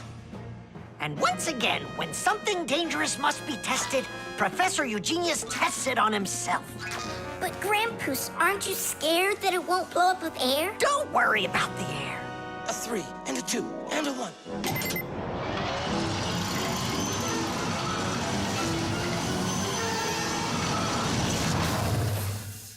The airbag filled up in an instant. Did you notice? Yeah, but how does it do it? There is a chemical inside of there that quickly burns and instantly turns into a gas the moment the crash takes place. The gas fills the airbag, and there you go. Did I explain that right, Professor?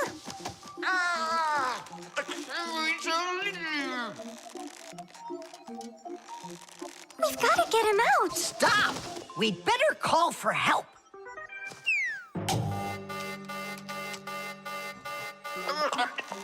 Professor, do you need some help?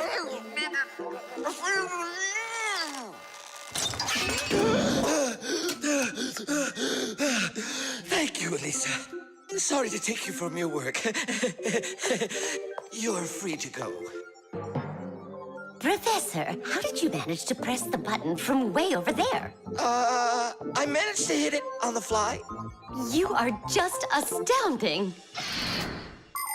To keep small children safe while they're riding in a car, they must be buckled up with a seatbelt inside of a special booster chair. But kids also need to be careful when they're riding a bicycle, skateboarding, roller skating, or riding a scooter. First of all, it's best to keep off of roads where there's too much traffic. Second, put your protective gear on. For your arms and legs, wear elbow pads, gloves, and knee pads. For your head, wear a helmet. That way, if you fall down, you won't get badly hurt. And third, make sure that people can see you. If you're out riding in the evening, your clothes and bike must have safety reflectors on them. They let drivers see where you are by reflecting the light from their headlights back at them. Remember, better safe than sorry. Here we go. Well, I hope this time I've got it. Should we call his assistant right now, just in case? Let's just wait and see. Ready, set, go! Grampus, he needs to be rescued. No need. I made a change to it. Now the bag not only inflates automatically, it deflates itself as well. Splendid! As you Fixies say, Tish! Today's lesson is done. Hooray! Come on! Where's my fixie board? I've got your fixie board, Fire. Here you go. I just went and equipped it with an airbag. Really? Ha! How come? You know I'm a super racer. See? Woohoo! And that's why I installed it. Super racers don't need airbags. We never, ever.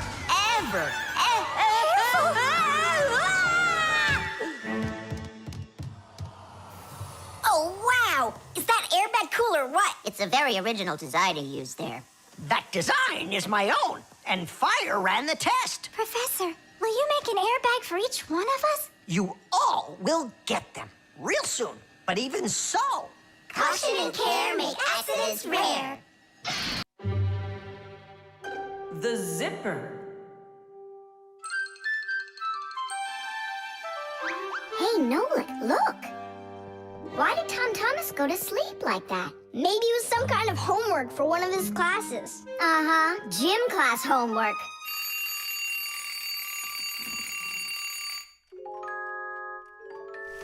Good morning. Good morning. Hi there. You're looking good. My parents just bought it for me. Isn't it a cool jacket? And what, you slept in it all night? Yeah, once I tried it on, I didn't want to take it off, and I fell asleep in it. Yeah, life's never boring with you around. Oh, I think the zipper got stuck. And so what? You can leave your coat on no problem. You're about to go to school, right? And you think I could sit in my class like this? How could I have broken the zipper? Don't worry, you haven't broken it. Not yet. Here is a simple zipper. It is made with 2 rows of small teeth that pass through a slider. The slider has 2 holes on the top and only 1 hole on the bottom. When we pull the slider up along the zipper, the teeth grab onto each other and the 2 rows join together into one. And zip! The zipper's closed. To open it, all you need to do is pull the slider in the opposite direction. Then the teeth will come apart. But on mine, they're stuck together. And now what? What do people do in the morning? Do what they do. Exercise. And I'll have time to think it over. 1, 2, 3, and 4. 1, 2, 3. And then what about me? Go exercise too. 1, 2, 3, and 4. And 1, 2, 3, 4. 1, 2, 3, 4. 1, 2, 3, 4. Simka, come on, think of something. I'm sweating already. Soon, okay? Go get washed up in the meantime. Whew. Do you think I could help you think? I think not. I think you'd be better off washing. How's it going, Tom Thomas? Did she think of anything yet? What? Did she think of anything yet? Ah, gotcha. Nope, she hasn't thought of anything so far. it's so hot.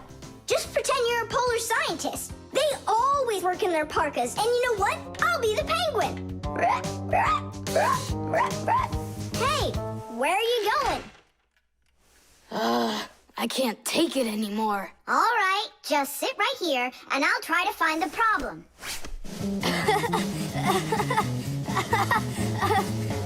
You see? That polar scientist game's funny, huh? That's not it. It's Simka. Oh, she's tickling so hard. Stop squirming. And you stop tickling me. Aha! So that's why it won't open all the way. It's only a piece of thread stuck in there. Pull the slider up.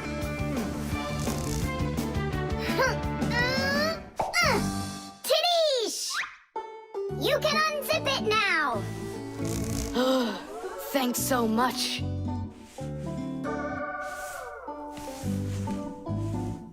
Here it is, a thread. That's what the whole problem was. You're kidding. So I've been sweating because of some piece of nothing? In technology, every little thing matters.